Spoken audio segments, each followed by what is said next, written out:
your skills in the gaming. 1xBet. Respect from 1xBet. Respect from 1xBet. Respect from 1xBet. Respect from 1xBet. Respect. From 1xBet. Respect from 1xBet. Respect. Respect from 1xBet. Respect from 1xBet. Respect from 1xBet. Respect.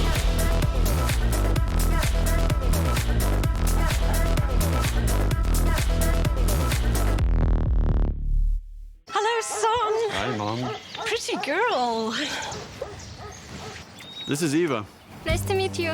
Thank you very much. Your dad's just making his favorite dinner. It's duck. Come on inside. They're all probably too gruesome to tell you while you're eating at the table. How's your food? Is everything okay? Good, good.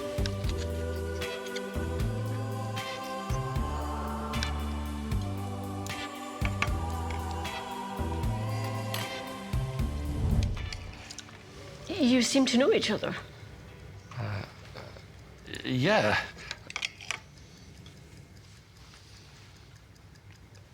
This is the new ambassador for 1xBet. Oh, I see.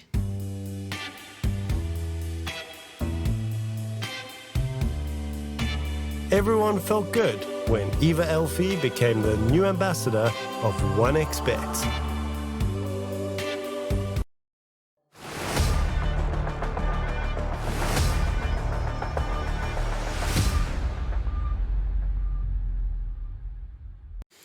Hello, everybody, and welcome back to the Res Regional, and of course, the European second group is going to start off today. We are in for a lot of fun.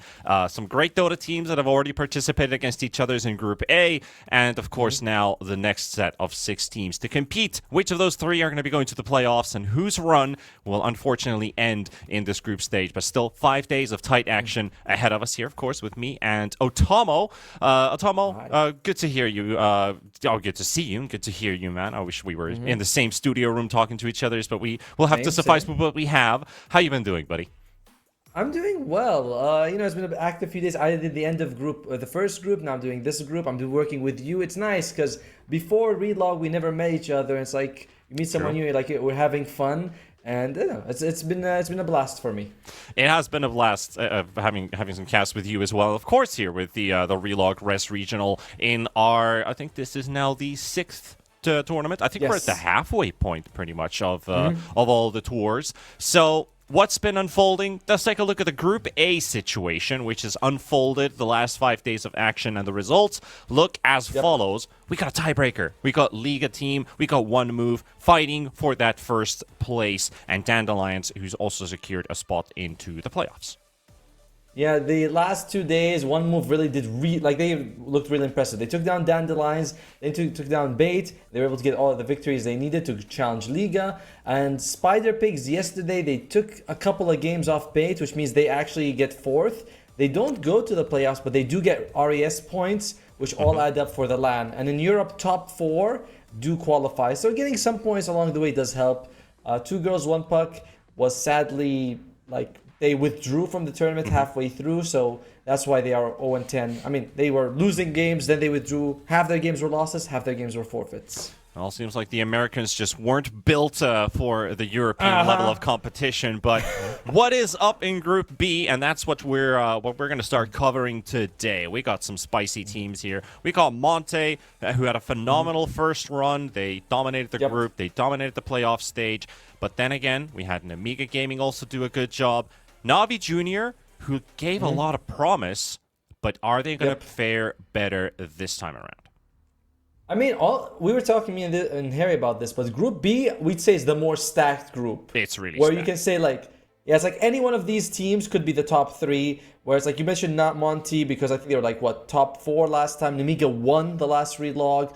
Yellow Submarine has the Prodigies. Rest Farmers is a good team. Same thing with Navi Jr. I think Night Pulse has Ramses on it or something like that. I haven't actually looked at them because I know that they're also the V2 stack. Sorry, thank you about that. So I know that they're also an impressive team. So it's just a lot of names, and that makes Group B the more exciting group to watch. Yeah, and our 15-year-old talents as well with Yellow Submarine and Navi Jr. And this is what our schedule's going to be going off today.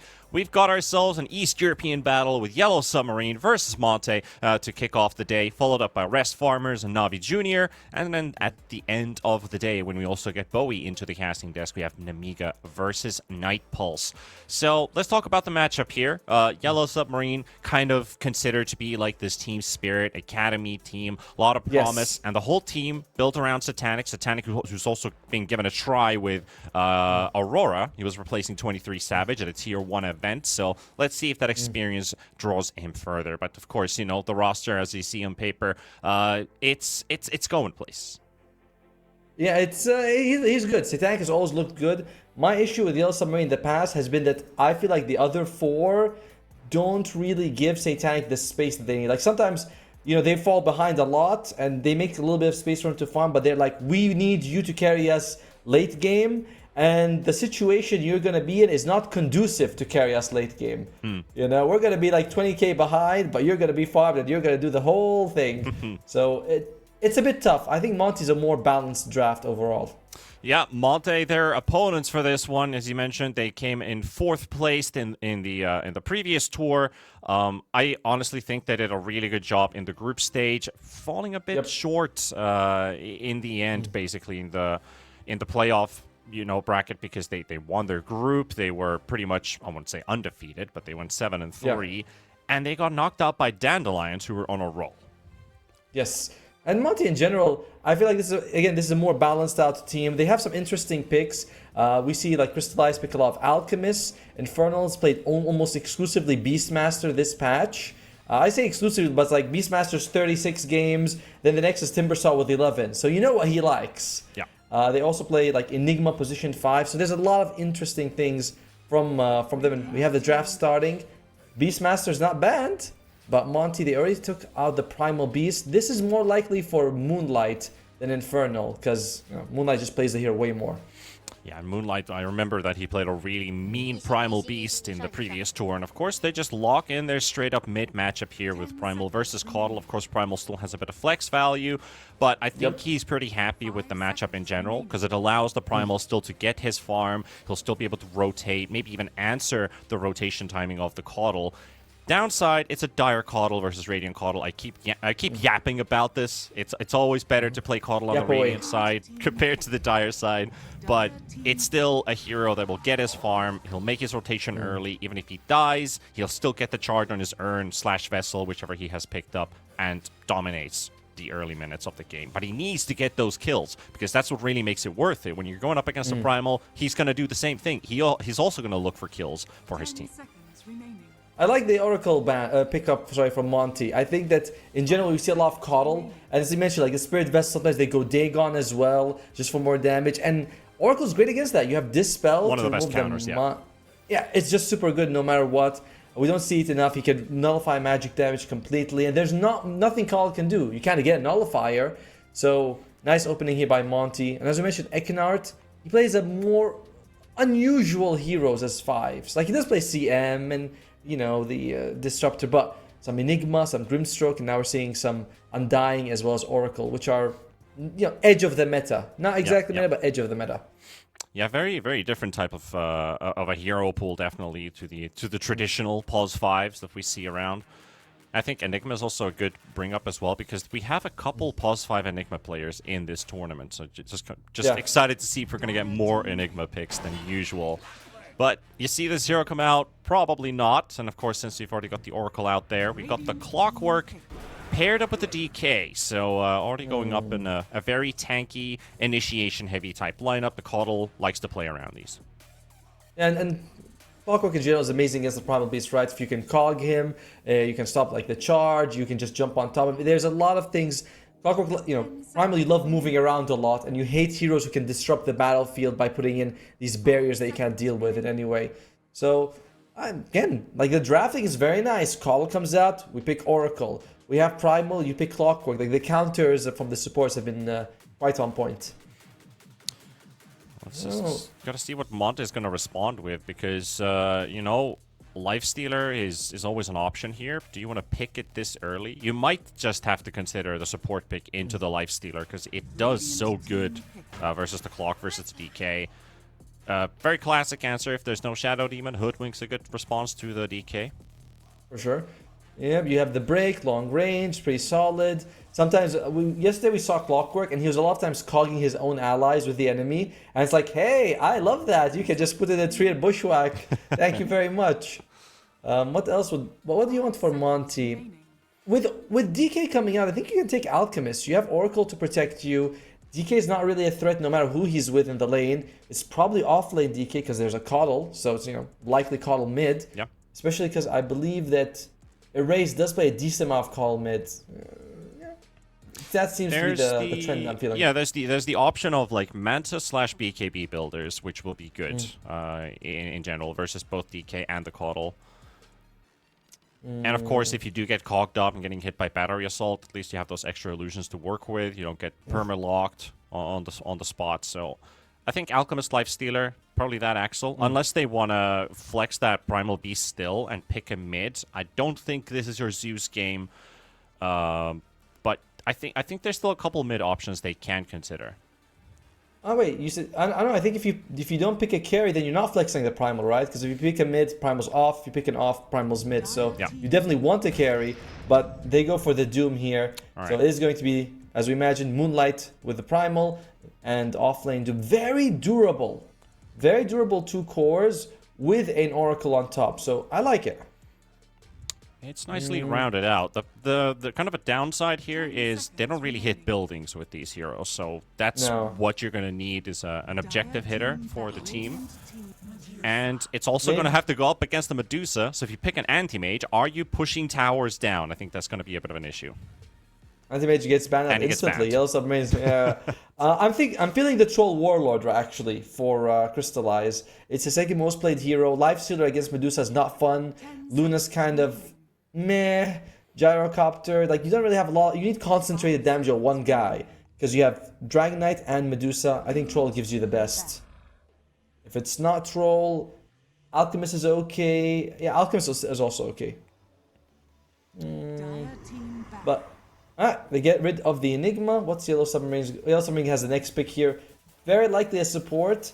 Do you still believe Call can be played as a support, or is it like, nah, he's a mid, that's it, mid forever? I mean, you could. Obviously, you get the most benefit out of a Coddle core, but is the game looking suitable anymore with the Oracle, the Doom out there as well? Because you get doomed Coddles just out of the fight, and it's like, yeah, that's your mid. So I think what they're doing right now is they're banning some offlaners, putting the DK into the mid lane, and dropping this Coddle as a support. Like, they're keeping that option open. Yeah, because I'm thinking also, like, maybe... The thing is, it's like, it goes both ways, right? Call is actually very hard to catch. It's like, what, the speediest hero in Dota, especially with his ultimate on. Very long range with Illuminate, so it's not easy to doom. Yeah. But... let's see. They banned out offlaners for Yellow Submarine. So they think either Coddle or DK is a support. Probably Coddle, right? Because they're thinking, like, DK mid... Yeah, that's what I was Medusa. thinking about there, was like they either drop the Coddle as a support because of the Oracle Doom basically out there. You get doomed, you can't cast any spells, but we'll see what their final decision is. I think they still want to consider, like, what is Yellow Submarine worried about as a carry pick versus them, because there's no building hitter right now. Like you said, the Lifestealer doesn't feel too great versus the Medusa. Troll could work, but also does he end up getting kited too much in this game? There's a lot of stuff to work against. He does have a lot of dispels. He naturally builds into a lot of items that have dispels, which work versus the Coddle. I was thinking the Slark, but they're going to get rid of it. I was thinking PL maybe. Actually, something crystallized. If it's not Troll, I'd like to see PL because he is a diffuser builder. A lot of these things don't matter to him. You get cogs, you doppel out, you get earned or whatever it is. It doesn't matter. So I would love to see PL. It's also edge of the meta. That's something Monte generally likes to play. But Yellow Submarine, it's their turn. Honestly hard to guess what they want. They go with the Rubik, so it is going to be the Coddle mid and offlane DK and Rubik. Not bad this matchup. Mid Rubik would be really spicy here, but it's again a hero that just needs to win his matchup. I don't know. I wouldn't want mid Rubik. Mid Rubik against Primal, I think that you could do a lot more with the Coddle, so I don't like it. And Rubik in general against Doom is amazing because it's very easy to steal Doom. It's like, oftentimes you Scorched Earth, blink in, You don't devour anything. You don't Infernal Blade is unstealable, so Yep. you just steal Doom afterwards. All right. I wonder how much Troll damage or- Infernal Blade could do if you could steal it as a Rubik. All the spell amp that it Oh, has. Wind Ranger. Okay. So an early carry. I mean, this is a diffusal builder, which works versus the Medusa. Mm-hmm. That is an idea. That's odd. The Wind Ranger coming out here. I mean, like you mentioned, this is a diffusal builder, but we don't often see that, right? It's like Maelstrom into like more damage items or BKB Aghanims, things like that. It's like Maelstrom's usually your damage item into Gleipnir, and you're fine with that for a while. I don't know. I can't say I love it too much. Why is that?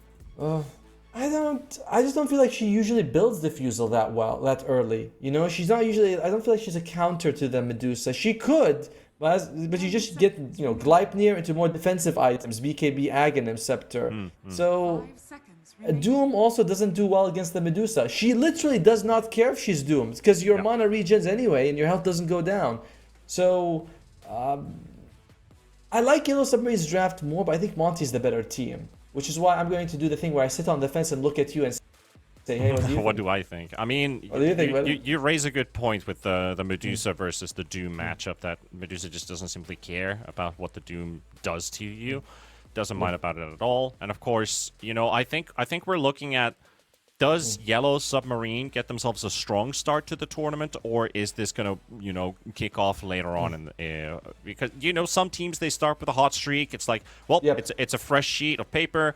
We're going to start racking up some scores. And then some teams are going to fall into that dismay of like, yeah, we've just lost 4 of our games. What do we do to fix this situation? So I just want to see a very heavy kill-heavy game here. I suspect maybe Monte to take this first game in based on the drafts that we have on paper. It's really down to how well does Moonlight get to rotate, how early does he rotate, what is the Caudal timings going to be like, does he hit his timings at 9-10 minutes, or does it take longer? Those are the two things I'm looking at. The mid players, really. The first 10 minutes and the mid players, how do they execute this game? That's going to dictate a lot. Right. I like your point, by the way, because I've seen Yellow Submarine run these kind of drafts many times, where Satanic is on, you know, the Terrorblade, the Medusa, the Gyra, and the Luna. The other 4 make space. 80% of the time, it looks kind of bad, honestly. So I'm going to go with Monte because I've seen this kind of draft before, and I don't like it. And you know, King Satanic, he's very humble with that name. The odds are favoring Yellow Submarine, but I'm favoring Monte in this one. And He might be the king, but is he the humble god? Oh yes, the humble god, right?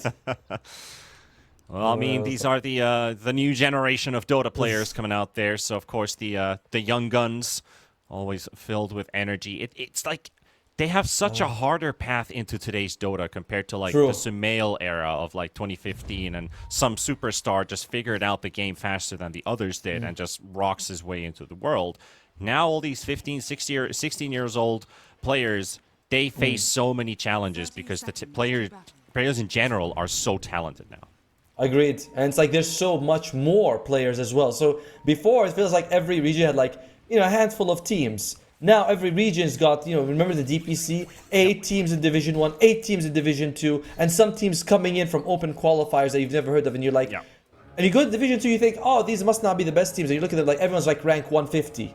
You know, no one's a slouch there, so it is very impressive to see what they can do. And even some of the pros that we still see in the scene are like, yeah, they might be mortal rank 1000, but they've got like 8 years of competitive experience. Exactly. So it's a whole different world compared to ranked gaming. But here we go. Group B is underway with Yellow Submarine taking on Monte. As you can see, Yellow Submarine is actually being favored here in this matchup between the two with a 1.3 odd. If you're a betting man, if you're a gambling person, might as well give it a try with 1xBet. We've got some interesting bonuses there below the banner for our European tournament. It is, of course, the 1xRLGEU for 130% bonus on your first deposit. And by the way, nice start for Yellow Submarine. They get 3 bounty runes and the D ward. So that's quite a bit. That is a total of 500 extra gold for your team than the other team. So it's nice. We'll see if that can actually translate to any benefit for them in the laning phase. As bottom lane, you know, this might be a problem. Rubik is taking quite a bit of damage here. And even the Wind Rangers joining in for this one, looking for the first blood on Rue, and looks like they're going to get it for Crystallize out of all the Wind Ranger carry to pick up the first kill off the game. So that's an instant bracer ready, and the Courier's already bringing in some extra tangos for him, so he'll be good with this laning stage. Knowing that this DK can be really difficult to bully, can only do it at the early levels, and if you don't make it work, you're just spending mana and HP on a hero that's not going to die. So getting that Rubik kill, worth. And this is why I favor Monte in game 1. Because Yellow Submarine, I don't expect King or Satanic to do much in the laning phase. He's Medusa. He can't do much. He's incapable of getting that much done in the laning phase. The other side, though, we see Oracle dish out shit tons of damage, if we're allowed to say that, as well as the Wind Ranger. So it's a lot. It is a lot of damage that you can do. And and a pretty idiot-proof combo as well. You got Root into Power Shot. Like, you're always going to get it to connect. And, well, you say idiot-proof, but I've seen some people mess it up. But not these guys. These guys will get it done. Yeah, because it's like you play Oracle +1, where it's always like we combine our abilities. Say Oracle Pudge, Root into Hook. Oracle Juggernaut, Root into Spin. Same with the Crystal Maiden. You throw Frostbite, you know you're going to get into it. And with that duration that the Root allows you to get, which is 2.5 seconds, that's the same as loading up a Power Shot, basically, because you need only a second to load it up. So even if the opponent is far away, you connect the Root, you're still going to get to channel the full duration and get it to connect before they get to dodge it. So guaranteed damage. It is. And top lane, I don't think top lane is much better for Yellow Submarine. Hoodwink Doom is a good amount of damage. We're seeing Doom's take Infernal Blade level 2. Hoodwink is well known as a damage dealer. I'm not sure you're going to be killing, Satanic much, but Asdecor is very susceptible. It's a clockwork. He's used to throwing his body. Against these two, it's a very risky prospect. Asdecor is going to have his hands filled here in this top lane to try and zone out the Doom and the Hoodwink as much as he can to buy space for the Medusa. He's going to need a couple levels into his Mystic Snake before things are going to look brighter for this Medusa. Infernal takes what? Infernal Blade level 2. Because it's just good damage. Not much against the Medusa, but against Asdecor with his 900 health, percentage is worth a lot. He just got an easy courier kill as well onto QBFY. You gotta be aggressive on this hero, and you can't give in to fear if you're playing a Clockwork. No, you can't. The mid lane, pretty heavy damage from Moonlight onto Erase, but Erase will be alright with that. I just realized Clockwork gets 4.8 damage a level. That's on the high side, by the way. That is actually pretty impressive. Yeah, that is a lot. If only he ever hits anyone, which he never does, but impressive damage either way. And it's higher than the Wind Ranger carry at 4.1. Is it, let's see, I remember that Void Spirit was like the highest at one point, like 5.6 or 5.8. So it's definitely quite up there for the Clockwork. Yeah, Universal heroes. Sounds like Void Spirit range, you know, when the Universals came out the first time. In the meantime, the core seem to be farming okay and for Yellow Submarine. So if Rue and Asdecor suffer, it's not the biggest problem in the world. Just one kill on the board so far. Everybody is picking up CS. Of course, the supports added a couple into the mix. Oracle and Hoodwink combining 11 into the first 3 minutes. So that's actually quite a lot for the supports. It is.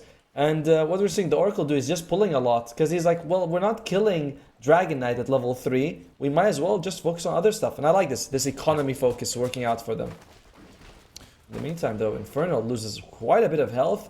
And he's down to no tangos, eating one, but still, oh well, of course you have Hoodwink giving you one. That's nice. Yeah, he's being backed up at least with the Lotuses, making sure the Medusa's not getting his hands on those. Asdecor doing a stellar job so far with this Clockwork. Keeping them busy. So glad that we can't buy salves and stuff for our allies anymore, because that was not a fun meta. Nope. Where you can just give a full salve. Now it's like half a salve. It's not worth it. You're like, oh yeah, we're not doing that anymore. One thing I'm really happy about in this game, especially from both teams, is they're buying raindrops. We've got 4 raindrops in the game so far. When it's usually like, oh, there's a Zeus. Why doesn't? And I know Kips goes batshit crazy and was like, why aren't people buying raindrops? It's perfect for this game. It's a good item. Yeah, it's a really good item. It's been in early game more so, because for one, the damage is like 120 magic damage is almost, you know, like a lot of times that's most of the spell anyway. And secondly, people don't have that much damage, so you can proc it multiple times in a fight anyway. Yeah, so it's and the really mono nice. region that it gives as well. If you're not a hero that wants to build a null talisman, of course we see the kind of rise of null talismans these days because Falcon Blade is just a piece of crap. It's like, who wants to buy that anymore? The item's been nerfed to the ground where it's like it's not even worth getting. So people are buying like Tiny. You get a null talisman for mono region when you could also get a raindrop. And I mean, and 0.8 is a decent amount. Like you look at Dragon Knight, without it, he'd be 1.4. So it's more than 50% of the increase. Sorry. Yeah. Same thing with the Doom. He's 2 mana. It's almost half his mana region as mid lane. Looks like they're trying to go for something here, but didn't land the onslaught. The core having a bit of a chase there with QBFY, just bringing him back to the top lane.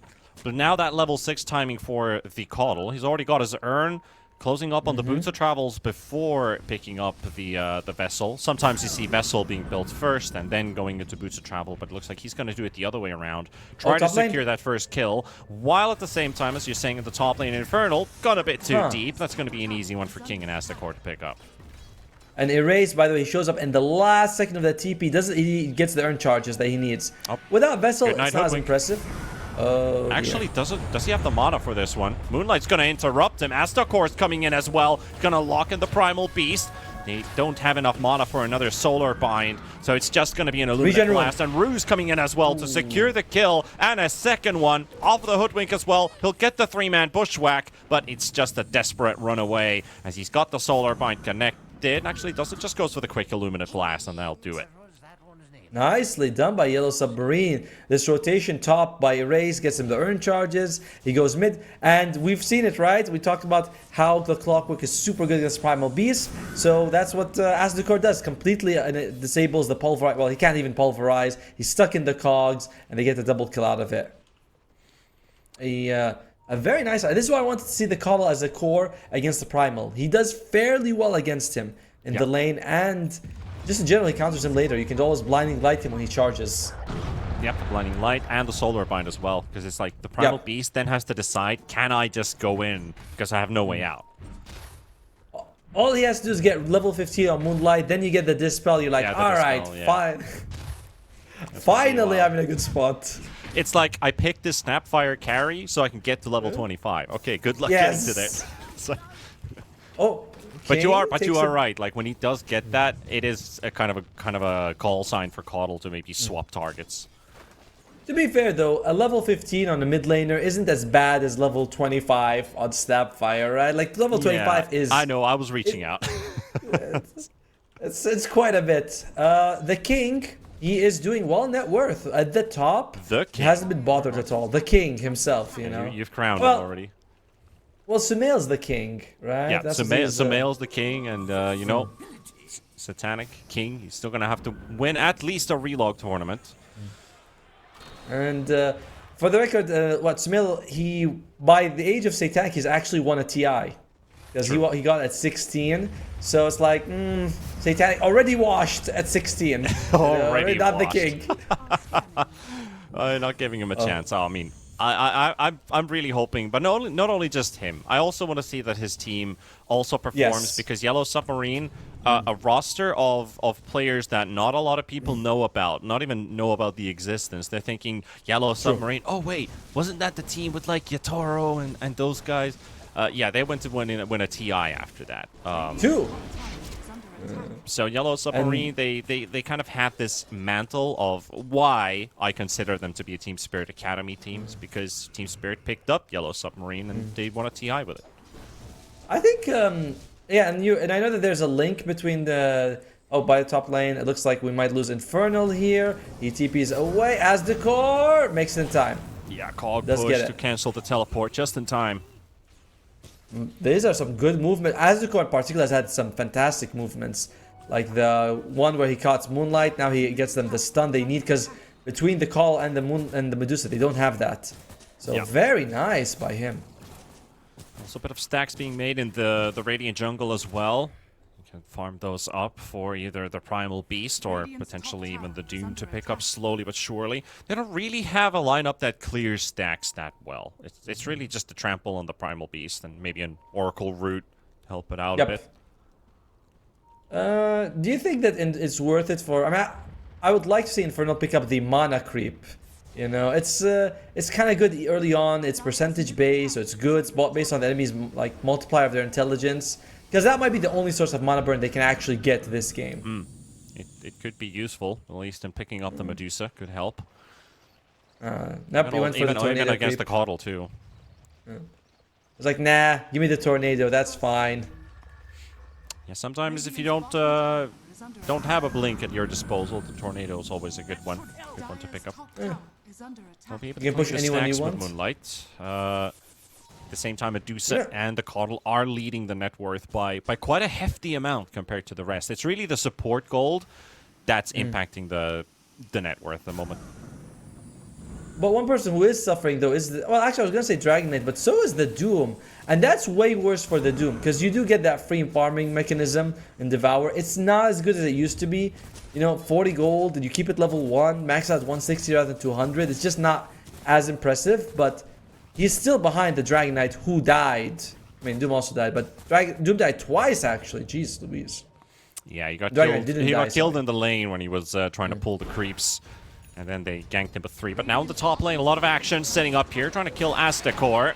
He'll hook shot himself out from the imminent danger, but the Root's going to cancel out his teleport, and he'll end up dropping to crystallize. That's going to open up the tower.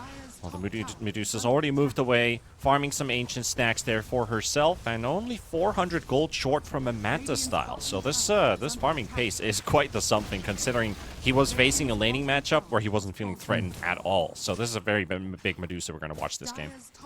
It is. It's very scary, actually, that what he's been able to do. Bottom lane, they also get tower. So Yellow Submarine, they don't give up that top tower for free. They get something out of it as well. Losing Astakor, not ideal, but it's fine.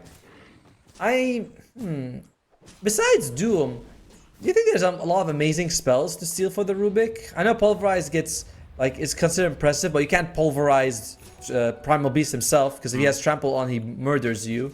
Windranger spells are fine.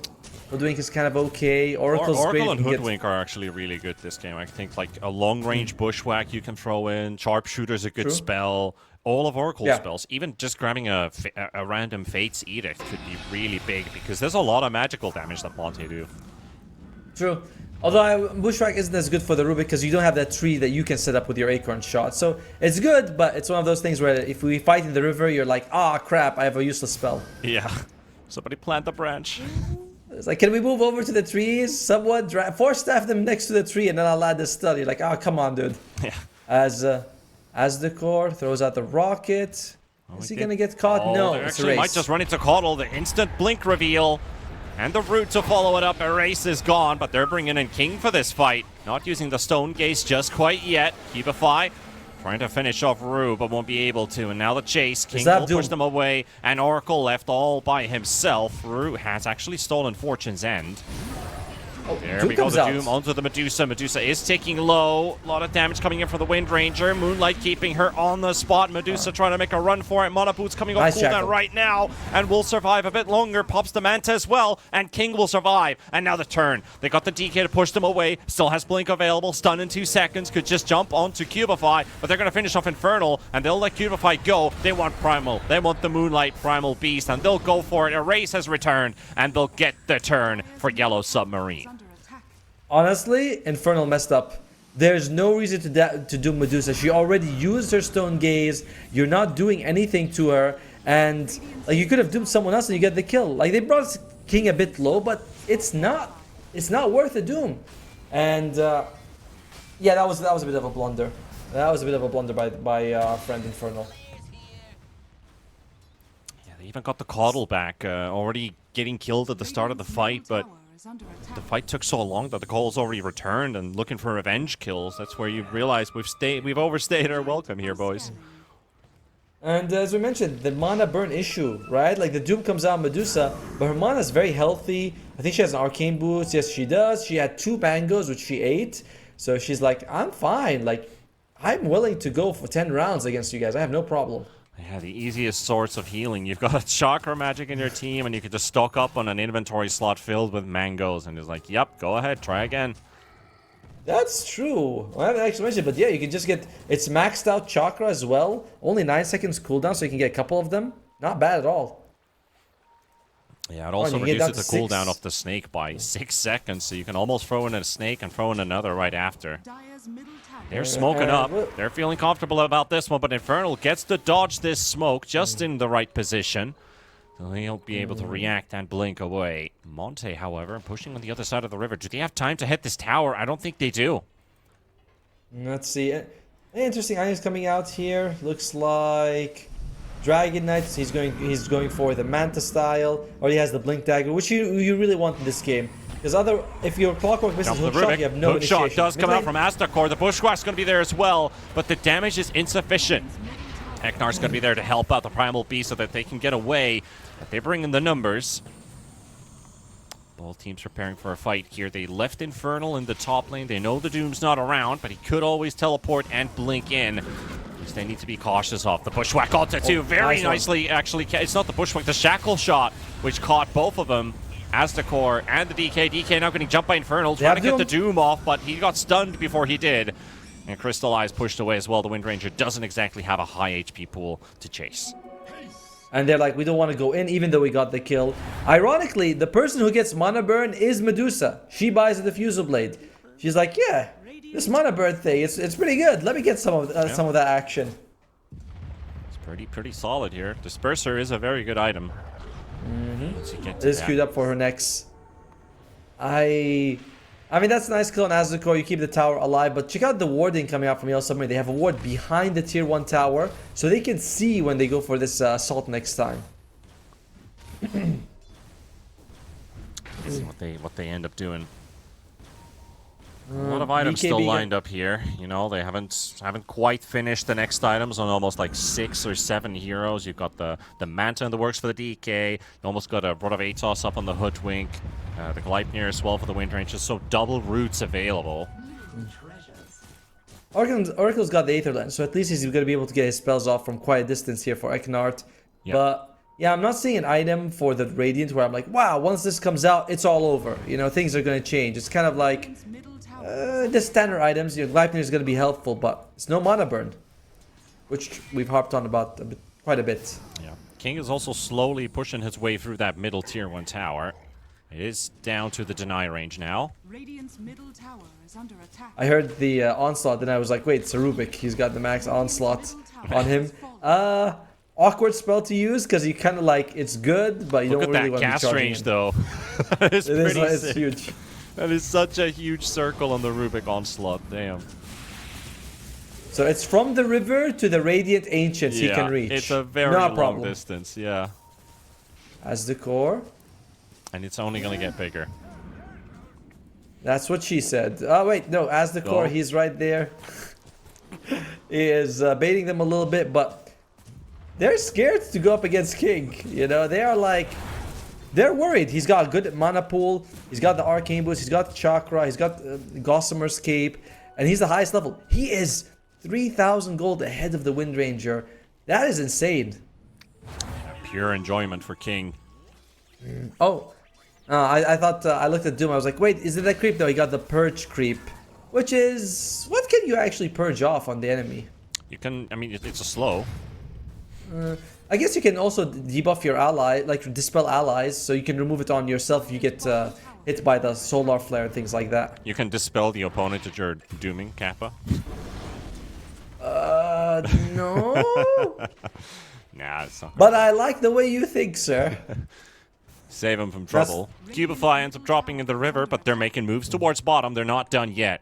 Moonlight, Crystallize, gotta be careful. The Gleipnir just connect onto the DK. He pops his dragon form. Erase, also on the hunt. Race Carcoddle, trying to find anybody, but no detection on the Wind Ranger where she went. And they'll be able to move out.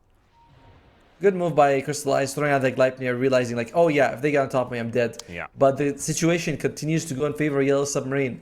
I thought Monte would be playing this, you know, we peel them off, we kill people around the map, and while Medusa farms, but Satanic is doing this amazing thing of sticking to his team. Sure, he farms a little bit, but then he joins them for these critical moments. I just love the amount of vision this one ward between the tier 1 and tier 2 has been giving. Because when they were looking for those kills bottom, they saw Moonlight had teleported, and then they also saw the Wind Rangers moving about, so they don't have to continue their chase for further. This ward has been so valuable for them. If you look at it, the middle area of the map is all warded by Yellow Submarine. They have one on the triangle, one like the one you just talked about. They have one near the bottom ruins as well. Yeah, and actually, if you look at the Dire tier 1, there's also a Monte ward mirroring the same spot that Yellow Submarine have on the Monte side of the map. So you got mirror observers here, which is very curious. It's a scary game. It's a very scary game for Monte right now. You've got to get something going for you. Well, I say that, but it's like they seem content to farm. I think they feel like we can go late if we absolutely have to. Yeah, talk about going to late game when the Medusa is like, what, 5k ahead? Almost 6k ahead of the next person? I don't know. I don't know how you're going to be dealing with Medusa. BKBs are coming up for the Primal, for Moonlight, as well as Inferno. That is helpful. Apart from like the hook shot and the stone gaze, nothing really bothers you. So it does help to have that. Bottom tower is under attack. Radiant's top tower is under attack. And as Satanic just continues pushing out, you know, tower after tower, that's all the tier 1s have dropped now for Monte. Oh no! I saw it. That was wild. Man, this guy is just a micro god. You have to give it, you know. Denying the Wisdom Rune in front of the Doom with a Medusa illusion, like, that stings. That is insane. That is actually insane. And a hook shot into the river, catching QBFY. They'll take down the Hoodwink.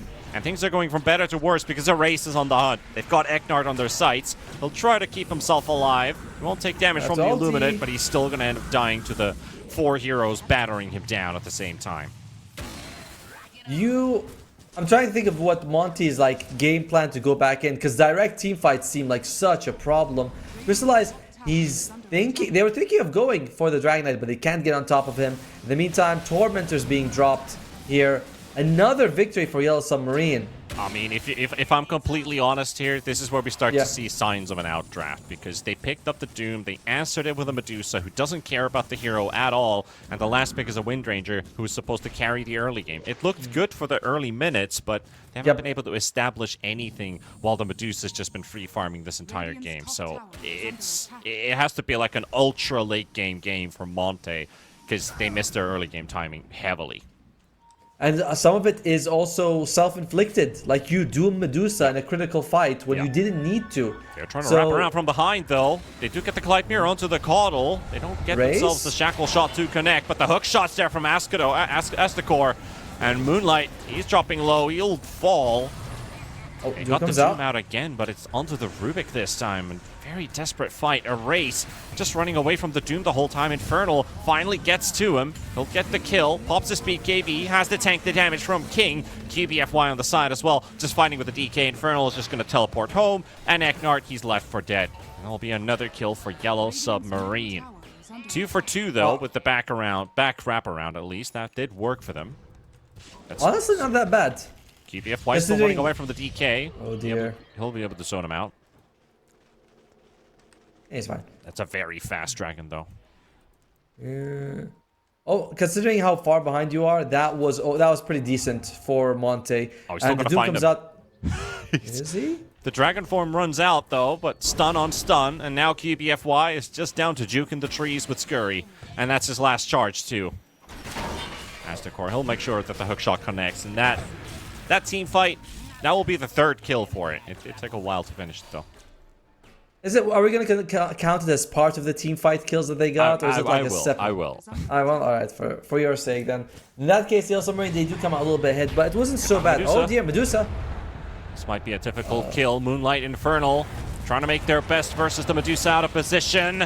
They got the Gleipnir coming out as well, but the Mana regen from Mana Boots into Chakra. What you gonna do? Medusa's back to full Mana. Infernal getting chased as well. Does get the blink out, but the Snake's still going to connect. And they also know where that Snake is going.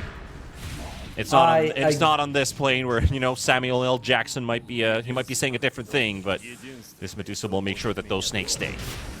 I love that they censored that. Remember, because in some of them he says, "I hate these mother-loving snakes on this Monday to Wednesday play." Yeah. I'm like, that's not the line. That's not the line. Yeah.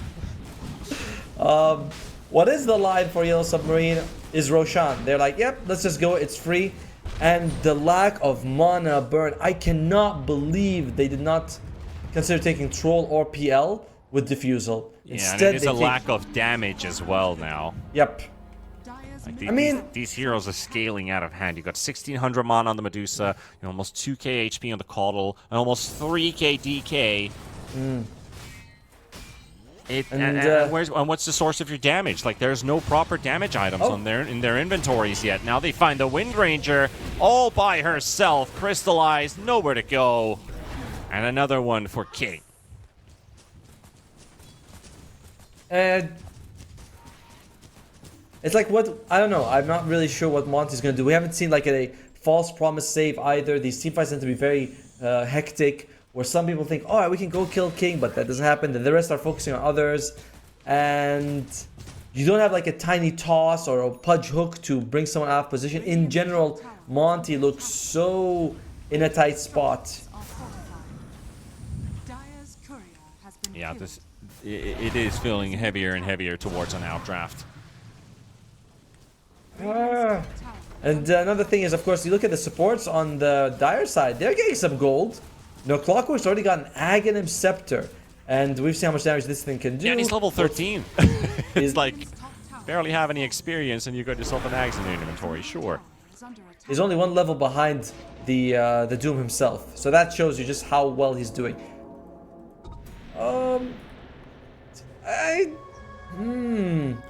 I still can't see a way out until it's like ultra late game for Radiant. Same. It is one of those problems where it's like you chose to build items without mana burn. You chose not to pick these heroes that you needed. Oh, here's something. Moonlight. Tells the You fight get to kill and break erase. loose here, and we'll get a Nice. race. The hook shot is there, but Moonlight will get another kill for himself, and they get a pick off. That's the way that they operate the best. A full-on 5v5 might not work out, but getting a Caudal and a Clockwork, they'll take it. It's 5-on-3. Will want to go for more. You have Doom available. Pulverize is very short cooldown. It will be up before these two guys respawn. So it would be nice if you can get one more. You can't go 5-on-5. Yeah, and they want to wear out that Aegis. Still 3 minutes on it, too. What the man? He is 9,000 gold ahead of the enemy carry Yeah. on King. Yeah, one has a insane. Gleipnir and a Hurricane Pike. The other has a Disperser and a Manta and an MKB. And an Aegis, as well. Oh lord. Well, on the And other Wynn side, there still was... doesn't have damage items. She's lined up the Ags next, which I understand, and it really helps your gameplay. It takes away all that physical damage as well that you're soaking in. Oh, that was close. Rue almost actually saw the Wind Ranger with that ward placed down. She just managed to take the portal. Oh, Rue has Pulverize. Not bad. Although, not easy to land in this game where there's like so many, Onslaught, Bushwhack. There's a lot of stuns coming out. Not a lot of stuns, but you can walk into them. A nice win for Monte. Both Wisdom Runes going to them. That, like, you look at the XP, just actually jumps up a little bit in their favor. That's actually a big deal. They cut their EXP deficit by half, from nearly 30% to about 16% behind. That's nice. Yeah, that's one of the mechanics that hasn't been changed in this game. Like when, remember when economy was like, if you come back super hard. Yep. We still have that with experience. I remember Puppy's interview where he's like, you were 30k behind, you lose the fight, suddenly you're only 10k behind. And he's like, Valve was bad at math that year, because that should not have happened. Yeah, but the thing is, the experience still works that way. You lose a fight, that's true. and you win another, and you're going ahead of your opponents. So if you throw the game, your opponents have gained like 6 levels, and you're not getting any. Dude, look at the XP though. Jeez, that is like it goes up by an insane amount. I know. From just I know. And I think they should do something about that. But let's see. We got ourselves the route onto the Caudal. Caudal going to be able to move himself away. The hook shot is there, keeping Moonlight on the spot. QBFY is also there to help them out. Infernal can't find the DK, What the- and they're in trouble with the Pulverize onto the Primal Beast, and he's still got his own. He's got a big stick to heal himself with, but the BKB runs out. The Oracle ulti is spent on him, and they're trying to heal him up. And it's gonna be enough. The Primal will survive. QBFY, he'll be sacked. He did save the Doom. They weren't able to find the DK. Those Aghanims illusions were slowing him down on the low ground. Overall, not bad. Again, like you trade 1 for 1, which is fine. And the Aegis is timing out in 3 seconds, so it's a lot of time wasted. This is what you wanted from Monte. Yeah. Just so that in the next fight, there's no Aegis on the king. Yeah. Sorry, a king, one of the kings, mini king. I mean, well, that DK illusion is causing some havoc in the back line, preventing them from blinking in. They'll finish off the tier 3, and they've got the racks set right in front of them. Luckily, since it is a custom lobby, if the player disconnects, it's an instant pause instead of the Medusa running away in the lane until a teammate pauses. So thankfully, he'll still be there to hit the buildings, at least in the perspective of Yellow Submarine. Here we can see some replays played out from the game so far. It has been very Yellow Submarine dominated since the early minutes of this game, and you could just basically see how it evolves. Monte didn't have the punishing power early on. That was a nice skill, by the way. Good teamwork as well, getting that false promise off. And it's like, oh, I got hook shot. I'm in the cogs, but I can still move around with the BKB and get you up instead. So that was very nice for Monte. And this is the 40 seconds you need to burn so that King can't go high ground with an Aegis. However, King is still here. Maybe without an Aegis, but still scary. He is, what are we going to call that? At least 4 slotted? 2 of these slots can be upgraded, but the other 4, very nice items. Wow, I did not know that Butterfly gives you 20 base attack speed percentage. That is, that's new. It's really what's made this item so good. Yep. This looks pretty good. And King is back. He's saying, are you guys ready to go? Monte is like, can we plan a little bit more? Just give us a few seconds to think about how we're going to approach it. They have all their abilities available, except the false promise. Yeah, but these DK illusions, they just can't get close enough. So the melee racks will drop, and King continues to work his way through. He'll finish them off. No response coming out from Monte. They've already spread out on the map, pushing towards the top lane, looking for bounties to get themselves some buyback gold, which you are going to need. It's 30 minutes in. You're losing a lane of racks. You got to start storing up gold to pick up your buybacks. One nice thing that they have on Monte is the Nemesis Curse. So that's 12% more damage on Medusa if they target her. That does add up. Like, I'm a big fan of Nemesis Curse. It feels like it can give you that big extra oomph that you need. So it's cool that Crystallize picks it up. Quite high risk, though, as an item. It is high risk, yeah. But I think at this point, they really desperately need damage. And I think that's the thing as well for the Wind Ranger item pickups, because she did have that Aghanims lined up, but I'm much happier that you've gone for the damage item this time. You've got the MKB versus the Butterfly on the Medusa on the list. So damage is really what they need. Meanwhile, QBFY only just respawned, but he'll be down again. Ugh. Just runs into Yellow Submarine. Really not his game. He's 0-6. Like, this is like, you're not having fun with this Hoodwink. You know, usually we see Hoodwinks kind of on the lower death end, doing a good amount of damage, but not on this one. And the DK illusions as well, just sending them in, canceling out the blinks on the Primal Beast and the Doom. Doom, who is actually pretty low on HP as well, has to go through the fountain before he can even join this fight. The tier 3 is already down. Moonlight, he's in position, but the rockets are flying in from Asdecor. Rain drags him down. Blink Command to Dispel from the Oracle Fate's Edict. He's got the Shivas on Doom. He's been waiting for it, but it cost them a Rax to get an Eknart. Takes all the damage from illusions, but does make it out safe. So that's 2 Raxes. I felt like Monte sacrificed them for items. You know, they're like, all right, we'll give you these Raxes, but we'll take time to farm. And Submarine's like, we're fine. You know, we're okay with this trade. And they got 0 buybacks now. So if they lose this next fight with the items that they bought, it could just be game. It is. I mean, there's no way you can make it out without it. And then the smart thing is to take your high ground position as well. The smoke is really hard to execute. They're seeing what the rockets are flying in from, trying to make a wraparound. But man, Yellow Submarine, they know what's up. And the smokes are popping already, and they see him. King actually gets his way out of this one. Aztecard with a hook shot onto the Doom. They got the DK stuck in as well, and they're finishing off one. Moonlight's already down a half. As the BKB, the Doom's onto the Medusa. The Medusa doesn't care at all. They'll just hunt them down. QBFY teleporting away, unsuccessful. And onto the Wind Ranger they go. And just as we said, they don't have buybacks. They do not come back after this one. Triple kill for the Medusa. Call it a GG, and we're done with the game one. Goes for Yellow Submarine. What an awkward fight at the end. Again, the Doom on the Medusa, which we don't like. And we see Moonlight, he used it with the Onslaught. He onslaughts into the Clockwork, but he doesn't use BKB. He actually ends the fight without using BKB on the Primal Beast. He's like, yeah, I don't need it. And of course, Doom BKB is half health. Also, not so useful. And in the end, Monte, this is not what I was expecting from them at all. This was looking like a fast fighting draft with Wind Ranger, Primal Beast. You know, we're going to go quick, but they were like, eh. Yeah, it looked a bit lackluster as well. Like, how can we ever execute our gameplay the way we want it when this Medusa has gotten out of hands? We haven't punished her in the laning stage. We haven't punished really any of these heroes at all. It was a clean game for the Medusa. It was a clean game for the DK, who also went 3-0-9 this game.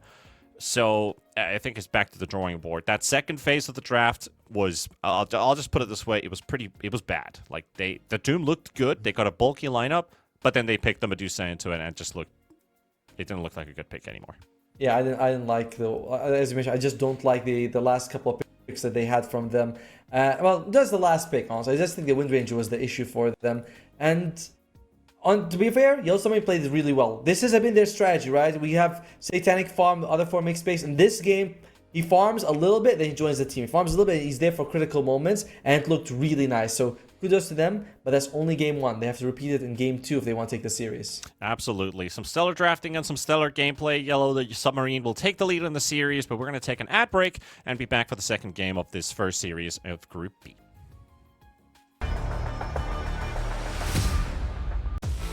OneXBet and Eva Alfie present betting on all esports events on the website and in the OneXBet app. OneXBet. Play with Eva.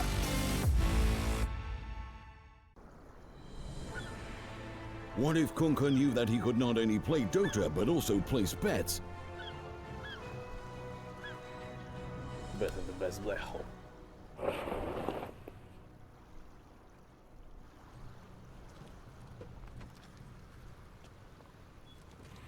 OneXBet, bookmaker company.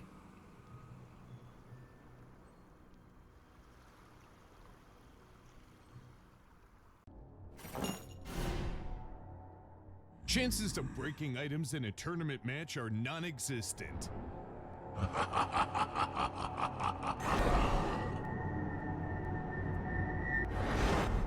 Chances of winning at 1xBet are always real.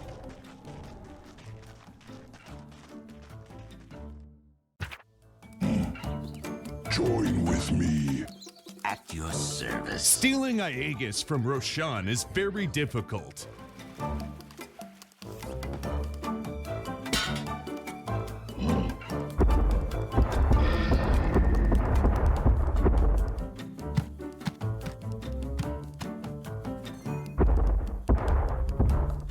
Winning at 1xBet is super easy.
Let's go.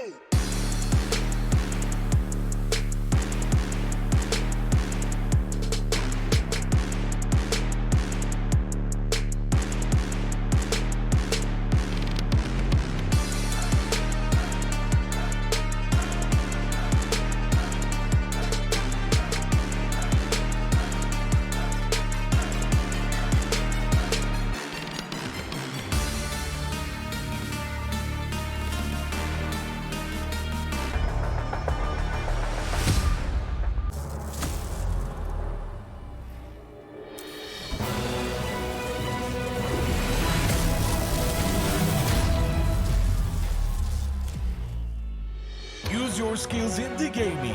1xBet. Respect from 1xBet. Respect from 1xBet. Respect from 1xBet. Respect from 1xBet. Respect from 1xBet. Respect from 1xBet. Respect. Respect from 1xBet. Respect from 1xBet. Respect from 1xBet. Respect.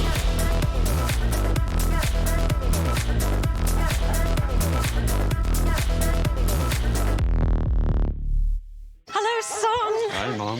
Pretty girl. This is Eva. Nice to meet you. Thank you very much.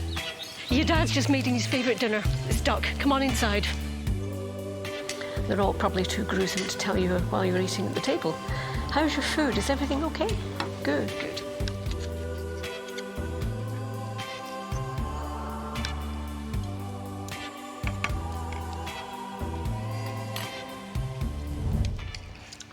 You seem to know each other. Yeah.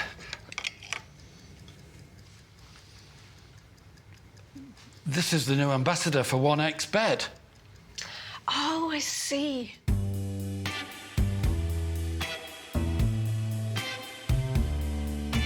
Everyone felt good when Eva Elfie became the new ambassador of 1xBet.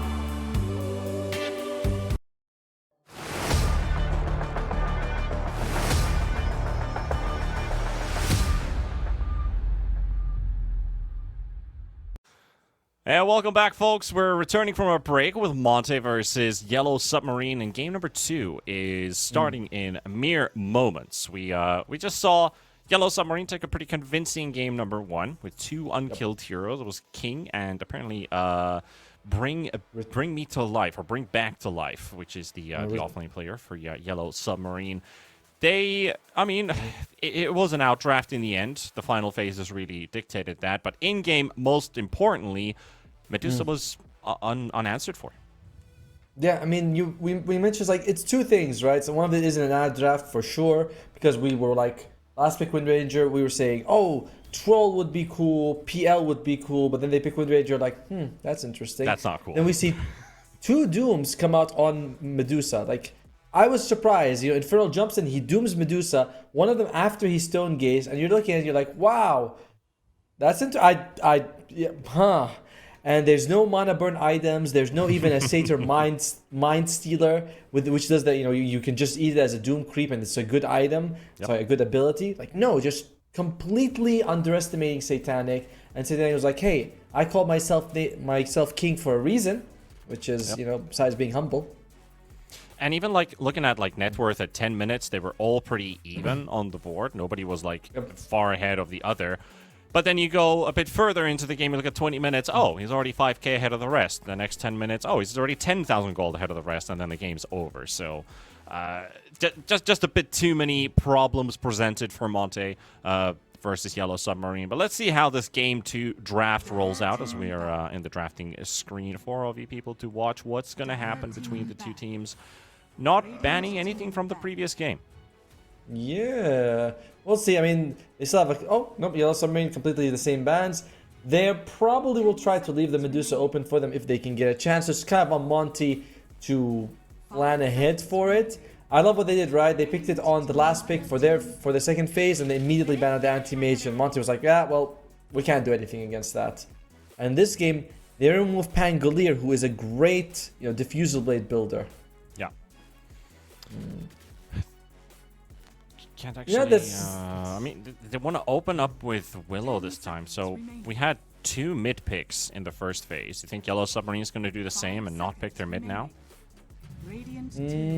Nope. It seems like they're just happy to go with it. And to be fair, there is nothing that counters the Coddle. You always have a good laning phase, for courtesy of having a 1000 cast range spell that does billions of damage and wipes out the creep wave. Like how can you lose with this guy? So somebody's like, yeah, we'll just give a raise for this hero again. Why not? And it's again now if you're Monte, you have to pick heroes who can get the jump on you. With we saw Primal Beast in the previous game. We have to see people who can blink, for example, or like roll in like a storm or a puck, something like that, who can get on top of you. Yeah, you do want to build a draft that allows you to either execute easy or initiate so that everybody can follow up on that. It's like the basics of how to go forward. Yeah. Otherwise, if you're not looking for either of those options, you and your team need to understand how to achieve the most favorable team fight for yourself. Is it starting off with just pickoffs, or can you take a straight up 5 versus 5 and be happy with that? And Coddle, we saw it in the previous game, you just chakra your Medusa and she's going to be fine. And reminder, Monte does not have, they haven't banned Medusa. They're like, yeah, we'll see if we go for it again. So you have to keep it in your mind. Obviously, Satanic can play a lot of other heroes. He plays Luna, Faceless Void, Morphling, Sven, Naga, TB more than Medusa. But you got to think about it. I'll still keep that hidden for now. I think this is where you pick your support. And we're looking at Venge, CM, maybe even a Silencer. Could also hurt the Dark Willow quite a lot because you can't cast your spells. We'll see what Yellow Submarine wants to bring up. CM is in the pool. Generally, with Shadow Demon, Disruptor, and Chen being the other S tier 5s removed, CM kind of goes up. Maybe Enchantress as well. There's a bunch of options. They go for the Bat Rider. That's another good one. Okay, it's not here they play a whole lot of, though. And it's not particularly good against the Dark Willow either. Brambles is annoying. You can't lasso her if she's a Shadow Realm. This is okay. Unusual pick. Yeah, you are right. The bat doesn't exactly do much to the Dark Willow. Can still damage her in the Shadow Realm, and of course the Flame Break still goes through. True. But outside of that, you don't like the Brambles. Can't lasso. You're right.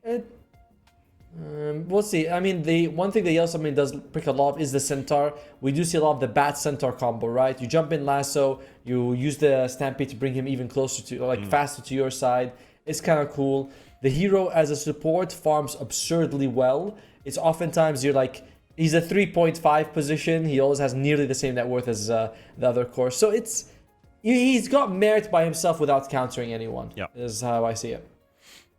Yeah, and at least having a support to initiate is always very favorable, because then it means that your supports are much closer into the front line. You'll have them enabled much easier. Like if you're playing like these backline supports, they aren't they aren't always there because they're not durable. They are for a reason backline supports. All right. Made Batrider's game a lot harder with this Venno pick, and of course the Omni Knight, the Repel, giving you that debuff immunity, which is always good, plus the Dispel versus the Batrider, which is also good. It doesn't dispel anymore. Well, it doesn't dispel anymore. Yeah. Yeah. That is that's all. Super odd that it doesn't do that, but it does give you the debuff immunity. Oh, and it can't be, and Repelled cannot be dispelled, which it also says it can be, but it cannot. So it's kind of like, it's very much the old Repel plus the extra strength and mana and health regen that you get, which is fine. For people who don't know, by the way, the old Repel at one point lasted 20 seconds of magic immunity. It was 5, 10, 15, 20, and you're like, here you go. Yeah, take that and enjoy. It's that was fun. I also mean you can't pull off Medusa this game unless it's the last pick, because if you pick her now, there's still one more pick for Monte, which makes it awkward and unlikely. However, it is a good Medusa game actually, because Omni-Knight is just like pure damage, and Medusa loves that because it's like this big number that you get reduced. It's pure damage, so armor doesn't matter. And Medusa's like, oh, that's fine. Your 1000 damage only burns 250 of my mana. Excellent for me. Yeah, you got to be careful with heroes like Terrorblade instead, who might struggle a bit. I mean, the laning stage still looks pretty good for a TB, but I think I agree with you with the Medusa there. It does make things a bit harder to play against, but they're going to leave it open. They're going to pick up the Doom and the Rubik. So Batrider, Rubik looking like our support duo, and a very likely off lane, unless they decide to play a carry Doom. But I think that's kind of extinct by now already. Yep. Alright, Wraith King comes out. Now I guess it's mana. I'm imagining that they might consider banning out Medusa, because the other summon has the last pick. You have your carry. There's not a whole lot of mids that burn mana, especially with the Pangolier move. There's no he's a Diffusal Blade builder. I don't think any other mid is focused on mana burning like that. So we'll see. Yellow Submarine, they need to get rid of mids that they don't want to play against. They just banned the Naga, so also Morphling is an option now. Yeah, I'm more looking for Satanic. Faceless Void is in the pool. Faceless Void's another one, yeah. Morph and Void are the ones I'm looking at right now. But Faceless Void in general doesn't like playing against Venomancer, right? Because you never have a good time to time walk. You're like, wow, I just took, I take 20 damage a second. Whenever I time walk, it's stuck to me forever. It's like herpes. You can't get rid of it. It sucks. So it's I don't like the Faceless Void. I like the Morphling a little bit more. Who else? But Morphling, Morphling is good because you look at Monte. Your disables, your stuns, very limited. It's basically what is your stun? It is the Wraith King. You can see from a mile away, as well as the Hoodwink. So it's not good. Yeah, I mean you mean the Dark Willow, right? It's not the Hoodwink. Oh, sorry, Damn it, I did this yesterday with Harry, and he also said the same. He's like, I think he was making fun of me. He's like, yeah, I confused the two heroes sounds too. like Harry. And he did it with his voice. He's like, yeah, I think they're the same hero too. And I'm like, I don't think you beat it. All right. In the meantime, though, we do need a pick for Moonlight. Storm Spirit is his most picked hero. I don't mind it. The problem is on the other side you have like Doom, Lift is annoying, Primal Beast has been banned out. He actually plays a bit of Luna mid. That's weird. It's a pretty damn good Orchid game if you do decide to pick up a Storm and play an Orchid timing with it. Yeah, I'm thinking Storm or Zeus, just because Storm actually suffers in the lane against the Coddle. You're basically a melee hero. Or Zeus or Sniper, so yeah, Monte, Zeus or Sniper, just because Call comes out, and these are the only two heroes that feel decent against him. Yellow Submarine, they're thinking about this one. They're really taking their time here. Morphling or... Let's see if it's the Morph or the Void. I don't think it's going to be Void. I'm willing to bet your money on it that it's not going to be the face. You're not getting a hand of those, though. I don't think... I'm very sure it's not going to be Faceless Void. I feel like it's Morphling or the Medusa, because those two heroes don't mind going up against the... what if it's nothing? What if it's just a blank? Oh, the Insania strategy. Okay, they banned the anti-mage. Do they pick the Medusa then? I don't think I'm a big fan of it, but they're going to bring the Storm Spirit. There we go. So versus the anti-mage, I think that was a good ban leading into the Storm pick. So we're happy with that. Again, no mana burn on Yellow Submarine. Morphling, Slark, and Medusa are the three heroes I'm feeling for Yellow Submarine right now. Particularly the Medusa the most, but Morphling also is a Manta builder, and Slark, he's also like, yeah, I can just remove a lot of the things coming at me. So we'll see. Yeah, Monte's crowd control is pretty limited. They have some chase, they have a couple stuns to go with. The Vortex adds up to it. And at least with the Omni Knight, you have some protection to go with, which is, you know, cast Repel, jump in, you'll be safe from that. And a hero who doesn't really care about, well, anything that Monte has right now, the Lifestealer. Unusual choice. I mean, it's not bad. It's you know, it's a standard pick, a standard carry. I just didn't think that Yellow Submarine would be considering going for it. But in the lane, it's pretty good. If you're going up against either Veno or the Dark Willow, you're like, I really don't give a damn because I can either rage and walk through all the brambles, or I can just feast and get all my health if the Veno is harassing me. So it's a nice pick for sure. I do also like the Bat Rider because I think of the supports, he's one of the tankiest, so he can deal a little bit with the Omni Knight. You know, we see a lot of times that Phylactery Shard, and you just blink in, and the support's like, pop, dead. But Bat Rider could survive it. He has the health for it. Yeah, Bat definitely. You can't pick the squishiest of supports, like if you had Disruptors, CMs, something like that. That's just, you know, fresh meat for the Omni Knight to go and pick up. At 15 minutes already, you can just one-shot them. You go with your combo, add the Purification to secure the kill. This draft but the thing is, you might need to pick an early point of Repel in the laning stage for Infernal. I'm feeling like this is going to be a it feels very even, this draft. Whereas in the previous game, I saw winners just like, oh, no, I don't like it. This game, I'm seeing it as very even between the two sides. A lot of it will come down to how well Moonlight can play on the Storm Spirit. Can he make a lot of space? Because there are things you can eat on the other side for sure. Yeah. There's a lot of things to look at in this particular game, and of course is you know, we talked about the form in the pregame for game number 1. Is Yellow Submarine ready for this tournament? Well, they definitely said a yes at game number 1, but will they be able to replicate that here for a 2-0 victory over Tour 1's group stage winner, Monte? Yeah, we'll have to find out, see how this game rolls out. Honestly, I believe that Yellow Submarine is going to be the one who's going to take it. You can see the odds favoring them. For the record, if you guys are interested in putting some money in this game, you can go to the link down below. The code is 1XRLGEU. You get up to 130% bonus on your first deposit. My reason for liking Yellow Submarine is I think that Storm is not going to get too much in the lane against the Coddle. And then we're going to see a very close repeat of the previous game, where Yellow Submarine, they stick together when they're strong. Then Satanic farms up, gets an item, join, they take an objective, and they just keep, you know, doing that over and over again.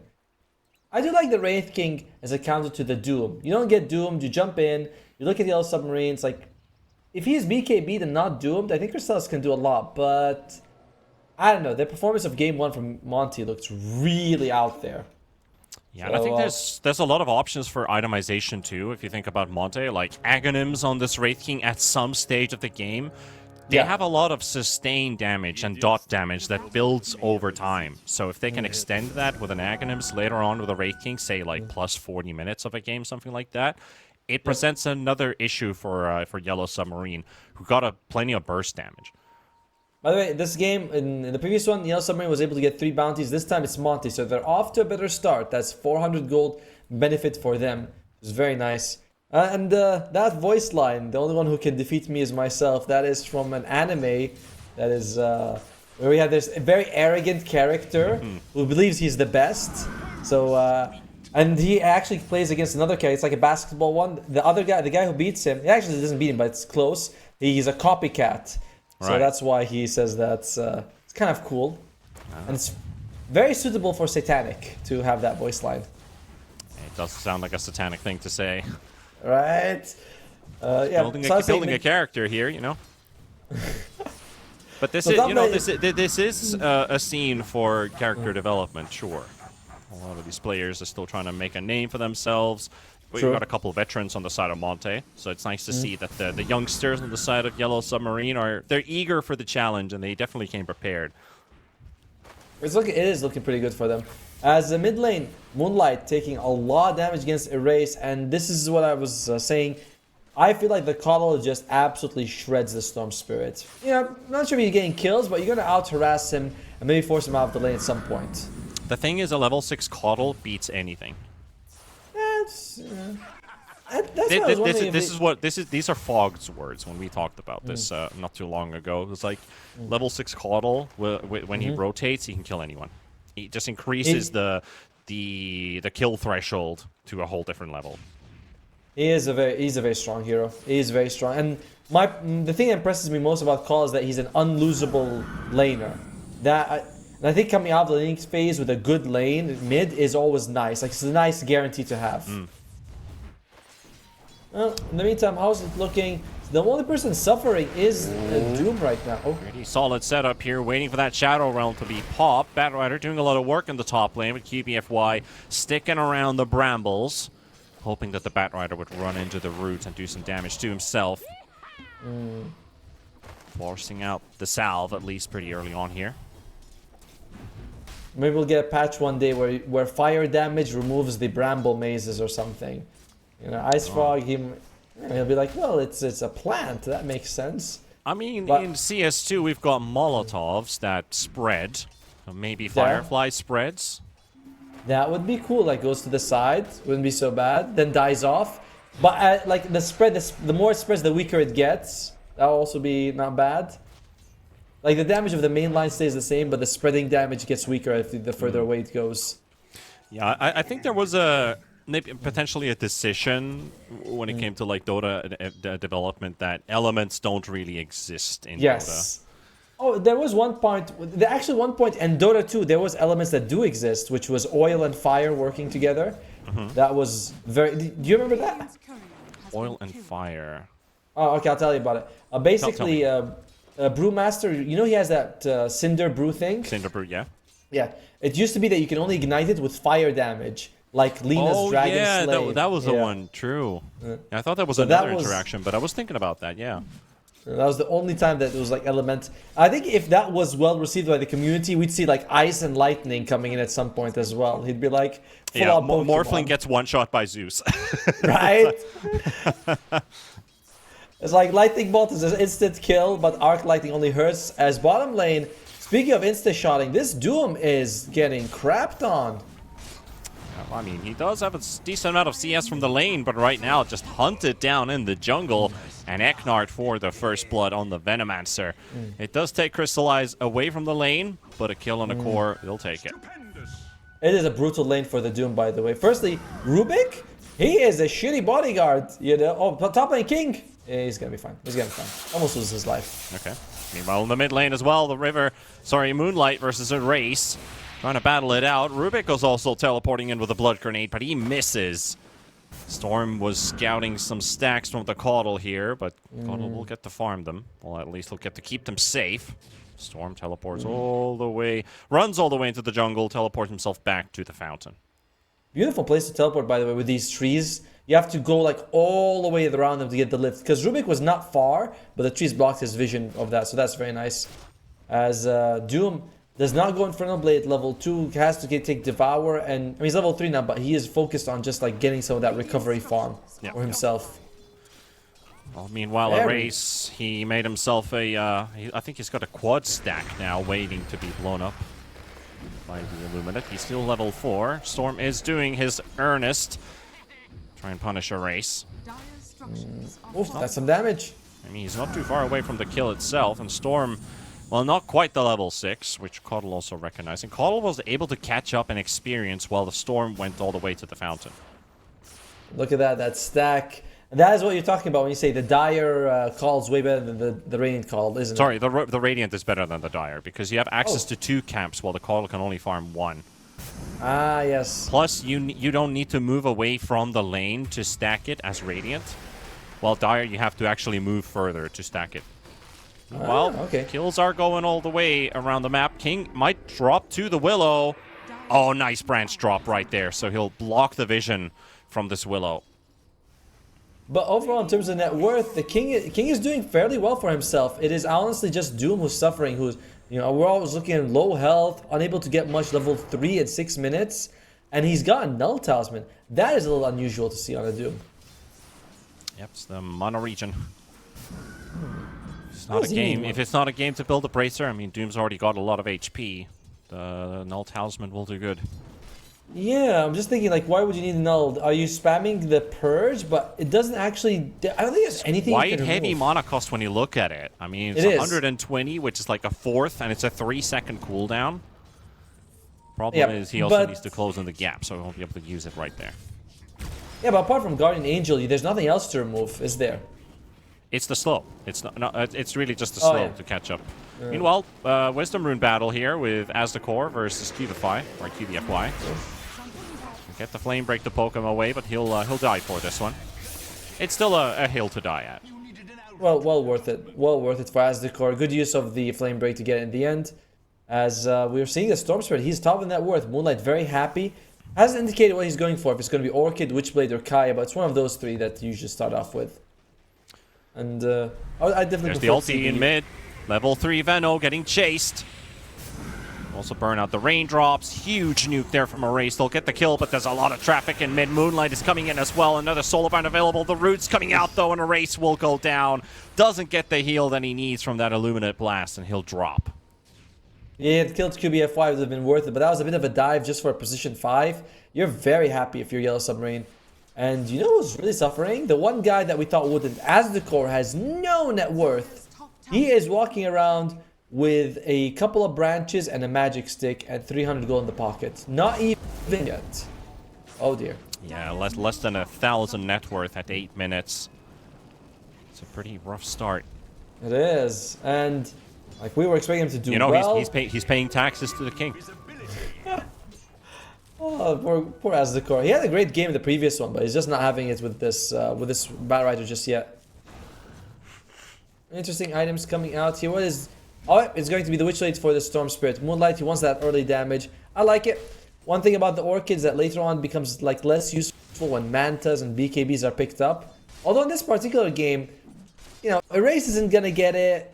Doom and King, like, King usually relies on his spells to be magic immune, not Manta or BKB. So it's actually pretty good to get Orchid. Yeah. And also versus, like, there's an interaction with, like, the blinding light on the Coddle, so you get True Strike still with the Witchblade. So if you're getting chased and you get the miss chance, you can still hit your target and slow them with Witchblade. Oh, this attack has True Strike. Yeah, it does say that a tooltip. Wow. Oh, that's pretty cool. It's 2,000 gold ahead for Monte. 80% this early. To be fair, it does make sense considering how badly the Doom is doing. Yeah, that's a very biased graph. I would say so as well. King is 80% with no towers down yet. Come on. Well, like, it's 2,000 gold, so 1 kill advantage. You're thinking that's not much, but the AI, it's like no. We see a poor Bat and a poor Doom, and we think this game's over. Yeah. Let's blame the pause 5 for the loss of this game. You don't have net worth on your support. You've lost it. Erase rotating to the top lane, and that's no repel Omni Knight. So good night for Infernal. It's gonna take a bit of time, but they'll finish him off under the tower. Good kill, much needed. And oh, I hear Dark Willow. Yeah, poor Aztecor. Yeah, this right is just not working out. Bottom lane, they're trying to pop that ulti from the Wraith King. He's got a stick. He's got a Lotus as well. But Erase is here with another Solar Bind to connect. They dodged the Terrorize and Crystallize. Looks like he's going to be history here. Good kill. Again, the Coddle making the moves on the map. I think you can't give Erase Coddle. He's looking way too comfortable with this hero. And the fact that they use Doom like this, now it comes out, Doom's like, I can solo kill him, guys. You know, I can do it. But they're rotating bottom. They're trying to respond here. Erase. Oh, they found him as well. So the Bedlam jumping onto Erase. Just need to hold him on the spot. Just a bit more damage, and they got it before Erase is able to pull the Ancient Camp and get a deny for himself. So very important play. Not fighting in the lane, but finding a response right after. By the way, Moonlight adjusts his item build. He's going for Orchid rather than the Witchblade. I like this. I think that the Orc is the... You know, it's always funny when you're a caster and you know the player's better than you. So you, every time they do something, you're like, I agree with this. You know, when he was Witchblade, I was like, that's a good amount of damage. He goes Orc, you're like, I like the silence. You're a yes man. Yeah. Well, with the pros... But I agree with you. I'm also a yes man in this case. I do like that Orchid pickup. Like I said in the draft, it's a really good Orchid game. It is a fantastic Orchid game. As mid lane, Moonlight gonna get the last one very close by Azekor, but just not quite there. Yeah, an attempt was made. At least they'll protect the tower, but it is at deny range, so they'll still be able to finish that off in mere moments. Oh, I think Doom might be. Yep, he's going to the Midas. He just bought the recipe. He's like, I'm too behind. I need it. It's 2022 again. You know, it's randomized Doom first item. Yeah, might as well. I mean, it's a suitable game for it. Oh, he's also got the tower out of the way, so his job is done basically for this game. Yep. I like what Monte has, by the way, in terms of neutral items. They have 2 shovels.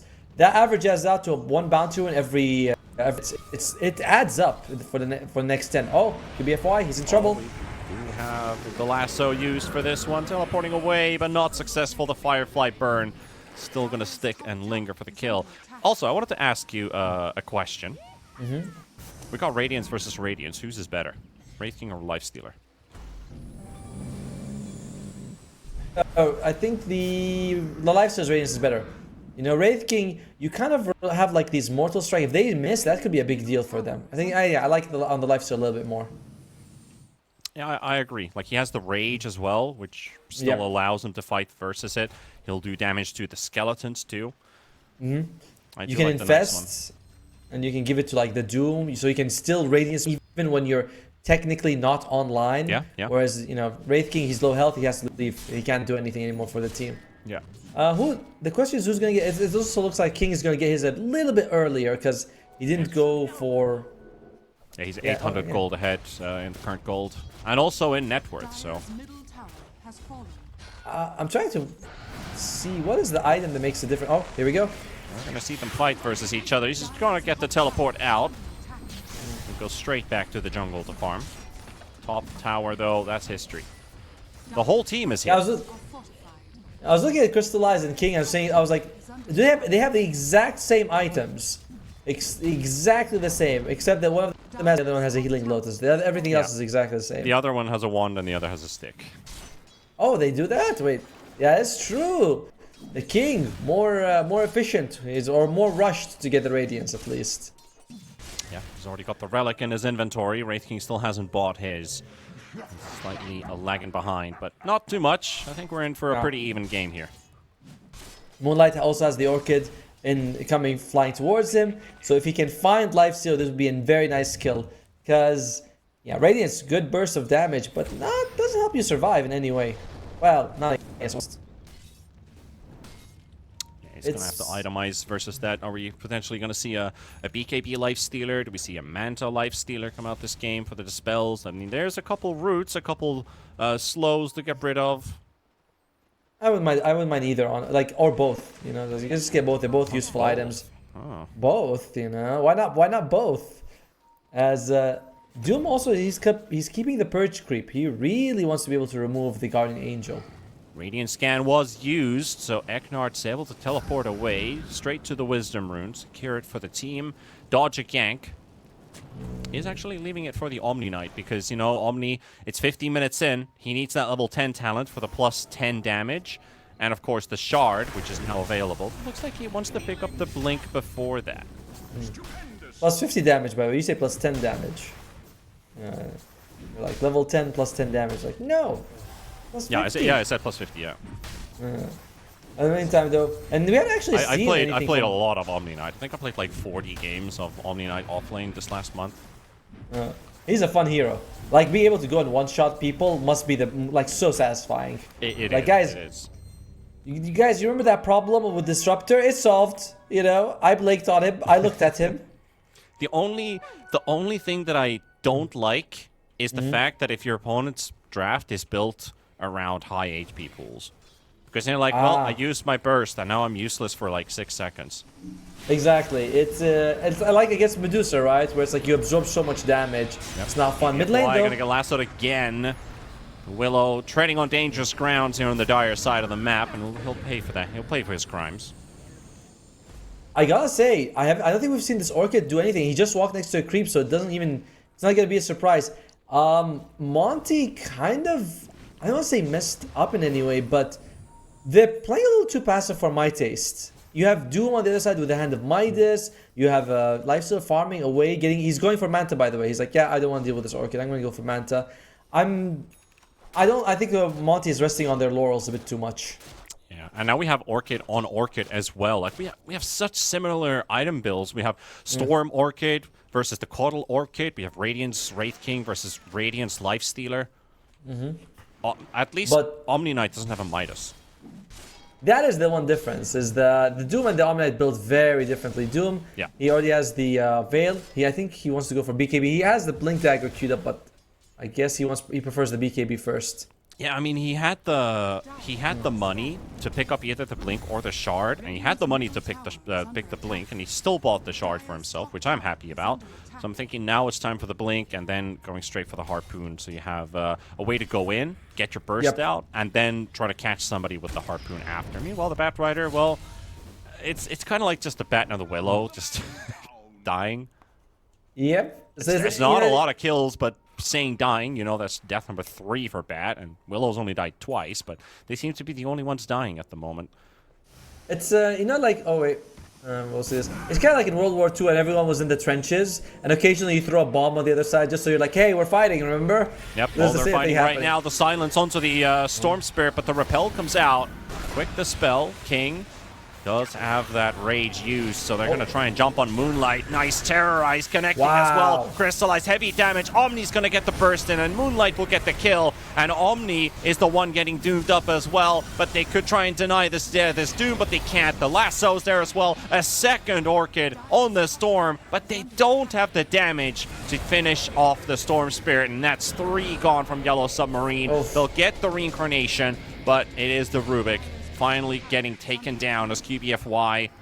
Oh, actually, they're not going to go. They're going to let him live a bit longer.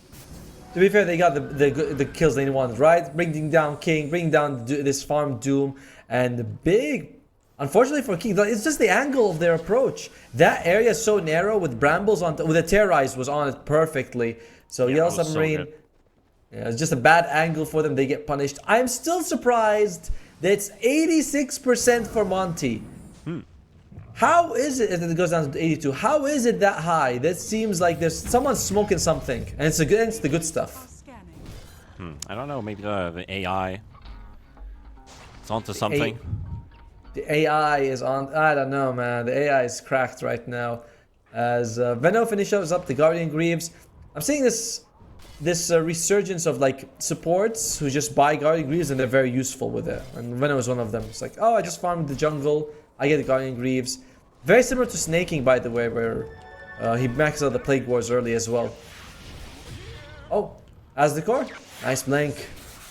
Moonlight, you get the jump onto the Doom. He's got nothing to give right now, so he'll be able to run away. As there's no follow-up after Moonlight's gone in. The Omni Knight, of course, he does a heavy burst, but that's about it. Any good items They're going to go for the counter smoke, though, and they found the Omni Knight onto the silence as well. That's a very good kill, which they will secure. He's going for a race as well, so the Caudal happy to pick that one up. Yeah, he was able to save the Storm in the previous fight with the repel, and they're like, all right, this is going to be a way for us to, you know, I guess it's good for us. Oh no, they got the Nikes. They got the Nikes, and he won't be able to infest as well. He was so close to finding a buddy to jump in, but no.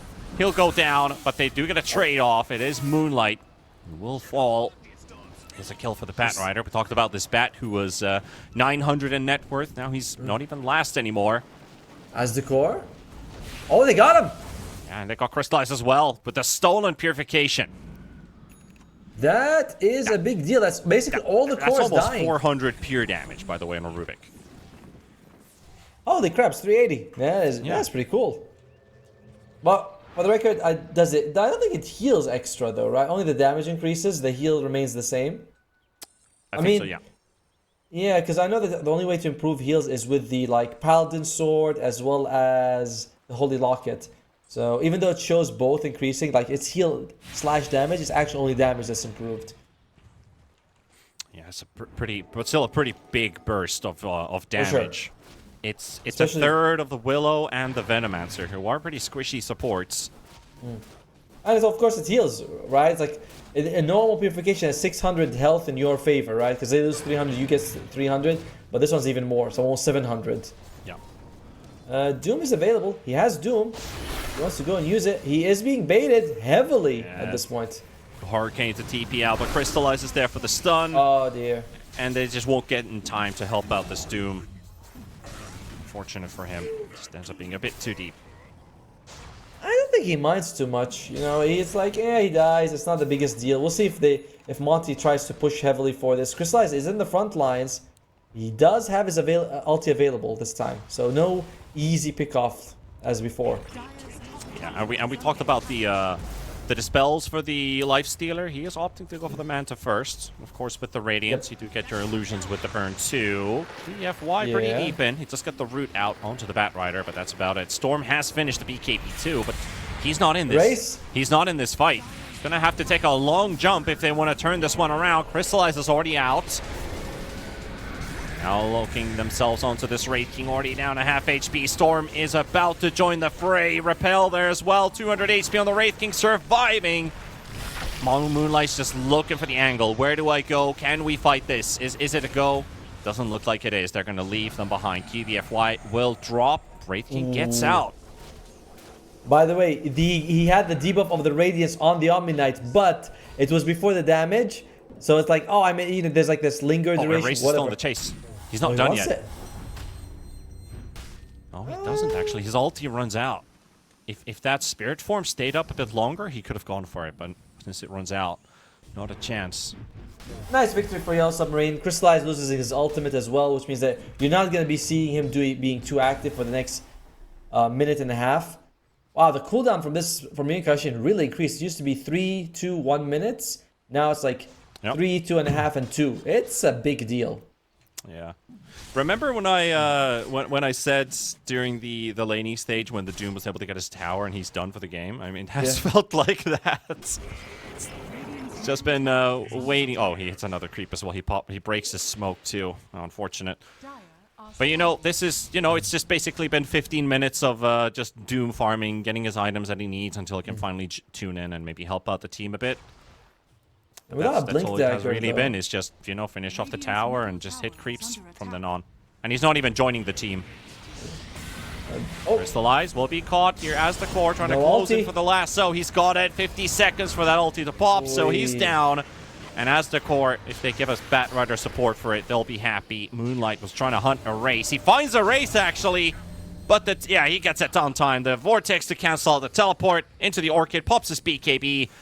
I guess at this point you would have wondered, should I have maybe BKB teleported, but looks like Erase is going to be able to run away. It's fine, it's fine. Just Gandalf is fast, he makes it out.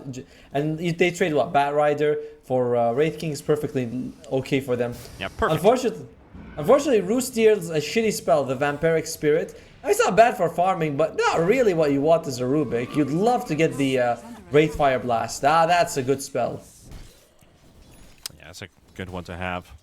At least you can, you know, push with skeletons. I guess? I don't know. I'm really not impressed with it. Well, in the meantime, it just very, like, kind of, I don't say back and forth, but no team is really putting it all on the line. I give you a kill, you give me a kill. And like we're saying, you know, it's a very Cold War, you know, World War II sort of style, where I throw a grenade a day and I'm like, alright, I'm done. I let them know we're here. We're ready to fight if they want to. Oh, yeah.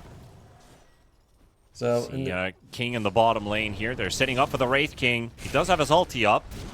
Means that they're going to have to get through round number 1 first. And they are coming in with mass TPs. This is taking a long time.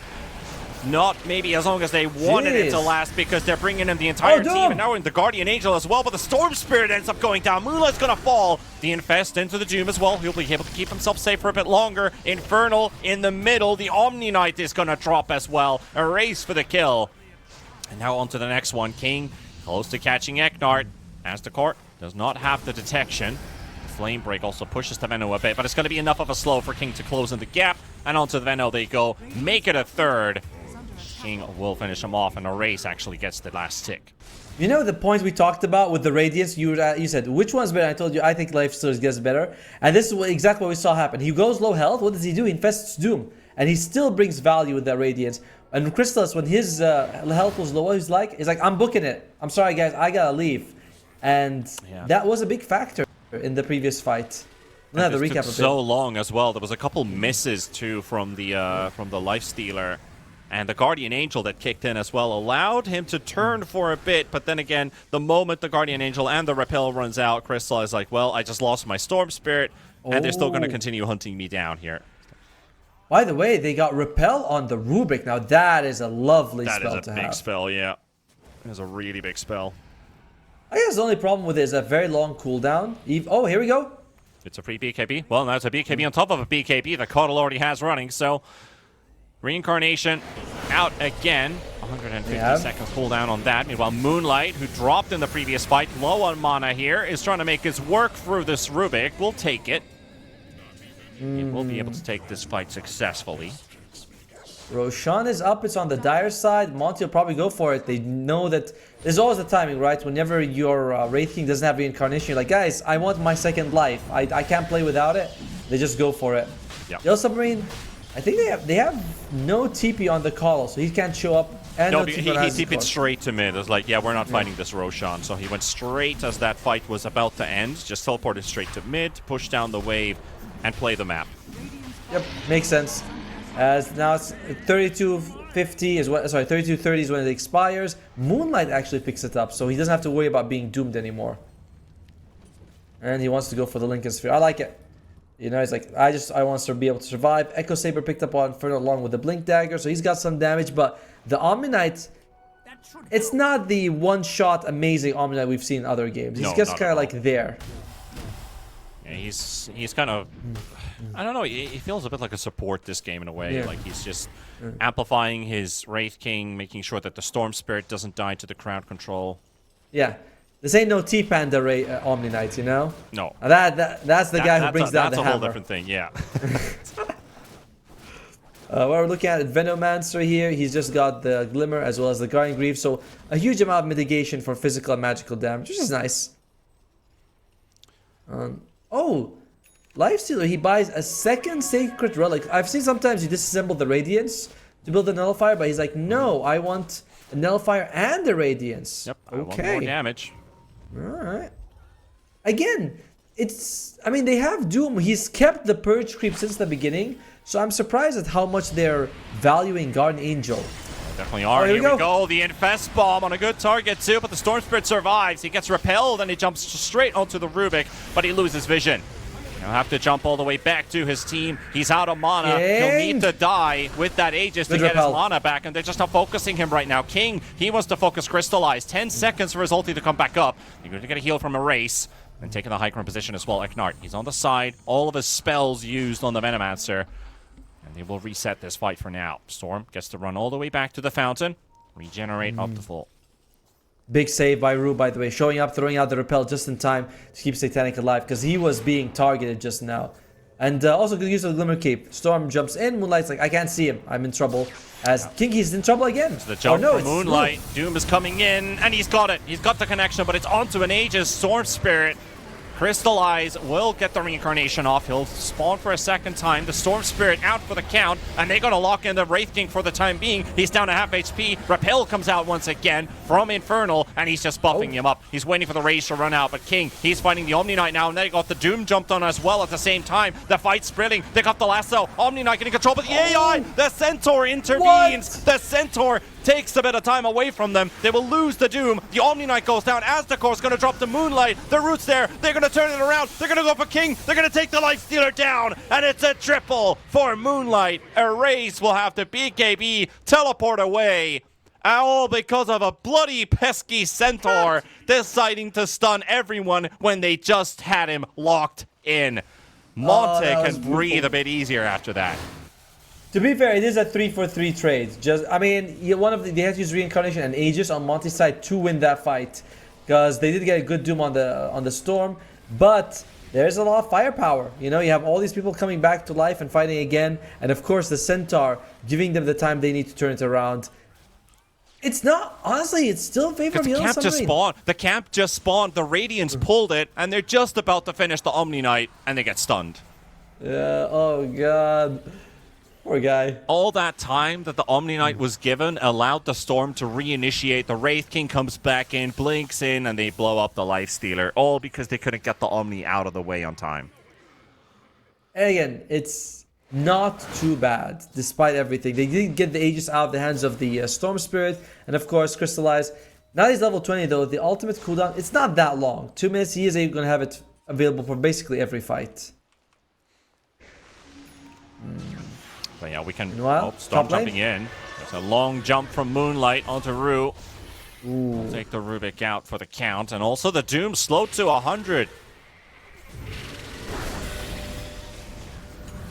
Get the Purge on himself. They turn around with the BKB. He's got Doom available. Omni Knight is low.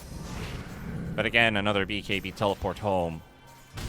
I love what Moonlight's doing. He's recognizing Rue as the biggest sort of threat to jump on the beginning of the fight, and it's working out for them. And as the going for the Batrider this time. Moonlight jumping in deep. Low on mana, though. Can't extend these fights forever, even with the 80 rune.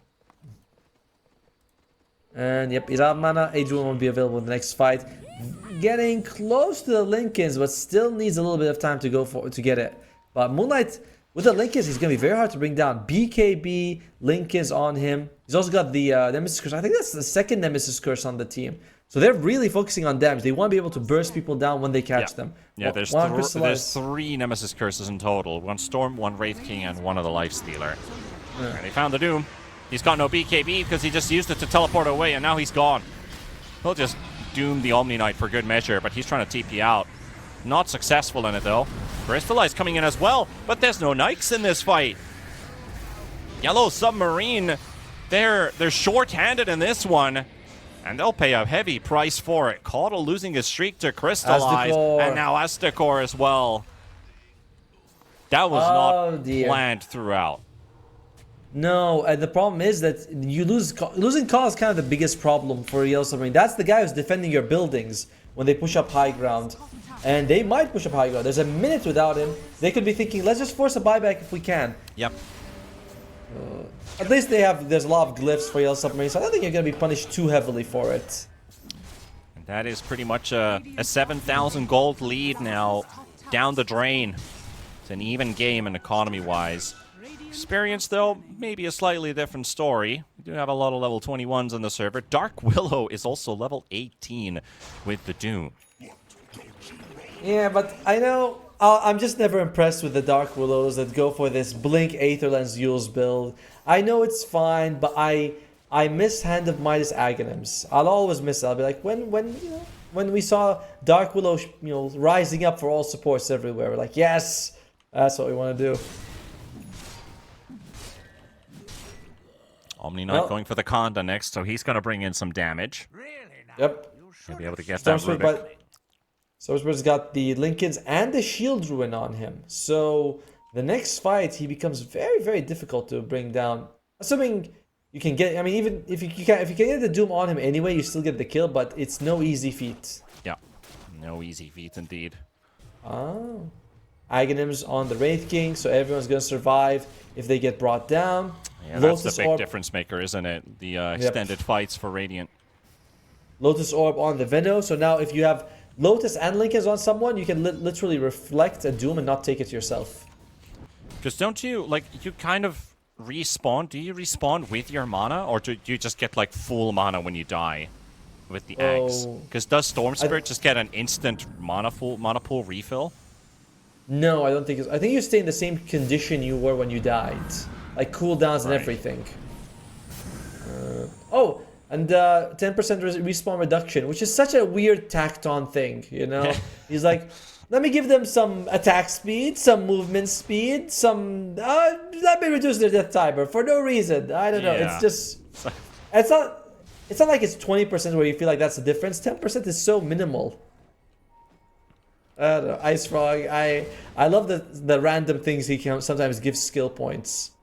Yeah, I mean, it is an interesting way because, their respawn is quicker, but they also get delayed because they haven't technically died yet. So it's like living on borrowed time. Yeah, that's basically someone said the exact same thing the other day, which is basically, since you are like living that time, it's unfair that your death timer is the same, you know? So it's like, Yeah. sure. I get Scepter on Lifestealer, once the shard next, smoke up from Yellow Submarine, and yeah, Roshan responds. Can they get there in time? The Dire scan, no one there. They didn't scan the Roche pit itself. They've scanned near it. They're not starting the Roshan just quite yet. They want to make sure that they're at full capacity. Look at Eknart's wards. It's like, yep, we're not gonna be caught with our pants down. And Moonlight as well. He's also throwing out a lot of these stack remnants just to make they didn't get caught. And looks like this could be an uncontested Roche. It's a lot of damage from the Radiant. It's a very fast one too. And Yellow Submarine, they just smoked up. They're going to be late for this one. They hear the Roche roar. But the moment they hear that one come out, let's see if they turn around on the map.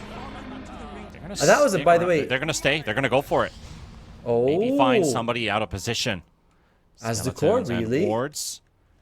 Very risky positions here. They're still sticking in the trees. Patience might be a good one. for one. Omni Knight, quick blink out. The silence comes out as well. Moonlight going to be jumping onto the back line. They got themselves the Omni Knight controlled right now, and the Omni Knight is out for the count. But they got the Rear King. Aghanim still doing some work. Eknard going to be dropping low as well, but they're going to be finding Crystallize versus King Crystallize. Still finding it all the way through. And you have to remember the Aegis is on Moonlight. That mana pool has now been diminished. King, he's fighting all the way through. He'll take down the Wraith King for the first time. And Moonlight, he's still going on to this Lifestealer. He's going to make sure that he goes down, and Moonlight will get the kill. Erase going for the teleport away, and he'll get out with the Doom. They got the Omni Knight, but that's about it. Very expensive fight, and I'm surprised they really went for it. They knew, like they walked in, they were like, "Oh, there's Plague Wars here." They tried to approach from another angle, but they just got the Aegis on Monte side. Maybe they thought, oh, you know, they might be a little bit low health, but Roshan is it's not difficult to bring down anymore. It's like in terms of dealing damage to you, you're usually very healthy when you're out of the Roche pit. Yeah.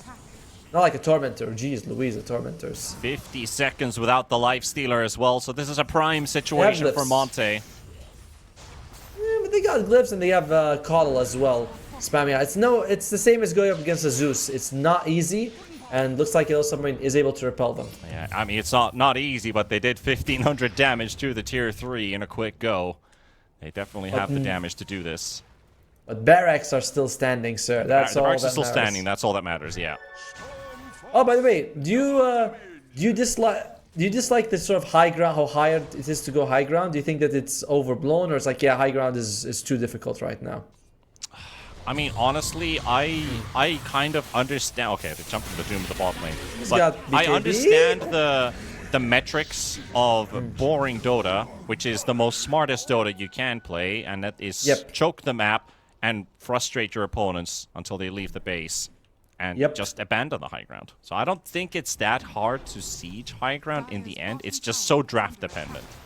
And a lot of times it's also not really worth it. You know, like some people, it's like going high ground takes a little bit of time. And during that time, enemies, you know, the map is so big, people can farm. So people only go high ground where they really have that big overwhelming advantage of, you know, we can go in and out in 20 seconds and get a barracks. Because if we're spending 2 minutes, it's not even worth our time. I don't think personally high ground is that big of an issue, like either for the attacker or the defender. Yep. I don't see it that way. I see a lot of complaints about it. People are like, no, it's too hard. It's not, you know, it should be easier to go high ground when you have an advantage. That's the classic response, right? That's what you hear almost all the time. So I guess, I mean, they haven't done anything to it, so something still stays in the game. Moonlight. Well, he'll just soak up the attention. King's going in all by himself. He's hungry. Leading the charge with the Rage on. Moonlight's also pretty nearby here. The Gale Slow is still on the Lifestealer. They will get another tier 3. Well, this time they get the tier 3 done. Yep. Out of the way. They have Cheese on the Omni and another 1.5 minutes of Aegis on the Storm. Yeah, but he's got no mana. So that's which is kind of a problem. And he's like, where can I find? He doesn't have a Kaya for that big mana region as well. So 20 mana sounds like a lot, but when you have to get 2,000, that's actually 100 seconds. So you have to wait for your mana pool to fill up. Parasma for Moonlight. All right, likes the damage. Sure does, and also the added damage for your team with that debuff. There we go. Looks like they might go for the fight here. Rating almost 25. There you go. Jumping the Lifestealer here, but he is going to get Glimmer Caped. Let's see where he is. By the way, Wraith King, I always thought the Reincarnation sounds so much better, yet almost all the time people take the Mortal Strike cooldown. And something that slightly confuses me. Oh.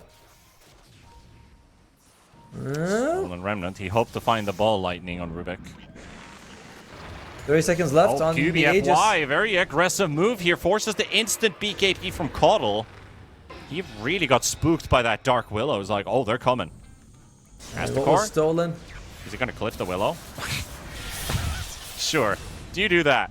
You cliff the Willow who has a blink anyway. I was just going to teleport straight to bottom. They think that's the Lifestealer, maybe. Monte's not too interested in like a big drawn-out fight with the Aegis about to expire. They just want to get what they can. And Aegis just finishes up, but with Bat Rider dead, they're like, yeah, let's just go for another fight. They're not going to buy back for this on. Nice King. Reaction with the Rage. Doesn't get hit by the Vortex. Any slower of a reaction, he would have gotten caught by that Vortex. They could have done a lot of damage to him. King is no easy kill. Trickster's Cloak, he can infest enemy, and he can infest anyone, and as well as a Manta Style and the Rage. So, pretty hard for them to bring him down. He is, and now finding for the Tormentor. Good Doom. Caudle does not have that BKB for another 10 seconds. Omni Knight is wearing down, and is down again.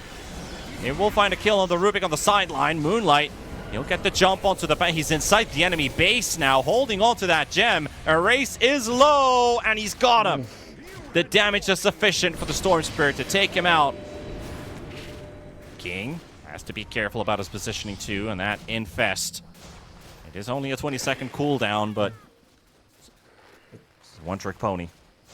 Yeah, still a cooldown. You know, if it's not available, it's not available. And it's another sort of victory coming out here for Monte as they get 2 kills. They lose the Omniate, but this Reincarnation, the Aghanim Scepter, even when you kill them, you feel like they still have a big impact for the remainder of the fight. As the core, he's thinking about it. Tough one, very tough one with the Lincoln Sphere on Moonlight. I mean, with the Omni Knight out, it's a bit easier, but yeah, there's still that Lincolns that you have to pop. So many buttons you need to press at the same time, and Willow actually blinking in the enemy base. Again? Why have you gone too deep? Moonlight's coming in as well. They're going to lose the Willow here in a matter of seconds. Infest Bomb. King is dropping low. The Bedlam's doing a lot of work. The Vortex is there as well. And they might just get it. The Force Staff save, but it's not enough. He's going to have to buy back to this one. Doom, he's being tanked by Crystallized, by Moonlight. The Doom is out. And Willow coming in with the buyback as well. They're going to recognize that now it's their time of reckoning for Monte to tie this one up. King forces Eknard away. Rue dropping low. And Moonlight just might die. He's out of mana. He's got no way out. It's this Disarm coming out as well with a lasso. And that Infest Bomb that will finish him off. King will get a double. Eknard's going to be teleporting away. And the rest blinking out from that base. They get a big kill. They get the Moonlight kill, but it cost them a lot. And Rue, he survived that fight. Moonlight put so much effort in getting him, but he was glimmered up. He steals the Wraith Fire Blast later on and uses it on the Storm Spirit. It's big every time Rue can survive. He's a big playmaker for the team right now. Absolutely. You have a minute without Storm Spirit. How much does Yellow Submarine want to bite is the question. Oh. Yeah. And there's not a lot of gold on the Dire side either. All of that money is sitting in Doom's pocket, wanting to get himself an Octarine core. By the way, check out what the sports on Monte want. They want 2 Lincoln Spheres. One for the Venomancer, one for the Dark Willow. They're saying, look, we want this Storm to walk in with like triple Lincolns. I don't know if you can actually have triple. I think you can have 2, like one on your own. But either way, that's what they want. They're like, I want him immune to these single target spells. Also, the BKB up on the Lifestealer. You got both what you wanted. The Manta and the BKB. We have him. He knows that there's too much control going on in these fights, that one Rage is just not good enough. Exactly. He had to go for it. And getting it at 45 minutes is a good time because like it's going to be the longest duration at the most critical point of the game. Rue smoke pops and he actually finds the Courier. Will locate him. Does end up getting Yule's up. King released. Sick him. But won't actually get the jump right away. Rue's already down. And that's a Rubik gone. King, he finds himself all by himself. He needs to get something out of this one, but the fears are coming through. He gets the force staff. He's still stunned on the spot. The BKB comes out, but he's got no HP to live. And King is out for the count. Monte, they pretty much have this one in the back now with the Doom gone as well. 2 minutes out. And Erase is the last line of defense. And he's also going to get caught with the Yules, QBFY, and Moonlight. BKB up, teleport home. But it's still a 2 versus 5. I don't think they can hold Tomo. I don't think they can either, Mr. Panda. As for some reason, King, he had the Curse Crown on him. It's not Manta. Obviously, there's a shard on the enemy side.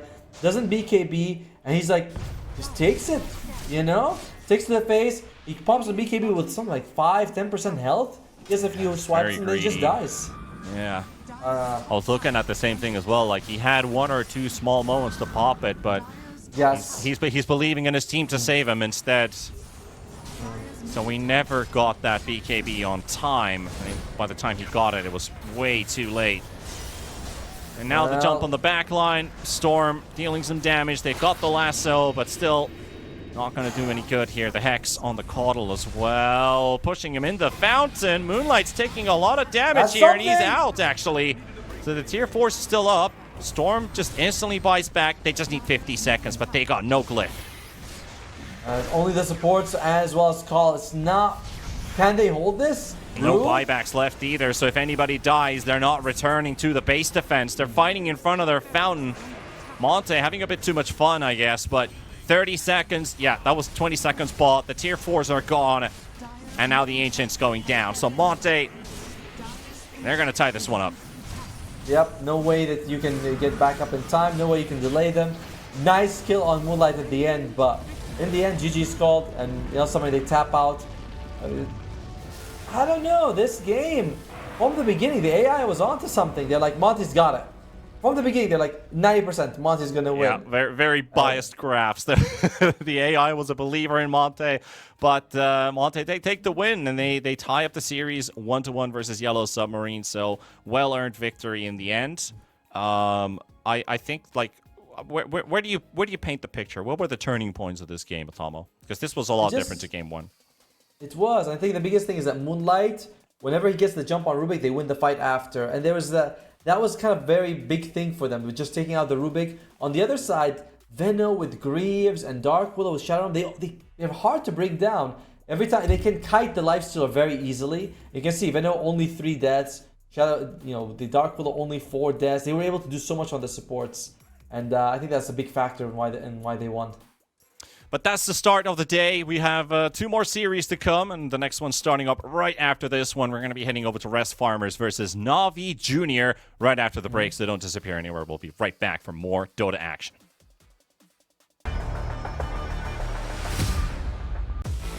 OneXBet and Eva Alfie present betting on all esports events on the website and in the OneXBet app. OneXBet. Play with Eva.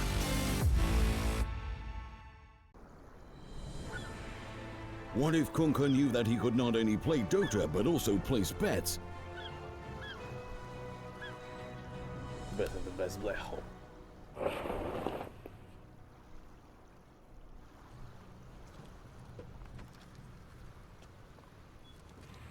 OneXBet, bookmaker company.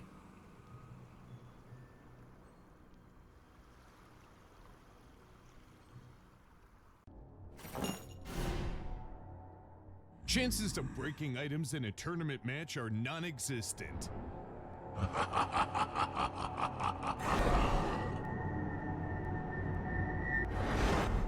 Chances of winning at 1xBet are always real.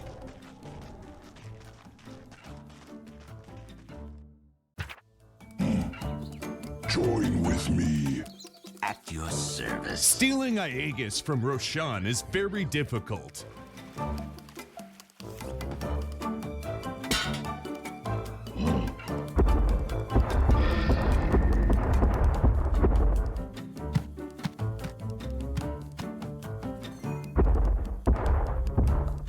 Winning at 1xBet is super easy.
Let's go.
Use your skills in the gaming. 1xBet. Respect from 1xBet. Respect from 1xBet. Respect from 1xBet. Respect from 1xBet. Respect from 1xBet. Respect from 1xBet. Respect. Respect from 1xBet. Respect from 1xBet. Respect from 1xBet. Respect.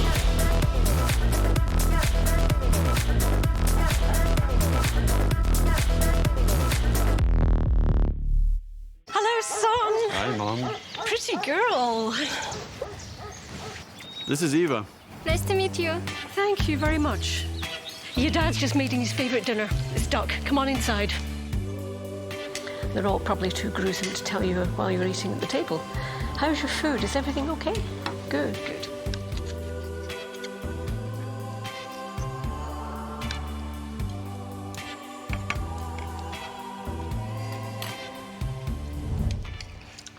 You seem to know each other. Yeah.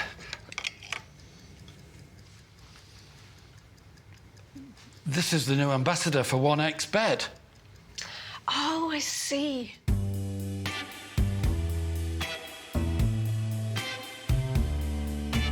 Everyone felt good when Eva Elfie became the new ambassador of 1xBet.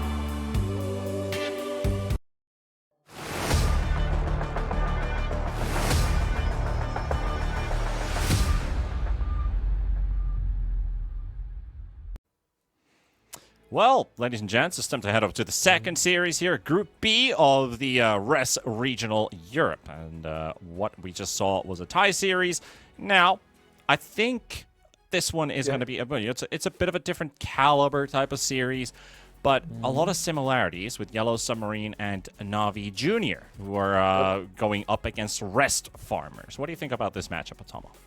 Well, it's kind of interesting because Navi Junior, they have a very unorthodox drafting. Like, they draft weird picks like Carry Pudge, Mid Snapfire, Offlane Meepo and Broodmother, Position 4 Snapfire, Position 5 Lich, Grimstroke, which, not of all the ones that was the least out there, but we don't see them very often. So they're an unusual team. And when I say they pick Pudge, their Pudge is good. God the Juice is like 20 to 26 in this patch with Pudge. It's his most played hero by a lot. So it is something I'm looking forward to. On the other side, I'm sorry, you go ahead. No, I was just going to introduce Navi Junior and their roster at the same. I think we should talk about a bit more about this team. Like, you kind of brought up the drafting style being a bit different, but also like the young blood is also present here. Like, we had Satanic King and Yellow Submarine. We got Niku in the mid lane. I think this story is going to be repeated over and over again about the youngster trying to get it out there. But I think now, I think it's pretty early to say it, but I think now finally would be the time for Navi Junior to start getting points on the board, because that last tour didn't really go their way, and I think maybe if they've now polished a couple sharp edges, this team is a playoff contender. I agree. It's like, on paper, they look very impressive. Maybe like these teams, these players haven't been on like big teams before and all that, but everyone's very they look good with interesting hero pools, high MMR group, all that stuff, but not there yet from what we've seen in the past. So and their opponents, Rest Farmers. Back to the point you were bringing up about the drafting style, a very different style team. Yeah, more standard, honestly, right? Like, they carry, Sven, Faceless Void, Gyro, Azantic with a Primal Beast, Timbersaw, like a lot of the same, heroes they expect.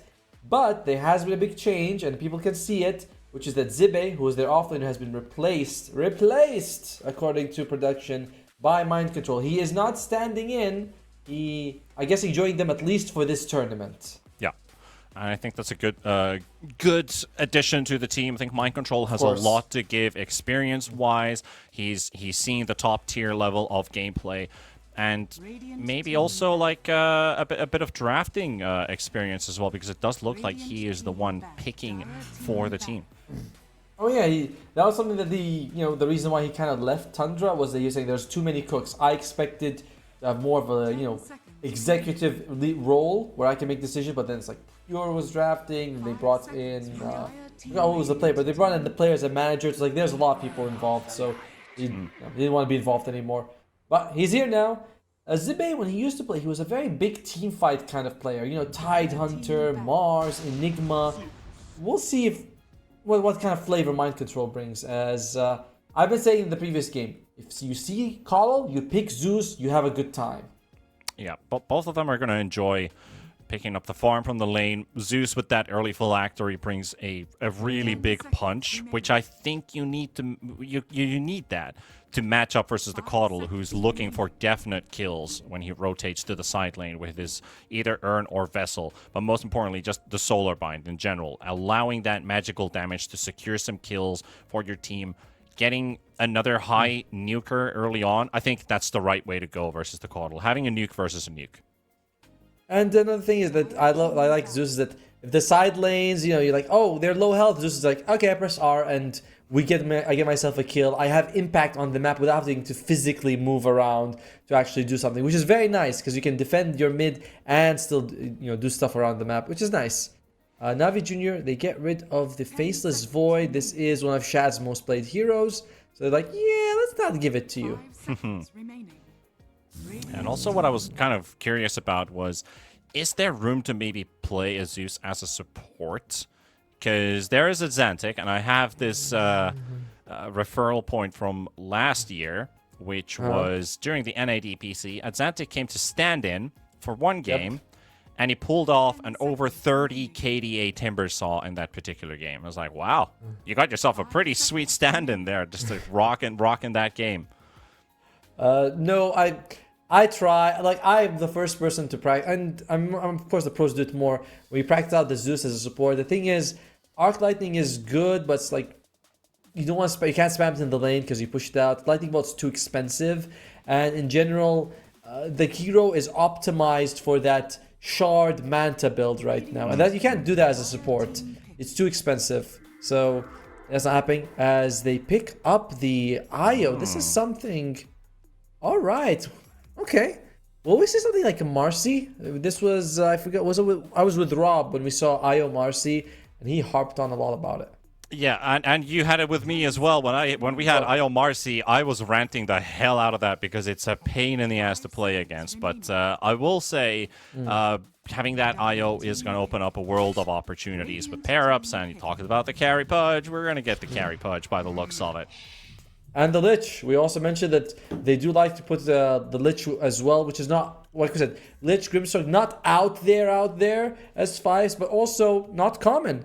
As, by the way, I was going to say, Disruptor is banned out, but Chen isn't, Crystal Maiden isn't, and Shadow Demon isn't banned out. The S tier supports of the patch, you could say. Yep. They're like, nah. A lot of options out there. But the Lich is a really good response to the IO, because you know IO is going to pair up with a physical damage dealer, and Lich Armor is the perfect answer to it. Yeah, when we were talking about like the Marcy, right? Now suddenly you jump on him and you have, what, 60, 70% damage reduction to your combo? It basically does nothing. Yep, yeah. Obviously, the same with the Morta, same with the Gyrocopter. What do you want here if you are on Rest Farmers? This Pudge is also a problem for you. It's such a tanky hero. Is Lifesteal? Lifesteal is in the pool. I guess you go Lifesteal with Radiance and you kind of don't care about anything that they have in Navi Juniors. Dismember is annoying. Yeah, go Slardar. Not bad. Not bad. With the Hoodwink. Okay, so that's going to be Mind Control Zero as well as Pablo. And it's going to be Hanskin on the IO. I always think of Hanskin as an amazing Phoenix and Trinity Protector player, but IO is a bit different from that. It is a bit, but it already has a great pair-up if they want to play it with the Slardar, but they can always still pick themselves that carry last pick, pair it up with the IO, but if that hero dies for some reason, then IO still has Slardar to play with. And this is also a really good lane duo if they want to put the Hoodwink into the safe lane position. But I'd rather see Pablo play the Hoodwink. I know he's a really mean Hoodwink player, so let's see what they end up going with. They have the last pick. The Timber Saw ends up going on the other end of the draft, though. Navi Jr. So, with the Timber, I mean, it's a decent reply to what's already on the board, but it doesn't know its lane matchup exactly if they want to play the Coddle mid. Yeah. And honestly, not the best Timber game, right? There's a break on the other side. The minus armor is great, especially because you don't go reactive armor anymore. You go like 4-4-0-1 by level 9, usually. You might, like, it's... as gone are the days where you used to go 1-1-4 and just be like, yeah, I have damage and I can just tank. Now it's like, no, you don't go for that. And there's magic damage with the Zeus, so you might get Eternal Shroud, but it's like I have to build an item to mitigate the damage. It's not built in naturally. I don't like this Timber Saw pick, I gotta say. And it does look like it might be off lane because Niku has played mid Snapfire before. And they're banning out both of his mid heroes right now. So they're suspecting this Timber to go off lane. Yeah. And it's going to be mid, but I think the Coddle is going to go mid. This is a ban for days. His two most played heroes are Snap and Batrider. So that is also true. That is also true. Yeah. And that's why you got me here, man. I'm here for you, for these things. That's what I was suspecting, like the Coddle. We talked about the 2-4 flex, that it's still there. But you're right. Maybe they do play the Timber and the Coddle instead and just pick a support last phase. I imagine we're going to see something like maybe a Gyro for days coming out here. Gyro is in the pool.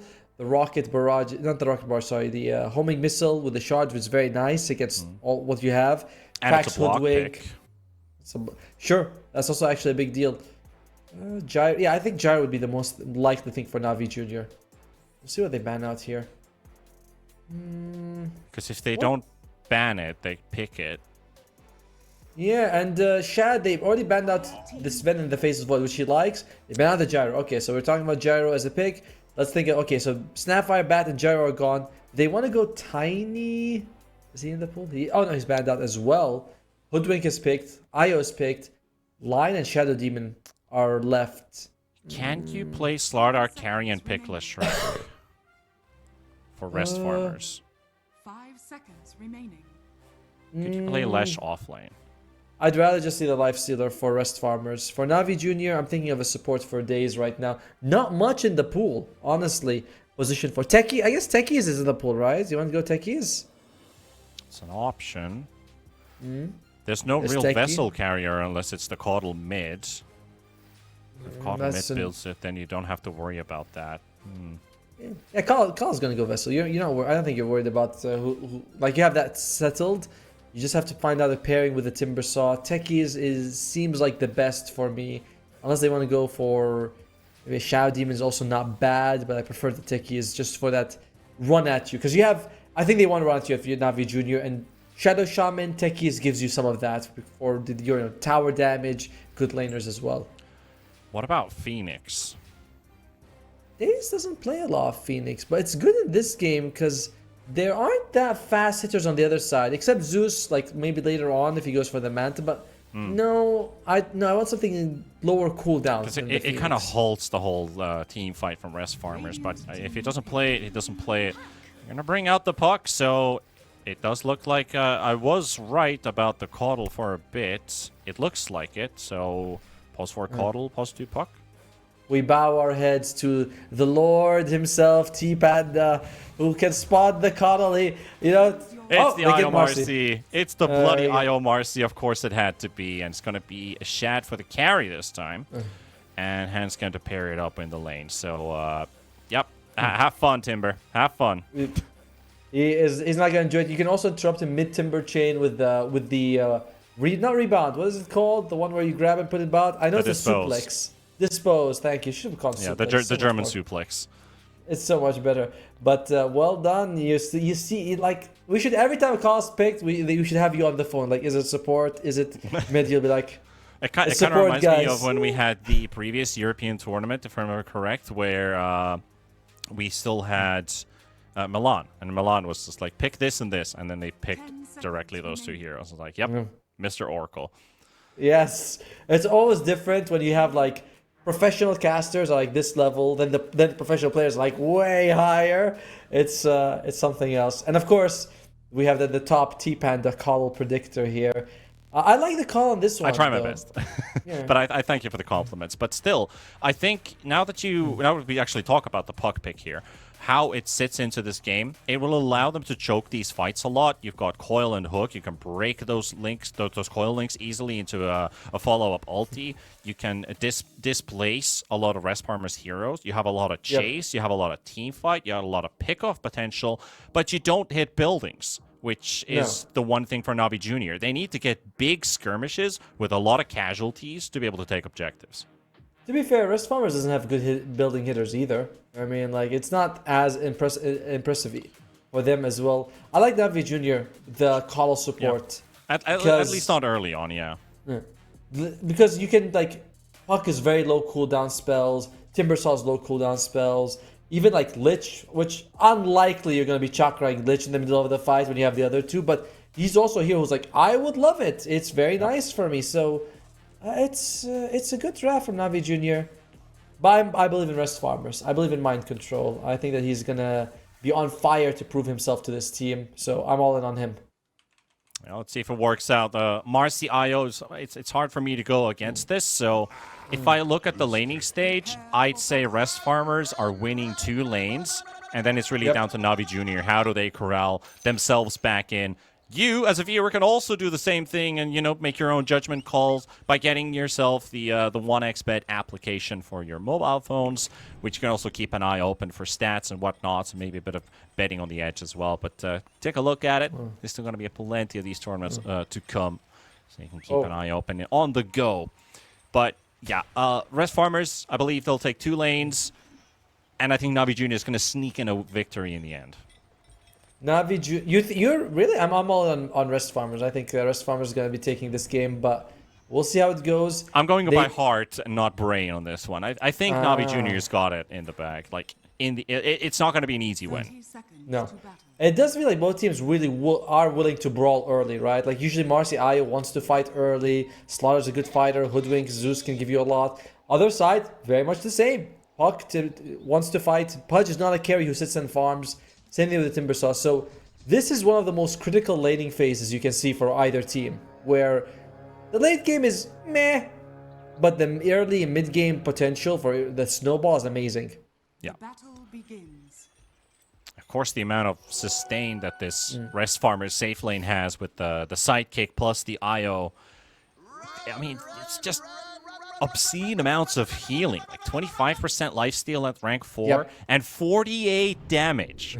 I've played this Marcy compared with like a lot of carries, and Shadow Fiend by far has been the most fun one because you hit for a quarter of their HP and you lifesteal plus your Mask of Madness, which you usually have just to pump in extra right clicks.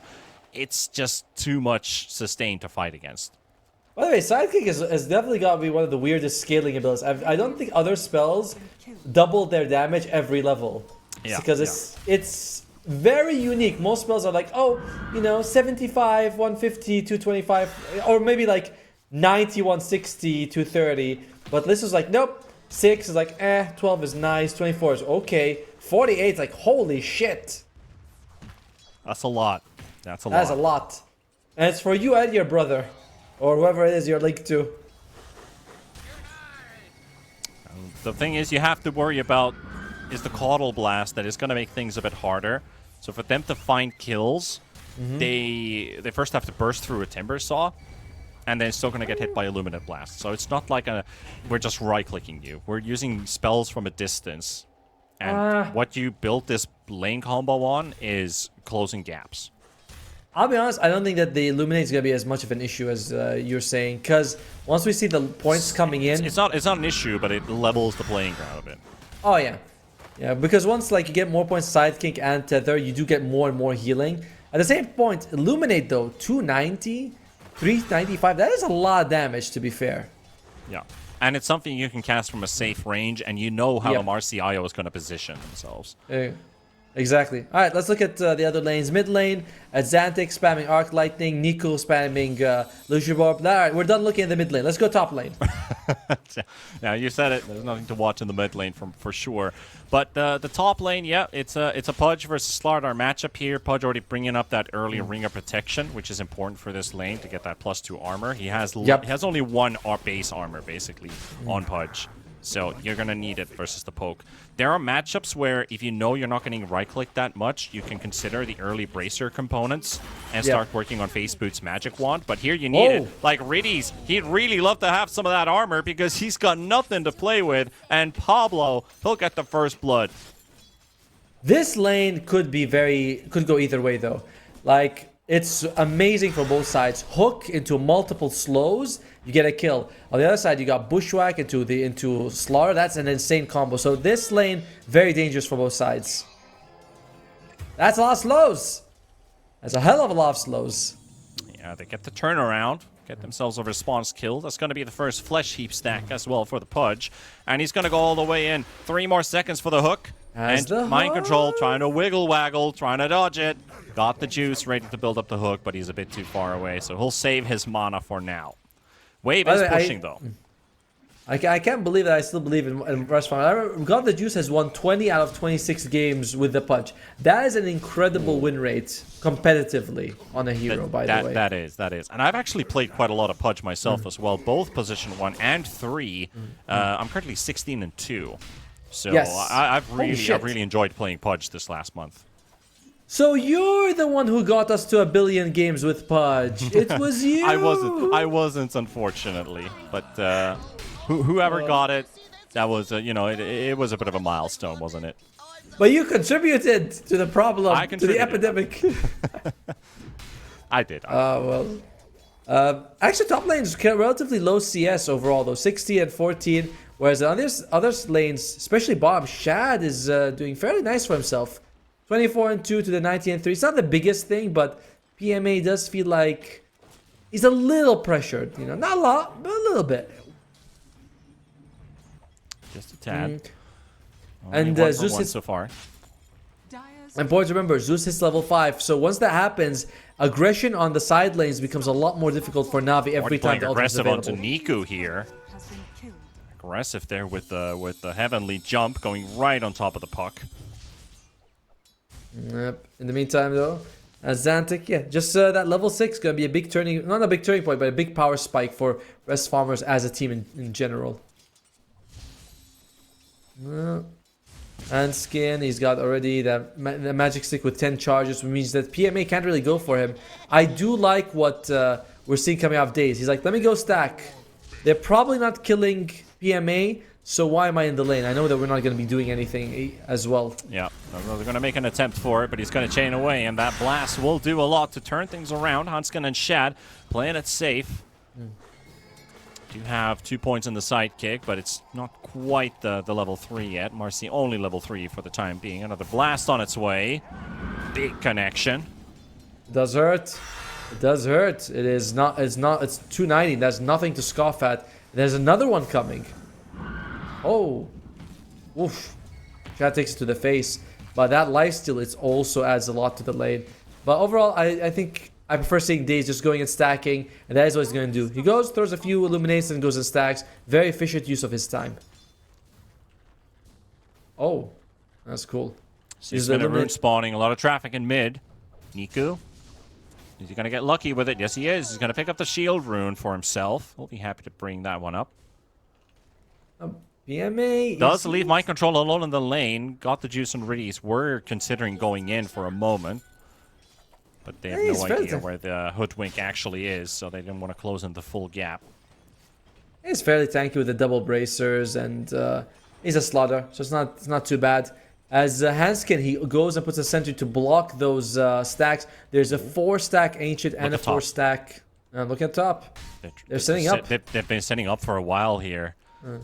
Mind control, he walks in. Bottom. Bomb smoked up. There's the Lich slow. Now you just need to connect the hook, but it's a very fast fishy fish. Bushwhack connects as well, while that armor is gone from the Pudge. And he's used his flesh heap to get away. And here comes the Xantic as well, rotating to the top lane. The saving hook on Riddies. The Zeus ulti. One more lightning connection, and he'll get it. And Xantic will take it. Meanwhile, bottom, also a bit of a battle going on. PMA under the tower. Niku with the coil. They can't secure a kill. And now the Hoodwink's coming in as well. The Timbers are going to go on into the tree. And that blast, it completely misses. Will not put anybody in danger either. So big wins with Rest Farmers taking kills from 2 separate lanes. And I think, I did mention something about winning 2 lanes. It is looking pretty good for Rest Farmers at the moment. It is. I mean, Xantic, he shows up top. He's able to help them get the kill. It's only on a Lich, to be fair. So they didn't get the big kill on Got the Juice, but still a kill.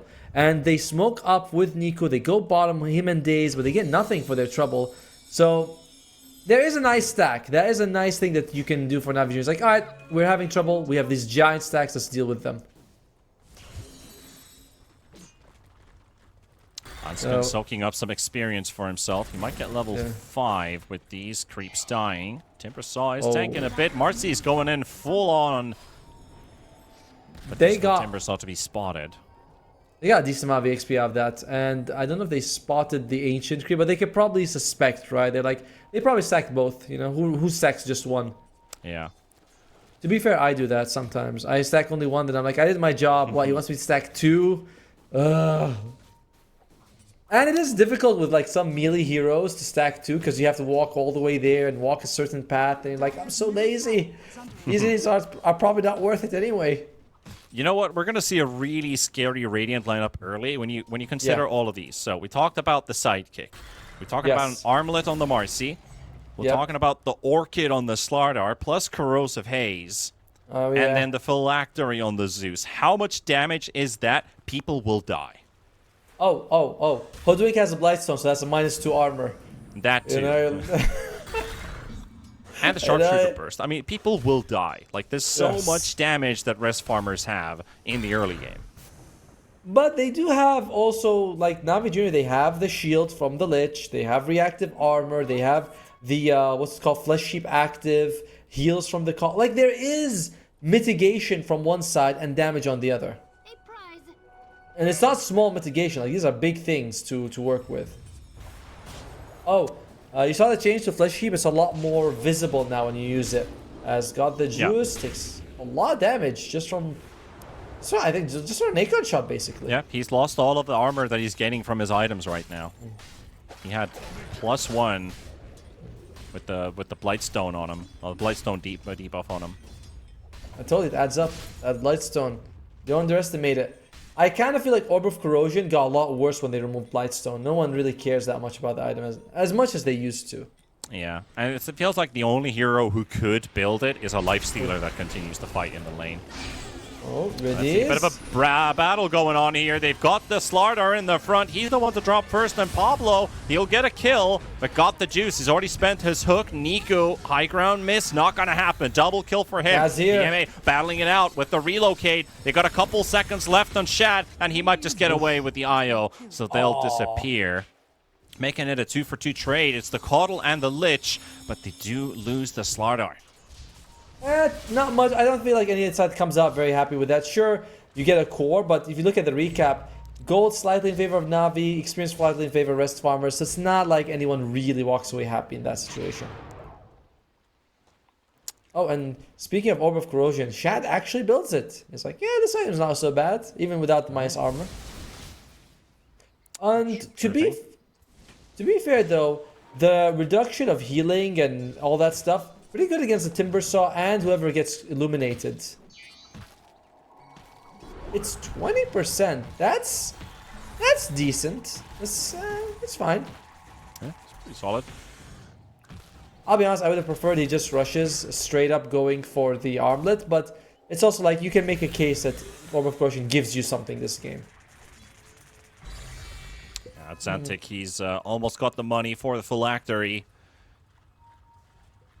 Just clearing up that double, or was that even a triple stack of hard camp units? So he's not too far off of that one now. Pablo also lining up a Maelstrom, so let's go full on damage, shall we? I prefer the Maelstrom first over the Rod of Atos. I know Rod of Atos is great and all, but it gives you a lot of split push if you can get Maelstrom first on Hoodwink. And Mind Control wants Blink Dagger, which I love. And in a game like this, I think you just want to go in. You have the stats sort of to like get fights going, but if someone gets hooks, you just want to be there, and Blink Dagger gives you that. So yeah, I like it. I like it a lot. Still fairly even here. Nico is the one on top of net worth here with 6,400 picked up on the puck. Also has the Witchblade double null talisman, which some players might debate is too much. Actually, we've had plenty of discussions about like mid builds, and usually one is enough, but two might feel like it's a bit too much. Well, to be fair, you do get so much like mana regen out of it, and since it's based on your intelligence, the Witchblade, the extra 5, it's nice. It doubles later on. But is it worth it? I mean, for 500 gold, you're really not paying that much. You know, it's like it's not going to delay you by like more than 500 gold. It is 500 gold, but you're that will delay your blink. I think it's fine. That's the debate that we have. Like, is it worth it? I think it's worth it. On the puck, because one is good. Okay, sure. I'll take your word. Don't take my word. Never ever. You know, as PMA, I saw his health drop, but he's just farming ancients. It is a yes or no question, right? So I'm not gonna bunk your ideas completely, because some people say it's a good idea, some people say it's not a good idea. So think we can always agree that there's value to it, but it's like how much value is it? And that's always the difference thing. As Mind Control breaks the smoke, once in. There's the blink reveal. He goes on the Pudge instead of... They couldn't find the Lich. And they're relocating as well. Poke They misses. can't really get them the fight to go as the way that they wanted it to. And that relocate's going to run out. The whole Na'Vi team is here. Pablo getting caught by the Sinister Gaze. Two heroes have relocated out. Pablo goes down. Rest farmers, well, they just need a bit more information. The coil does show up, and the snap and the hook from Got the Juice. They'll take a Xantic. Quick stun from Mind Control, but it won't save him. And they're going to continue with a hunt. They need 5 seconds for a Solar Bind by Mind Control. He gets the blink away. He takes the Wisdom Rune. They're still on the chase, though. They're not done. They're not done with the Mind Control chase. They'll go all the way. Tries to TP home, but a hook right on the money. Got the Juice. We'll take that one as well. I gotta say, very odd decision by Rest Farmers to go like that, because they go into this tower's full health. They smoked up. Who ganks a tower, you know? And it's very forced, that fight. So they get punished for kind of a bad move that they shouldn't have made. Yeah, they also jumped the wrong targets too, because they wanted to find potentially a Lich, blow him up before he gets the shield out, but he was hiding in the trees, out of vision, and they smoked up only to spot the Pudge, and everybody stacked on the Pudge, and he got shielded, because they were like, well, they thought the Lich wasn't there, but obviously he was, so that kind of backfired. It was a what's it called? Heat in the moment decision. Very much heated decision. But, you know, you do something in the heat of the moment, you get burned. And that's what happened for Mind Control and the rest of Rest Farmers. As the net worth is looking very nice for Na'Vi Jr. It is. We're still building to the Marcy timings, at least. There's still something Rest Farmers can look for. You know, the burst damage doesn't wear off. True.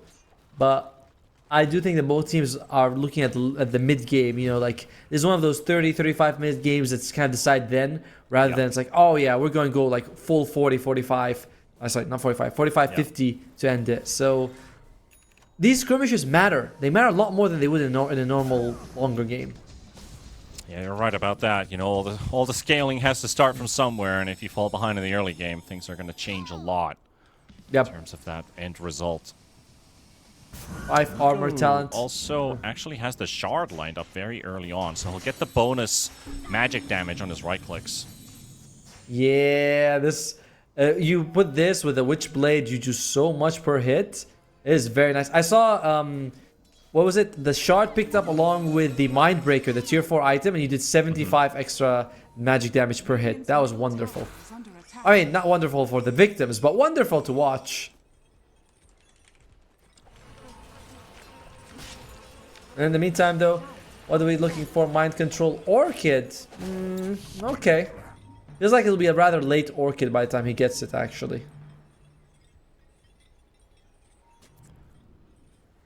Pablo in the top lane. He's just trying to move around, making some space for his team. Jumping in aggressively onto PMA, but Daze is going to push him back. He's already down a half HP. Still has Unleash. Another Solar Bind. The quick relocate save to bring him back to safety. He'll get back to the fountain. Nico's coming. HP. Nico's coming. Puck's here. They have Pablo around here, but let's see what Nico can do.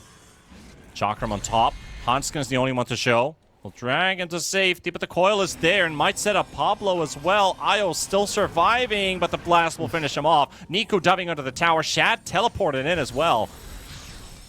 And there are 4 heroes on the chase right now. Marcy could use some backup. Shad already down low. Gets an armlet, but not a toggle. Not a proper toggle, at least. He's already out.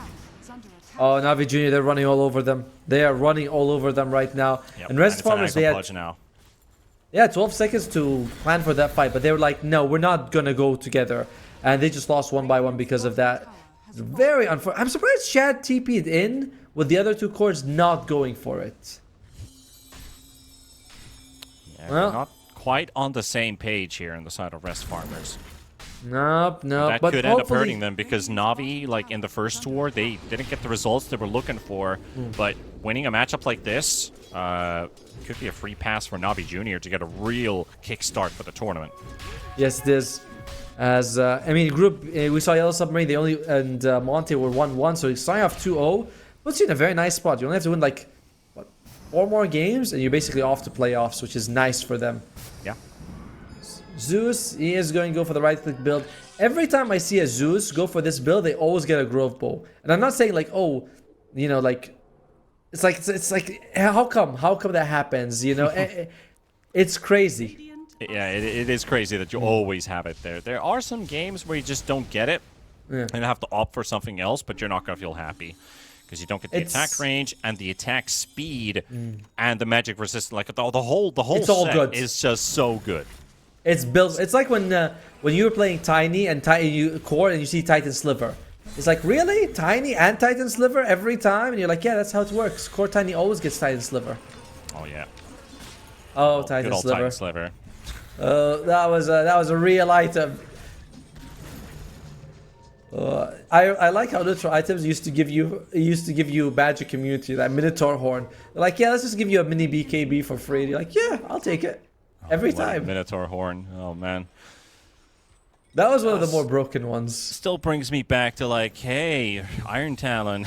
It's like Tier 2 of all things as well. Remember, it was not even Tier 1. They're like, Iron Talon Tier 2. In case you want to go for that 20-minute juggling that you felt like it. By the way, lucky break for Na'Vi. 2 Philosopher Stones on their supports. That is very nice. Money. Oh, that was a good intro song, to be honest, for the show. For a show... That's a lot of Monets that they can get. For a show that had no rules, by the way, if you actually watched it. Yeah. I feel like this team... I'm not going to lie. We're talking about The Apprentice, right? Yes. I've been on that show. I'm not even kidding. What? And to finish The Apprentice final episode, I was the stage host for the other team. Holy shit. Not even kidding. I've actually been on TV doing that. Oh my god. I'm talking to a real celebrity. What? Yeah, it's like when Fog... that was like 6 years ago, I think. Yeah, it was about like 6 years ago. It was like an esports themed competition. Nice. And they basically had like your main goal in the finals was to establish an esports event with like interesting stuff going on with a live audience. Yes. And then they got their performance was based on how many people showed up and how good the feedback was, and you know, and all that stuff. And I was stage hosting for the other team.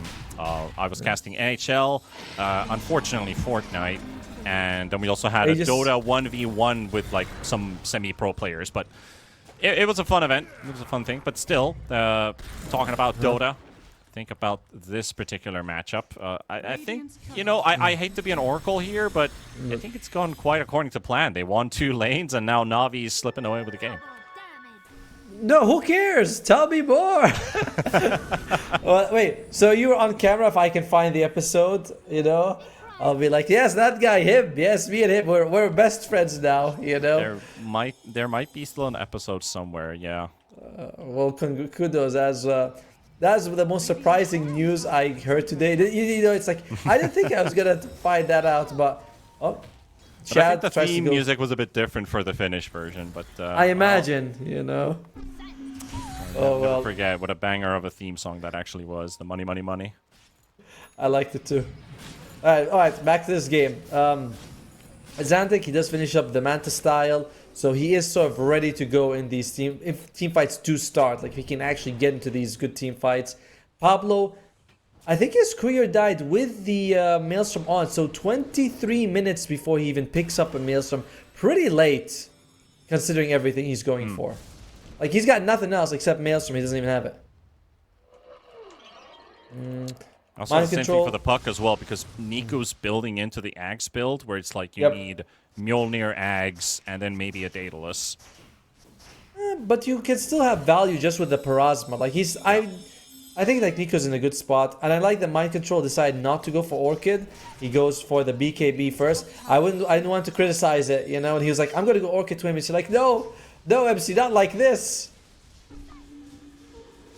Yeah, puck is getting jumped on right now, but nice spaceship just in time, able to dodge the bushwhack, and now Mind Control sets himself on the front line of fire. And he's gonna get helped a bit from that Zeus ulti. Nico does go down to Azantic. It's Got the Shad. juice in the backline as well with the Dismember, but the BKB on the Marcy, and the Unleash is unleashed on top of this Pudge. Damage mitigation. Pablo gets blown up by PMA though, and they're running out of firepower. Might have the Aegis on this Marcy, but the Zeus losing his life as well. Make it 3 for Na'Vi.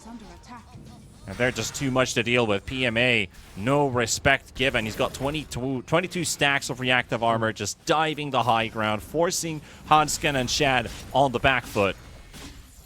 And by the way, man, Shad, did you see what he did? He wasted 3 volleys of Unleash on a Pudge who had like Flesh Heap on, as well as the Frost Shield. 70% damage mitigation. He didn't lose health. Shad was like pop, pop, pop, pop, and you know, Pudge was like, this is all muscle, baby. Yeah, and just didn't take any damage. And that will change. That will change when Marcy gets the Aghanims, when you get the Dispel. So you'll be able to remove that shield. But until then, Pudge is still stronger than Marcy is. Plus, there's a 4-level gap between the two. But doesn't the Dispel only apply on Marcy? Oh, it dispels your opponents, right? No, it causes Unleash to apply a basic Dispel on Marcy. That's what it says. Oh, yeah, it's just the silence on this bonus. True, true. Yeah, you need a nullifier then on top of that. Yeah. You're right, I didn't want to, you know, a guy who's on the Apprentice, I didn't want to say you're wrong, but I was reading and I was like, but I am wrong. No, sir, you are merely... But you are right about that. Like, it probably just mixed up with, like, I'm used to seeing nullifier on a carry Marcy so many times that, yeah, that has to be the only option. So you need another item on top of it. Yep. Exactly. It's like you get the Aghanims, then you need a nullifier, then you can deal with the enemy position 5 ability, which is so crazy to say. Oh, Pablo? He's going in deep here. Pablo will miss the sharpshooter as well, Damn. but won't do much good for him. Easy quick kill. Meanwhile, bottom. Mind control's being set up here. Got the juice jumping in right on top of him as well. He was waiting at the trees for somebody to show up to push this lane.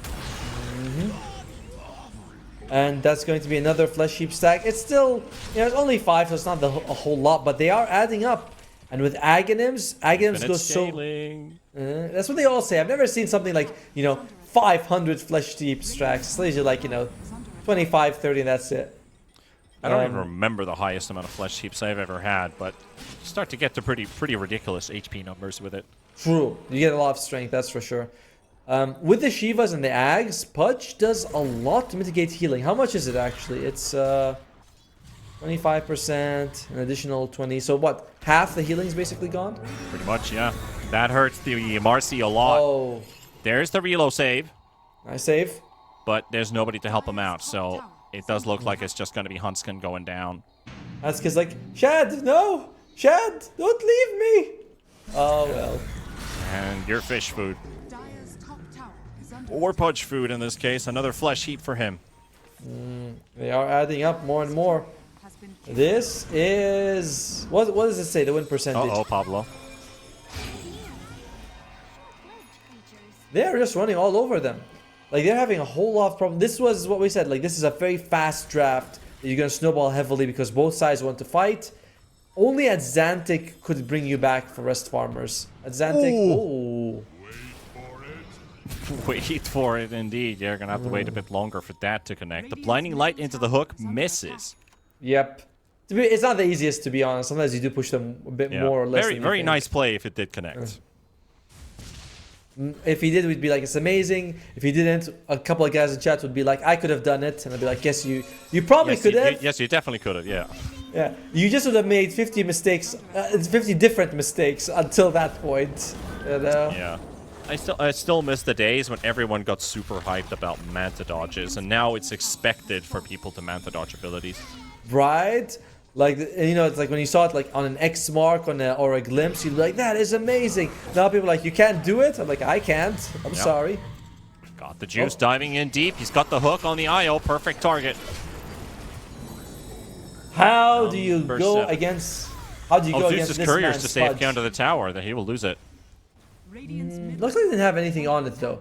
So at least he doesn't lose anything. He's going to go for the Octarine for afterwards, just so they can get like lower cooldown on the Manta style. But it's all Azantic, man. The Shad is This here doesn't scale amazingly. You power spike at the BKB BKB armlet basically. Yeah, that's really the big kicker. But they're playing for the scaling game.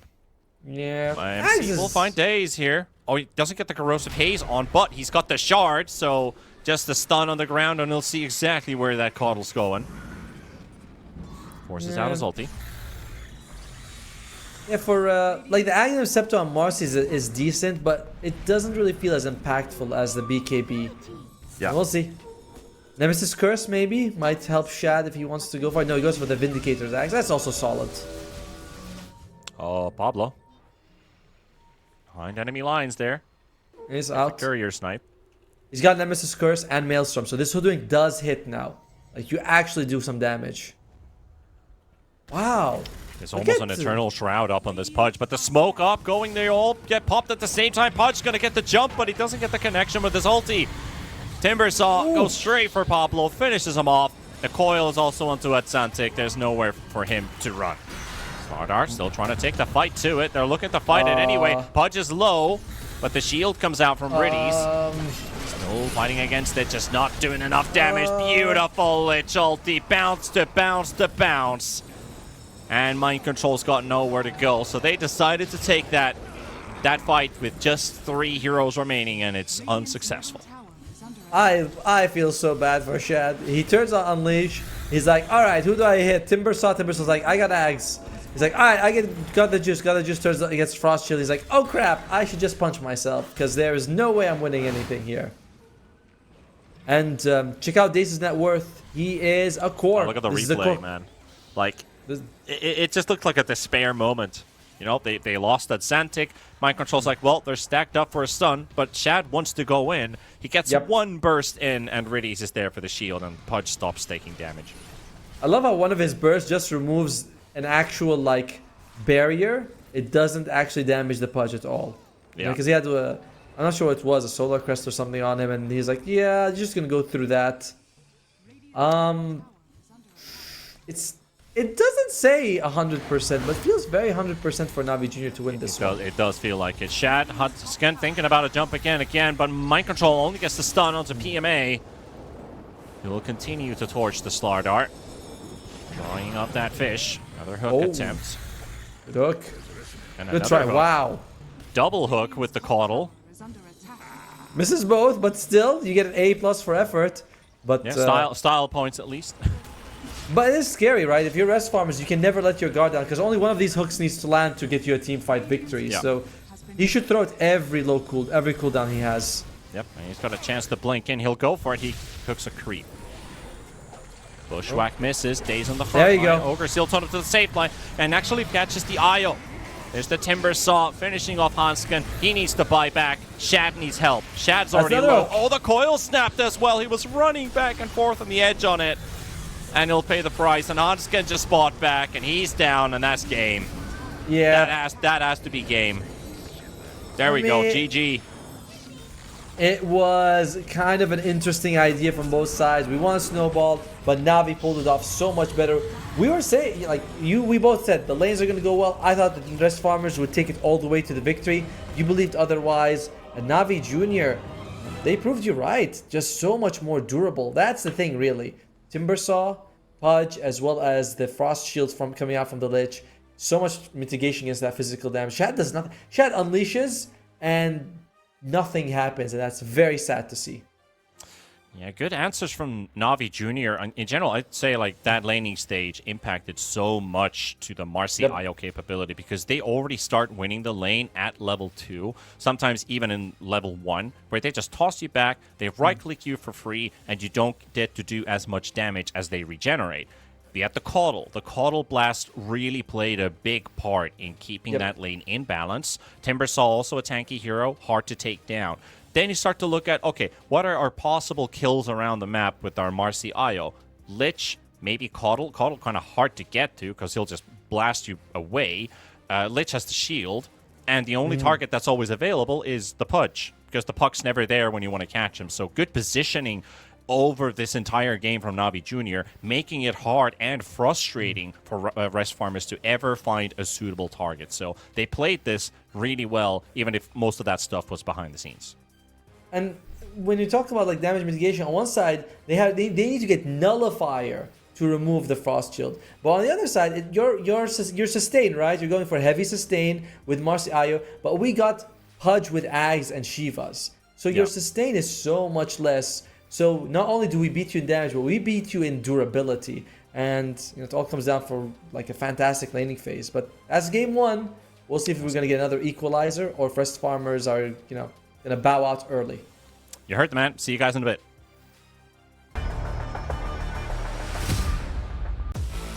OneXBet and Eva Alfie present betting on all esports events on the website and in the OneXBet app. OneXBet. Play with Eva.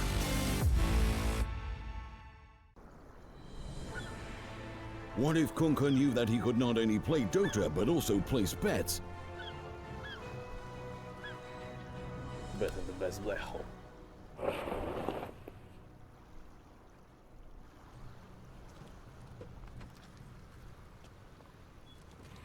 1xBet, bookmaker company.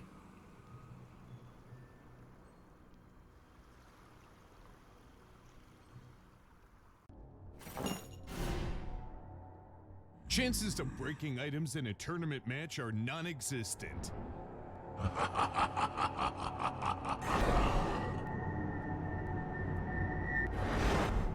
Chances of winning at 1xBet are always real.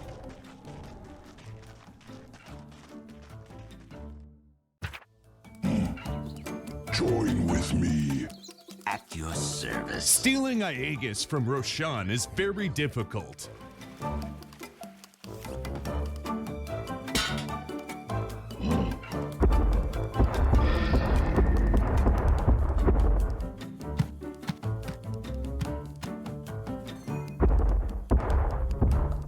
Winning at 1xBet is super easy.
Use your skills in the gaming. 1xBet.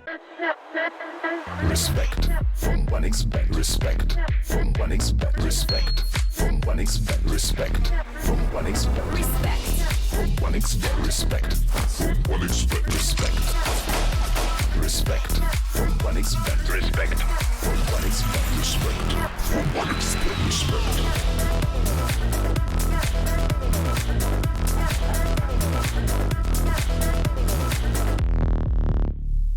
Hello, son. Hi, Mom. Pretty girl. This is Eva. Nice to meet you. Thank you very much. Your dad's just making his favorite dinner. It's duck. Come on inside. They're all probably too gruesome to tell you while you're eating at the table. How's your food? Is everything okay? Good, good.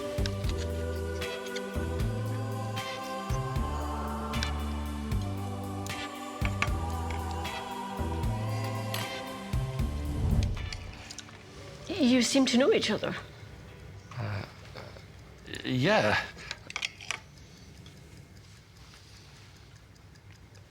This is the new ambassador for 1xBet. Oh, I see.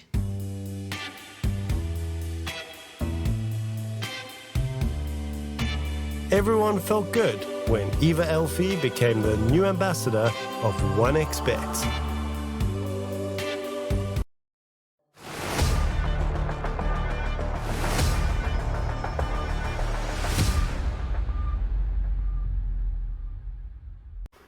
Approaching the halfway point of the day here with Rest Farmers and Navi Jr. going into the second game.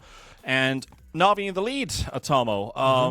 I saw a lot of promise with Rest Farmers and their draft, but the execution, it was, just one team doing and the other one responding. Yeah, I mean, Shad was playing a very different playstyle than what he used to. Because I look at his hero pool, it's Sven, Faceless Void, Gyro, Alchemist, Naga Siren. Marcy is not like that. Marcy is not farming. Marcy's a fighting hero. You have to coordinate really well with Handskin, and it just didn't work out. And you can tell some of these fights, he wasn't making the right decisions. When he goes and hits people who liches using Frost Shield on. On the other side, God the Juice got his best hero with Pudge. He was so comfortable. He was throwing out hooks left and right, misses 3 but lands the 4th, and you win a fight because of that. He's like, I don't care because I have Call refreshing me. That was really nice to see. Of course, Nico and Puck was also running rampant. They had no catch for him. Yeah, and a total of 6 kills for Rest Farmers in a 30-minute game always spells a bit of difficulties. It's rough. Everybody's a bit, the verge of molding a bit. And it's like, let's just tap out early. But I hope they restore their mentality for game number 2 because the draft is live. And let's see if they target any of Navi Jr.'s favorite band or picks even. Because I think the thing for Navi Jr. is they've started strong, then their heroes start to get banned, and then they start to struggle towards the end part of the tournament. So I hope that they've done experimentations and increasing their hero pools, maybe finding some flavor to it. Because if you have small hero pools and you never get those heroes because they're always getting banned, it's going to spell a lot of difficulties for the team. To be fair though, Navi Jr., they have like a pretty out there group of heroes that they pick. We talked about the carry punch, but like mid Snapfire, off like Meepo, this position 4 snap as well. Like we saw Lich, no one really picks Lich. They picked Lich over CM Chen, but they know how to play with it, so they're comfortable. And I think these are all positive points that they can look forward to that will get them far in the tournament. But hopefully so. I don't want to be like in some places where a team wins or loses one series and you're like, if they lose, they're like, it's over. This team is done for. They'll never recover. Or they win one, you're like, this is the best team ever. It's like they won one. We'll see how it goes in game 2. Rest Farmers banning the call is a nice start. It's too much flexibility. You want Navi Jr. to get it. Yeah, it is an option to at least get rid of the coddle and force Days into something else. I think the laning idea, I mean, still, again, it could be Nico who picks up that coddle into the mid lane and presents, troubles of its own. Just get rid of the hero instead. Yeah, it's like, if it goes mid, it could be a problem. They picked the Zeus to counter the coddle, and then Azatic, he also doesn't play Zeus as often as some of the other heroes, like Ember, Primal, Timbersaw, which are different than Zeus. So everyone's kind of forced off their game for Rest Farmers. I feel like Rest Farmers were playing with weights on their back, and that's why they just weren't as good as they we expect them to be. Well, let's see what the first phase is going to bring us, as the SD and the Disruptor Pango will be the final bans. And we're going to start things off with the Primal Beast, so this could still go anywhere. And Navi Jr., they want to take the IO themselves. So, Rest Farmers, are they going to ban out the Marcy? Because, you know, this could be a flip. No. I don't think they're gonna go IO Marcy. I mean, they might, and they just be like, let's show you guys how it's done. All right, this is how you do it. But I don't think they play a whole lot of Marcy on Navi Jr. So no, it's not happening. It's not happening. All right, I got my fingers crossed because I'm hoping they do it.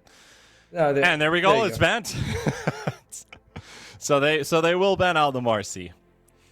All right, it's my fine. man still Navi doesn't Jr. believe me. I said we're not gonna see it picked, you know. And in some ways, you're right. Goes out either way. All right, that's Farmers. They get rid of the Marcy. Who else was? I don't know. I think Pudge might be worth it because even like IO Pudge, you're so much more durable. There's also all off combos, right? You can go with like the Luna, the Gyro. There's a lot of things that can work with IO. Yeah, still a lot of combos to look at. Most of the time, these IOs do end up going into the safe lane, but there are the rare occasions. In SA, they played IO Marcy in the off lane, where they had a 3 Marcy instead. These days, by the way, he plays IO way more than Riddies. So if I'm also leaning towards more that's like a 4 IO rather than a 5 IO. Yeah, could just be that. And we did see already Days in the previous game playing an Orthodox hero. And Call 4 is more unusual than an IO 4, is how I see it. Alright, we get rid of the Doom. Who do they pick? They pick the Pudge. And like I was thinking, you know, we said it, right? Like it's IO Pudge. It doesn't give you that right bonus and all that, but the regen is so good. You're already hard to kill. It definitely is a good amount of regen that you get from this duo, plus the movement speed even, because most of the time early game Pudge, he has face boots for like a couple seconds and then he's out of catch. If the rot slow is not enough, with the IO you're going to get that extra movement speed, which allows you to stay on top. You get the regen, which means you can do more route damage and also keep yourself alive a bit longer. So I like the theory craft idea here. Alright, you know what I'd like to see from S Farmers? Give me some of that Phoenix. You know, that's what I want to see. AA also, but AA feels way more out of the meta than, I mean, so is Phoenix, to be fair with you, like both of them. But I think I'd like to see Phoenix come out. You know, where is the old Firebird? What's he been up to? Phoenix it does feel like it is a bit of a forgotten hero from time to they time because all the other supports seem to outshine the Phoenix right now, and so the Hoodwink comes into Pablo's hands again. I feel like I'm more than used to, like, if Pablo's playing, he's playing Hoodwink. It's like, that's fine. Is there any other hero that he plays? He actually plays Tiny more than Hoodwink this patch, but it's fine that he goes for it. And then Lion comes out. That's Riddy's hero. He plays Lion a lot more than Days, so you are going to have the 5 line. Lion Pudge is a strong lane. We'll see what they're going to pair up the Aya with. Centaur is in the pool. He plays a lot, but it doesn't really work that well with the IO. Mars, Meepo. Like, there's nothing that... If it's not Marcy, there's no real offlaner that you care too much to add with the IO. Not a lot. Leshrac is still something I'm considering here. Even if it's not a lane partner, it's something to join in later with. This is something that the NA teams in the DPC did. They had Lesh in mid, and IO would later on tune in. Mars. Alright. We mentioned the Mars. Mars comes out. It's not so much as a combo with the IO as more as like it's just a solid hero that PMA loves to play. So why not? Alright, Rest Farmers. Again, I'm feeling like what do you want? Do you want to take Faceless Void? Then you put the Phoenix in the last pick and you're like, damn, now we got something going. I want Lifestealer. I think it's the only good suitable pick here because percentage-based damage versus a scaling Pudge, and also now you got a Mars versus you as well. You're going to do a lot of damage to both of them. I want a Lifestealer here. I don't know. I'm pretty sure I could play Lifestealer for sure, but it doesn't been picking it that much. I'm feeling more like it could be the Faceless Void, but you're right though. Lifestealer. But your lifesteal are against Pudge, right? Like Aghanim Scepter, not Aghanim Scepter, the Dismember's there.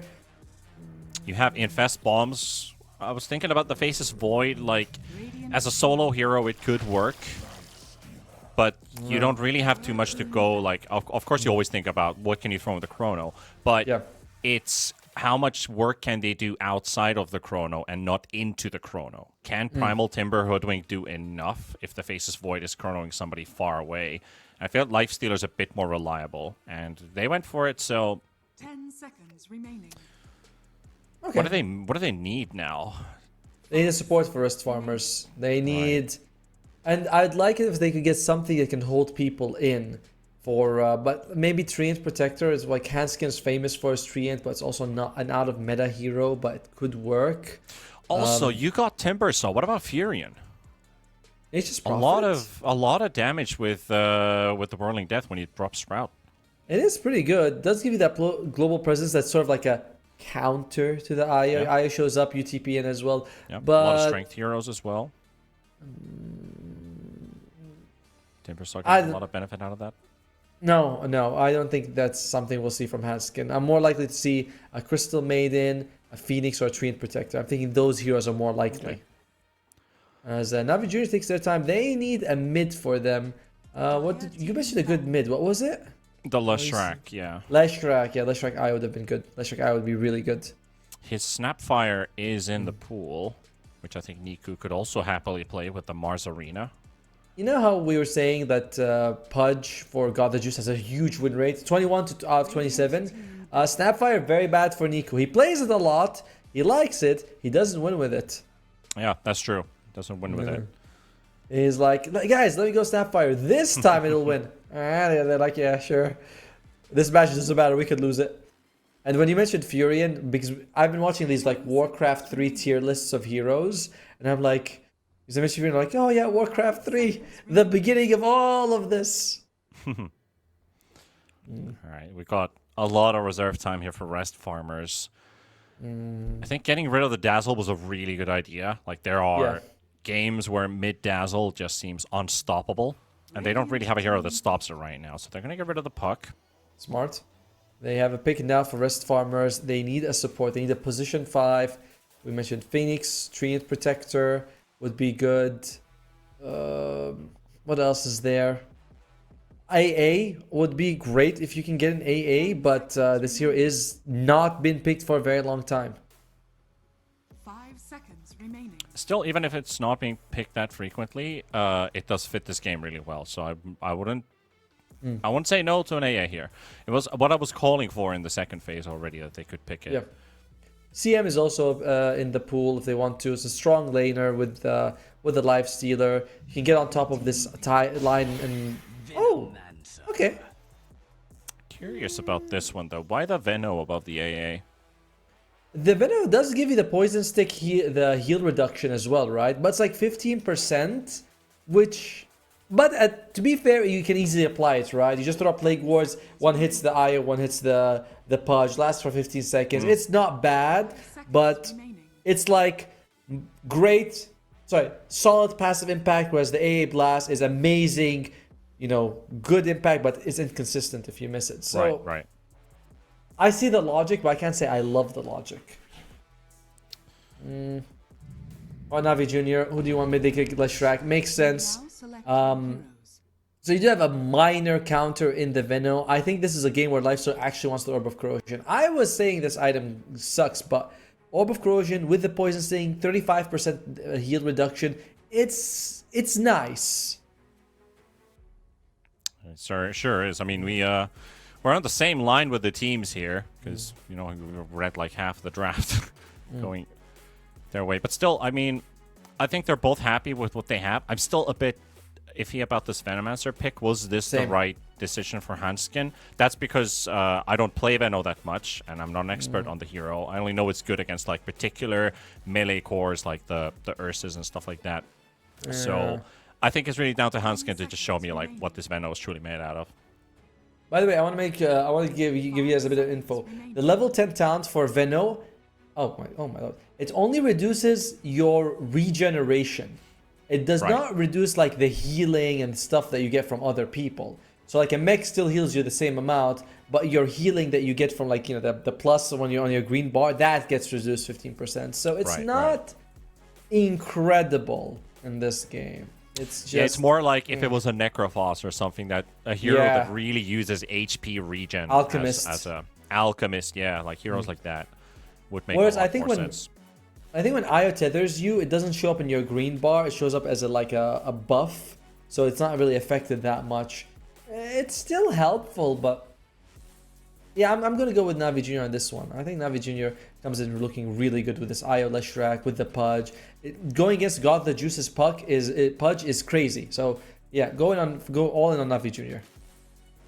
All right, well, unfortunately I'm going the other way around, mainly because of Shad Lifestealer. Like, this is such a good Lifestealer game in general, but there are a lot of mishaps that can happen. And that's if Pudge and Lion get to crowd control. Plus the Mars Spear. So you have 3 stun abilities that could kill the Lifestealer from 100 to 0 if they connect everything. That's the one risk he faces early on.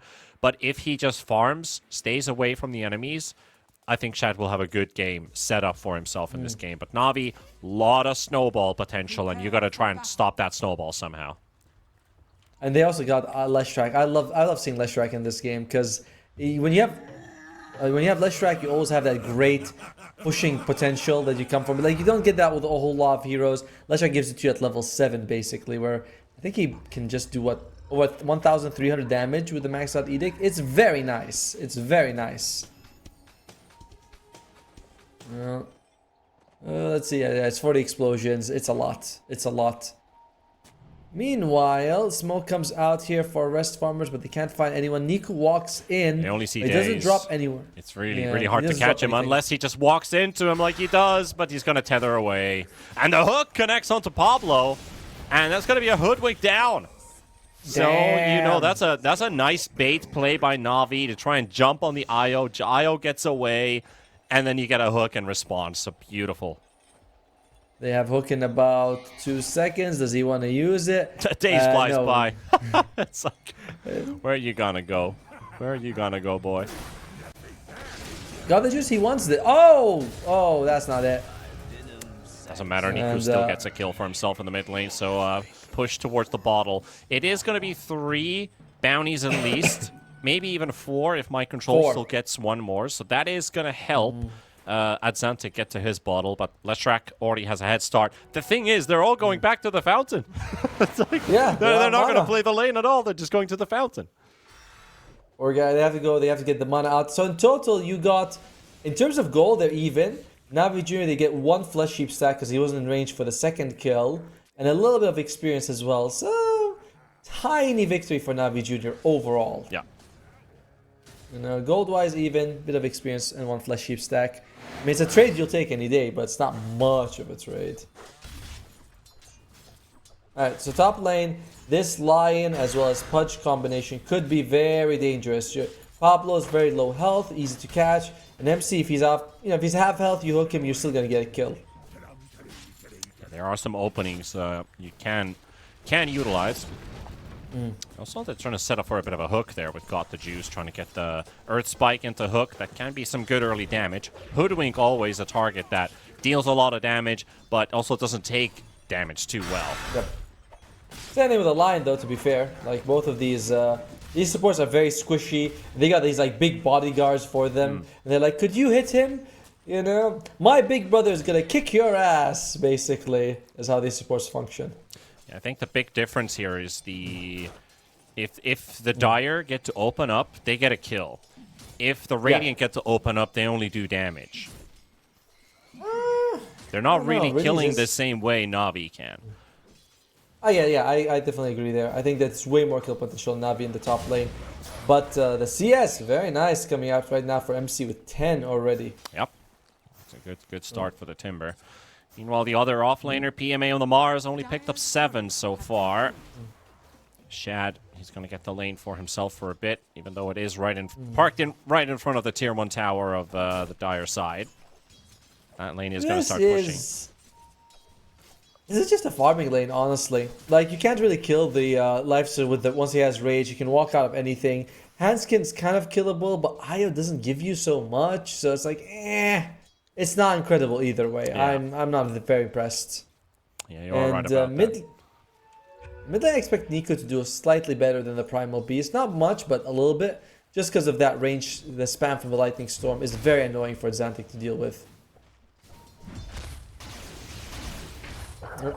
Comes out, and he's like, ah, crap, I have to lose a little bit more health. So overall, top would be where I'd keep my eyes, just because, you know, you have Pudge, you have Lion, you got damage. Yeah, Xantic almost dying in the mid lane to Niku, though. Yep. 2-point Lightning Storm, 2-point Split Earth. So instead of bringing up those early points in Diabolic Edict, which we're used to seeing, he's picked up a skill build which harasses the Primal Beast. Yeah, it is a little unusual. Oh, the hook on top. That's Pablo down. It didn't take longer than a second. The hook connects and he's dead.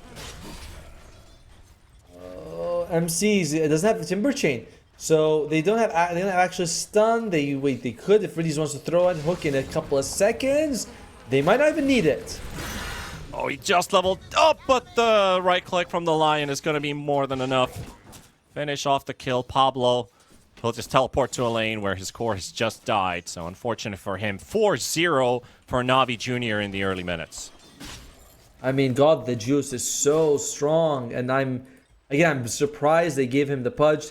I don't think he got Flesh Heap because he wasn't in range for it. Wait, dies into okay, yeah, he should have gotten for it. So that's at least 3 Flesh Heap stacks coming out for him later. No, sorry, only 2. Alright, so only 2 Flesh Heap, but still, it's nice. You have 1 every 2 minutes. Very nice. Also want to quickly remind all the viewers out there, we have, of course, 3 series every day. We still have the Night Pulse versus Namiga, which will be the end series for today. We're going to be casting that with Bowie. Otomo's still going to be here with us for this one, of course, to finish up the series. But also to keep an eye open for that one. I mean, Namiga, considering they won the previous tournament. Yep, they I wouldn't say they come as like the favorites to win the whole thing, but they definitely come as a very strong contender. Yeah. You know, they've always looked like a pretty solid team. As top lane, just the harass continues, but at least MC's not slowed down. Takes the hook. I think he tanked that one for sure. Yeah, 2 points rot. And even with the Flesh Heap, doesn't seem to do too much damage to the Pudge. Meanwhile, despite all the harass Nico's throwing out, Xantic is okay. Like, in terms of net worth, there's only a couple hundred gold between them. There's like 1 CS. It's not a big victory for Nico, or like an insurmountable one. Yeah, and we know that he's going to snowball anyway, but at the top lane, Riddies going to be poked a bit here. Pablo again going to get hit by Got the Juice, and he's so close to getting this kill. Hanskin shows up though, interrupts the party, and now you got a turnaround possibility onto the Pudge. And with that Whirling Death, it will do a lot, but the Pudge is low, and they need just a little bit more, and they've got it.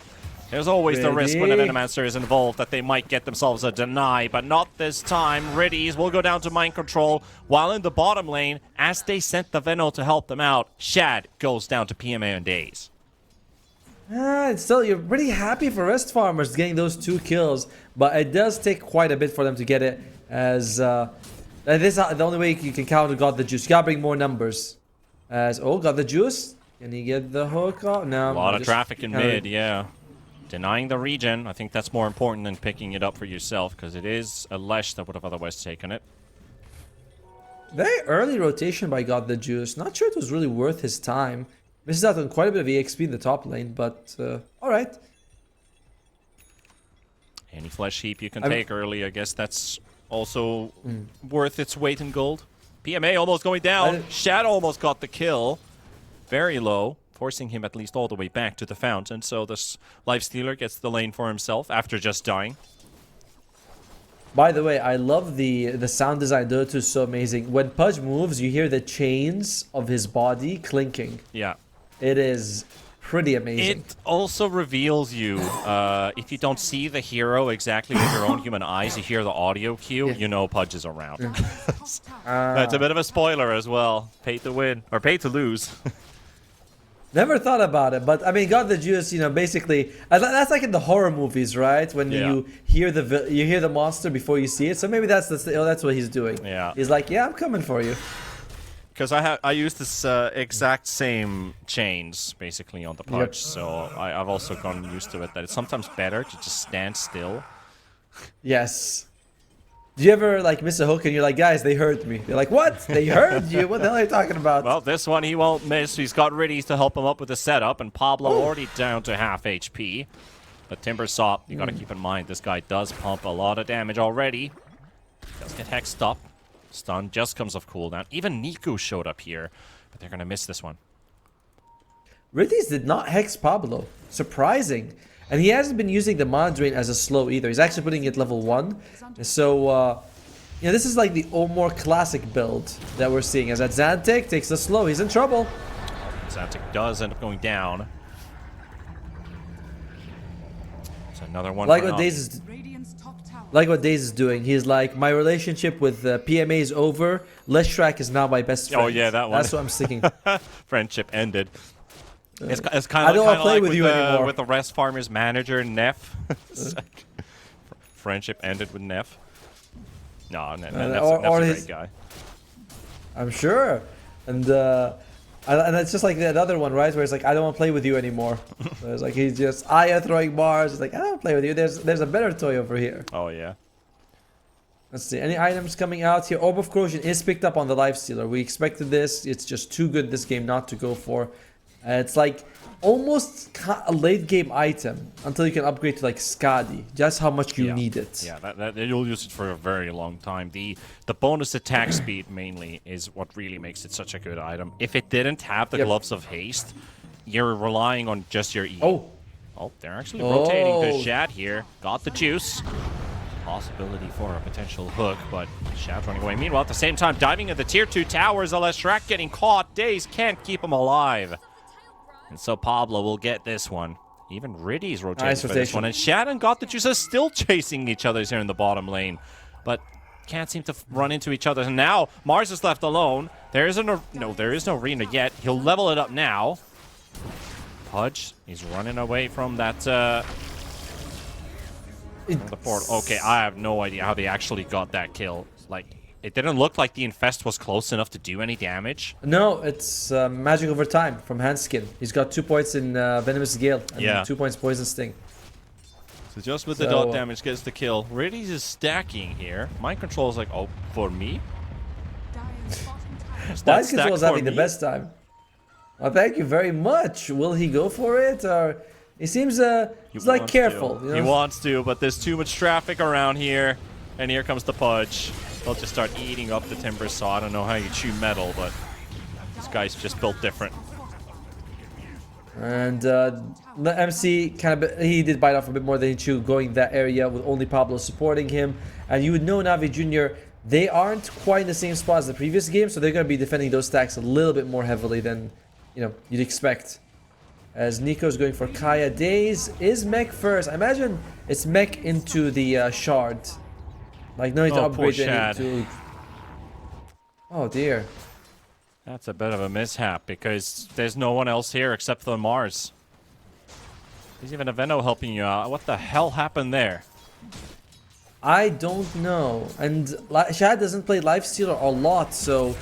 oh, dear. PMA is going for more. Nah, it's not enough. Haha. Yeah, there goes the Veno.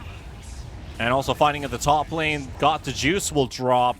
And chasing the Lion, potentially for another kill. Mind Control. Chakram ready. Finish off the Demon.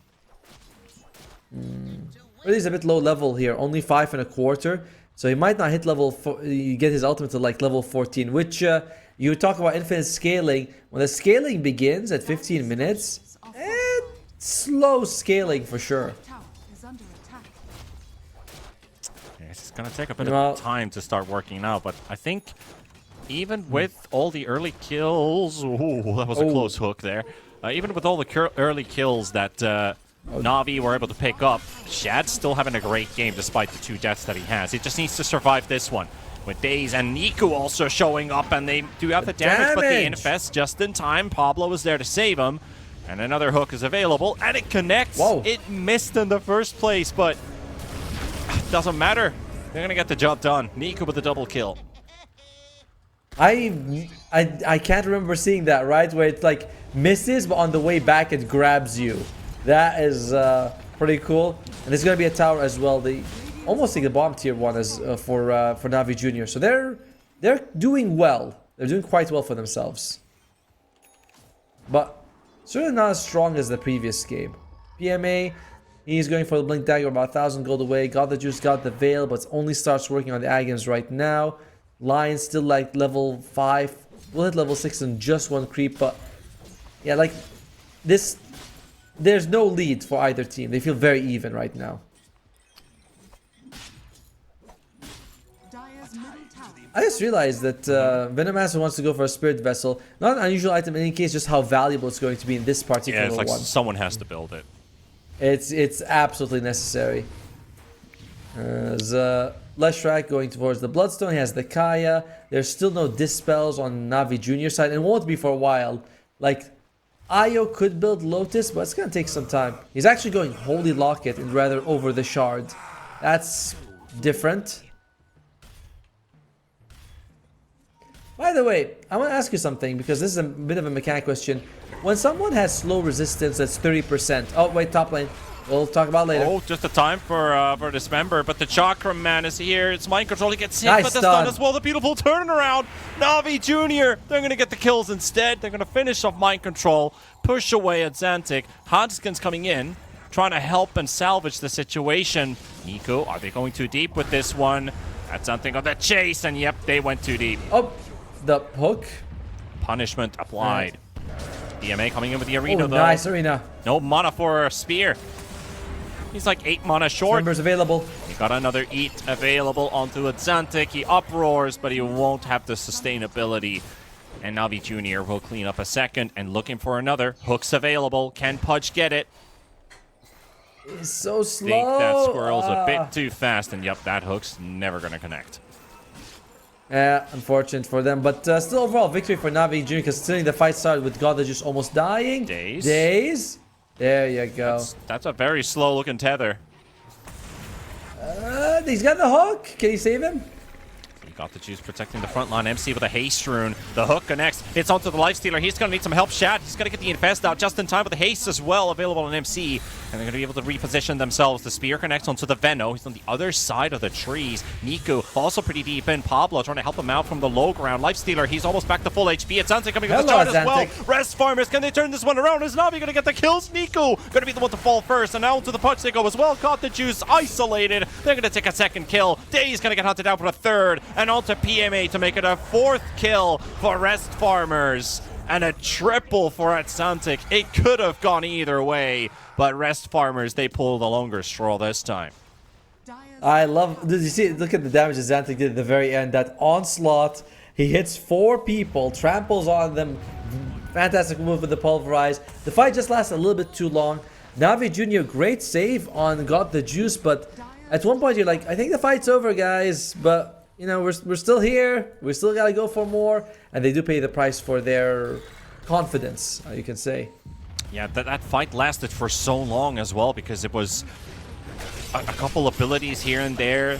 And you're just waiting for them to come back off cooldown. And again, like extension over extension. Like, what the hell? Now Navi's got 2 kills. And Finger's up available. They didn't even have to use Finger. That's how long that fight started with the Finger. And now Finger's ready to go again. Yeah. As Holy Locket, very close for days. Hey, I want to ask you, when something says 30% slow resistance, does that mean if you slow them for 30% or less, you're not slowed? Or does the duration of the slow get reduced by 30%? I think the slow amount is reduced by 30%. So if you're slowed by 30%, you take 30% off 30%, which is 10%, right? So you're only slowed by 20%. Who's counting? 21, but it was counting. Or something like that, yeah. Alright, so... Man, then slow resistance is kind of not amazing, but okay. If they stack up, they're really good. Like if you have a troll or an Omni Knight or anything like something like that that needs to get on top of his opponents, then slow resistance can be very handy. I guess. Overall, I find it weird that slow gets its own resistance where everything else is debuff. You know what I mean? Silence and stuns and all that. It is very specific. Yes. Okay, well, Shad just got fingered by Riddies and got the juice. Okay, wow, that is graphic. As they do talk about loss. To be fair, a lot of silences are way longer, and the slow, a lot of the slows are very long duration.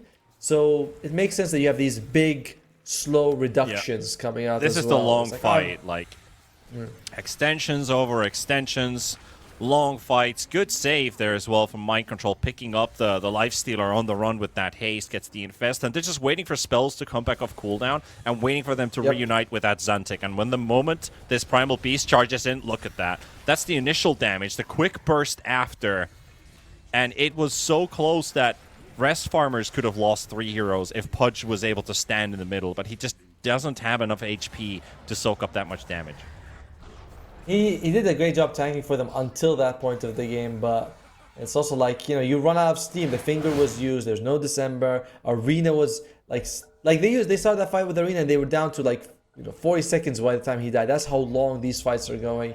So, and they're sustained on both sides, right? Like we talked about Navi, but you have reactive armor as well as Lifestealer.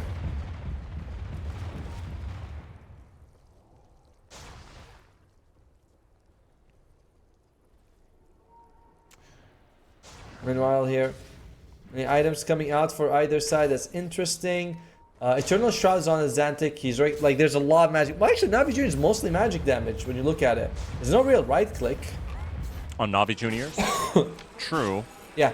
Yeah, there's not exactly a lot of physical damage involved. And Pablo is gone for the Mage Slayer, so I love this. They're really itemizing to not take any damage from the enemy side, if any side. It's pretty good.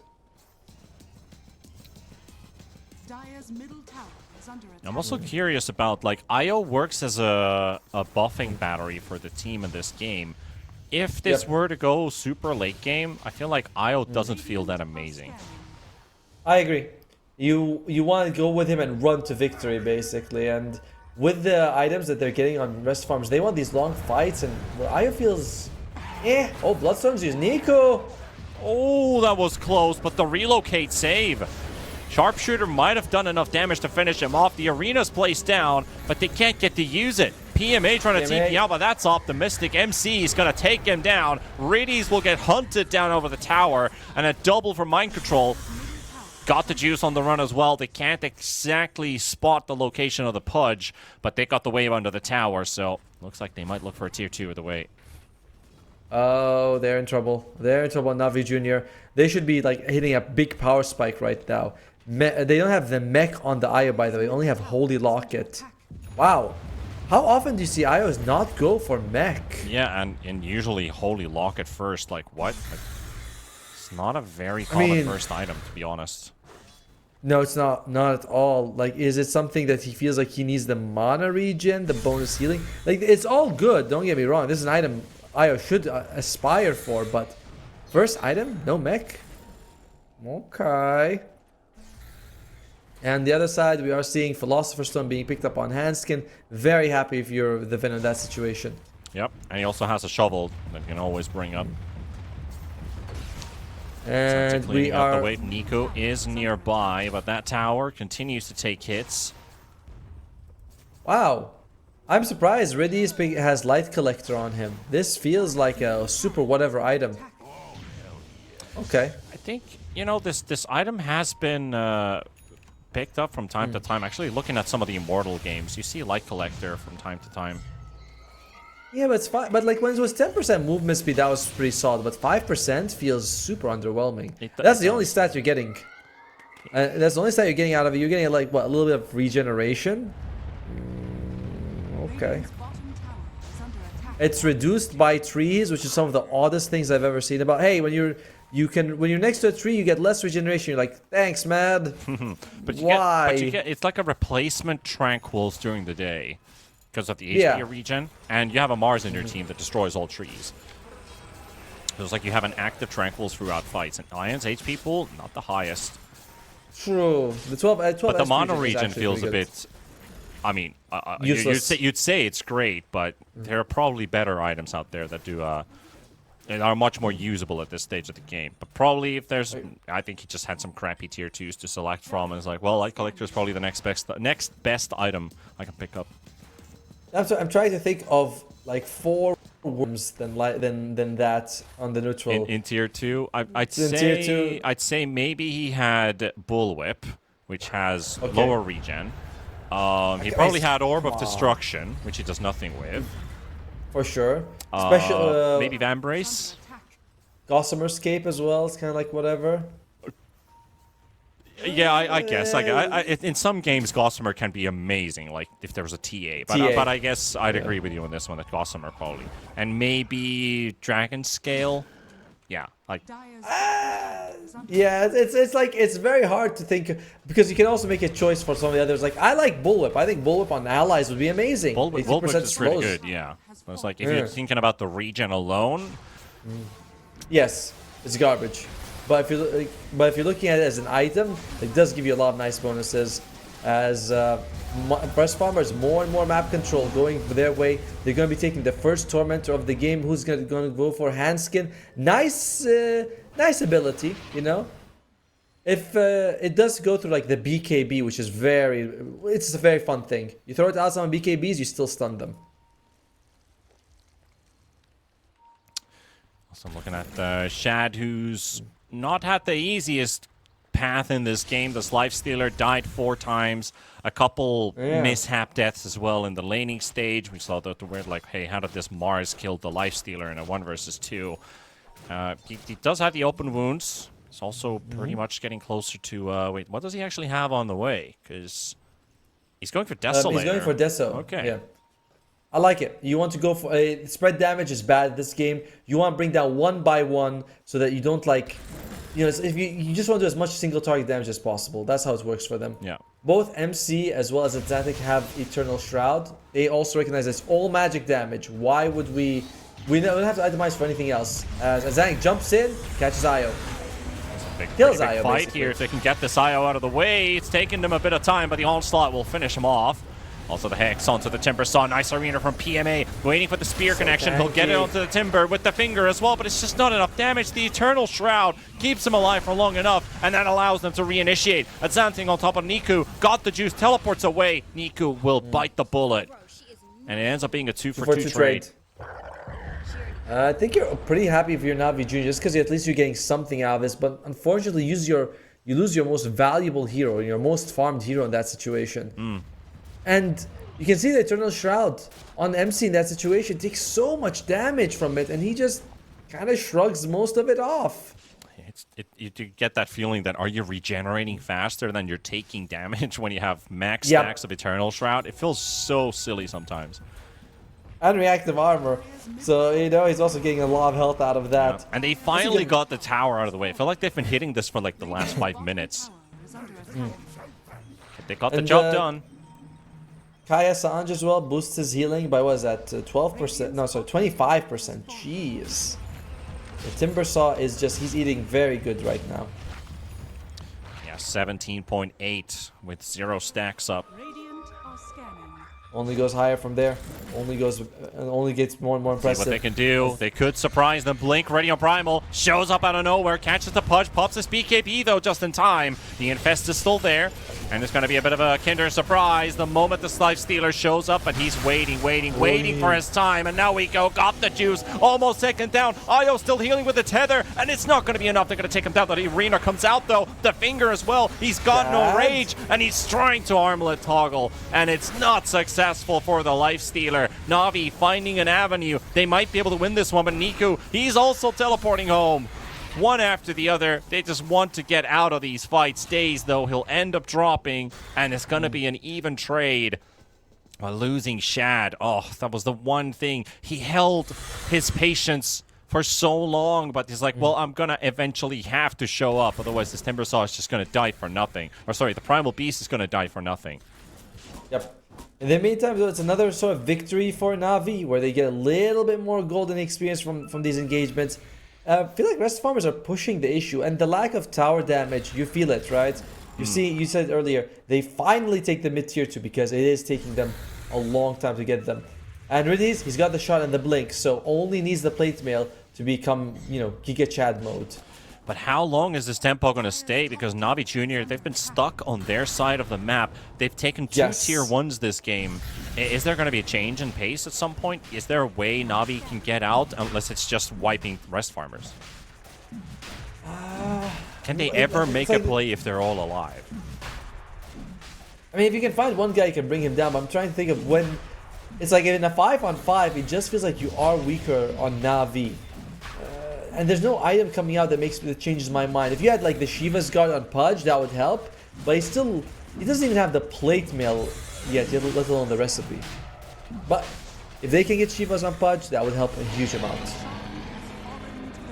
Oh, we say that as they pick up. Yeah, that's what they got for.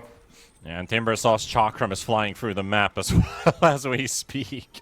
Because he cast it on top of Roche as he teleported home, and that's been cutting every single tree down, and it's finally getting back to him. There we go. Let's see.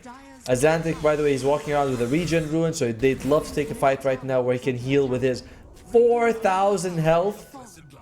Well, okay, he's got Lifesteal inside of him, that makes sense. Mind Control shows himself in the lane. Azantic coming in from the low ground as well. Navi Jr. got the careful ward, with their positioning here. Azantic going straight on top of him with Shad, revealing themselves. The stun does connect onto the Primal Beast, but the Rage is up on the Lifestealer. He's going to get the fight. Primal Beast going to be dropping low on HP. The Arena's coming out as well from PMA. PMA got the Hunskin as well. And Shad, he might just have to forfeit that Aegis. Pablo's going down as well. He's losing his entire team. And Navi Jr., they're dancing on their graves. Shad, now's your RTZ moment. Time to pick up that Rampage. If anything, he's still got Mind Control. And Azantic bought back as well to secure that they won't lose this fight entirely. Mars teleporting away, but he's not successful. Riddies, he'll get out. Mars not so lucky. So close. So close to make it out. But still, what? A 2-for-4 trade? Yeah, you lose 2 cores, but you take the Aegis. Aegis. And a buyback. Yeah. That's a big deal. The biggest thing Navi did was when they were next to a ward, they fought there. And Rest Farmers, a little too confident, thinking that there's no vision. They actually planted the ward later themselves, but the fight had already concluded at that point. Yeah, such a good play as well from the Mars. He didn't have to worry too much. Like PMA was just waiting for the Rage and the BKBs to run out. He'll wait for his time to blink in and jump. Because there's no real AoE damage going on the side of Rest Farmers, unless it's like a Veno ward placement that's already, you know, spotted everywhere and they'll break their blinks. So he got the freedom to just jump in, turn things around, and they got themselves a couple of really good kills, and then they forced the buyback too, and that was a go sign to just leave the area. So good fight for Na'Vi in total. Yeah, but still it's gonna not need going to a be as couple easy more next of time. those. Because MC's got BKB. This is one of the things that has been helping them, which is when you catch Azantic and MC in the arena, they can't do anything, but MC at least for now can. As Azantic, he still doesn't want BKB just yet, though. By the way, I love when you combine Trample with Ogre Seal Totem. You feel like you do so much damage with that. Ogre Seal Trample is nice.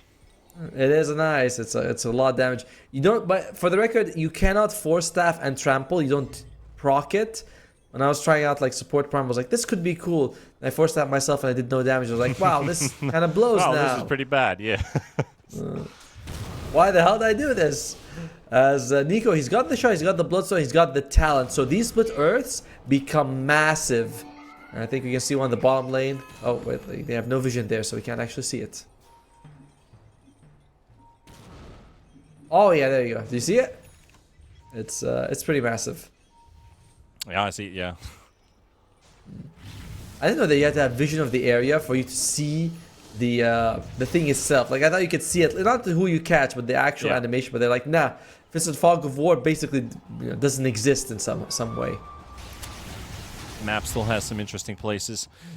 It's no wonder we had like all these bug spots as well. It was like you can stand there with a hero and no one can see you there. I know, a bunch of them are in Roshan, but before that, Io still doesn't have a shard. He's got 2,600 gold, but no shard. I'm somewhat baffled by this decision that he just refuses. Is Boots of Bearing or Drums really that good? I feel like this Io shard just feels like it's being picked less and less. It is Maybe good. also- It is good with Yeah. the spell lifesteal. I agree with you in this game because it helps the Pudge out a lot. But Yep. Maybe they're just waiting for the Tormentor, right? It's like you keep thinking It could it's also not be. it's super good, but it's not worth buying. So let's just wait for the for it to go drop for free. As I love the pickup from Handskin. Pipe, you're up against all this magic damage. 10% goes a long way, along with the barrier, of course. But yeah, it's these super are not good. short fights, so that pipe can definitely No. pay off. Exactly. And yeah, it's overall just love what Handskin's working with. Spirit Vessel, Mech, Pipe, perfect item build. Just perfect.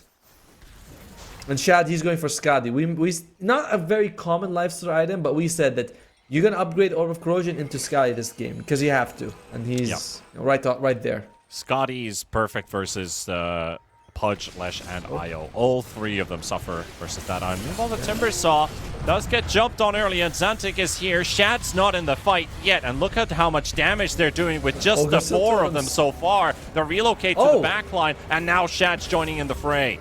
Venomancer in the arena, not the best one from PMA, and Shad ready to go in. Open Wounds is placed down. PMA trying to make a run for it. Shad trying to find targets to hit. He's going back and forth, trying to avoid that dismember. Xantic will eat him. And at the same time, Timbers are going to get hooked to the low ground, stunned as well. Xantic in the middle, waiting for so much of the crowd control to run out. Shad shows up, takes down the Lion, and onto the left track they go as well. Shad fighting for his life. Nico with the Bloodstone, trying to take this Xantic. Primal Beast down, is so low on HP, he'll take it. Pablo under the tower, Shad getting killed, and Navi Jr., despite the fight looking really rough, it feel like it's even harder for rest farmers because Shad, he cannot show.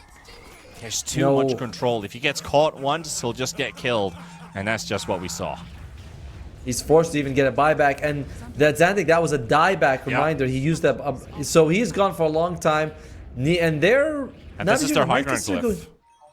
Yeah, they might consider going high ground with this, because you have Leshrak, great user of the Edict. It's like 1,300, 1,360 damage every time you use your Diabolic Edict. It's a lot. Easy to melt towers with it. Yeah, the backdoor protection is going to fall off with the creep wave coming in. Pudge is also splitting top. The Venomancer is making an army there. Got the juice. Will find him with the haste room. Handskin will go down, and they're leaving the top lane at the same time because they want to focus the tier 2s down and breach the high ground as a unit.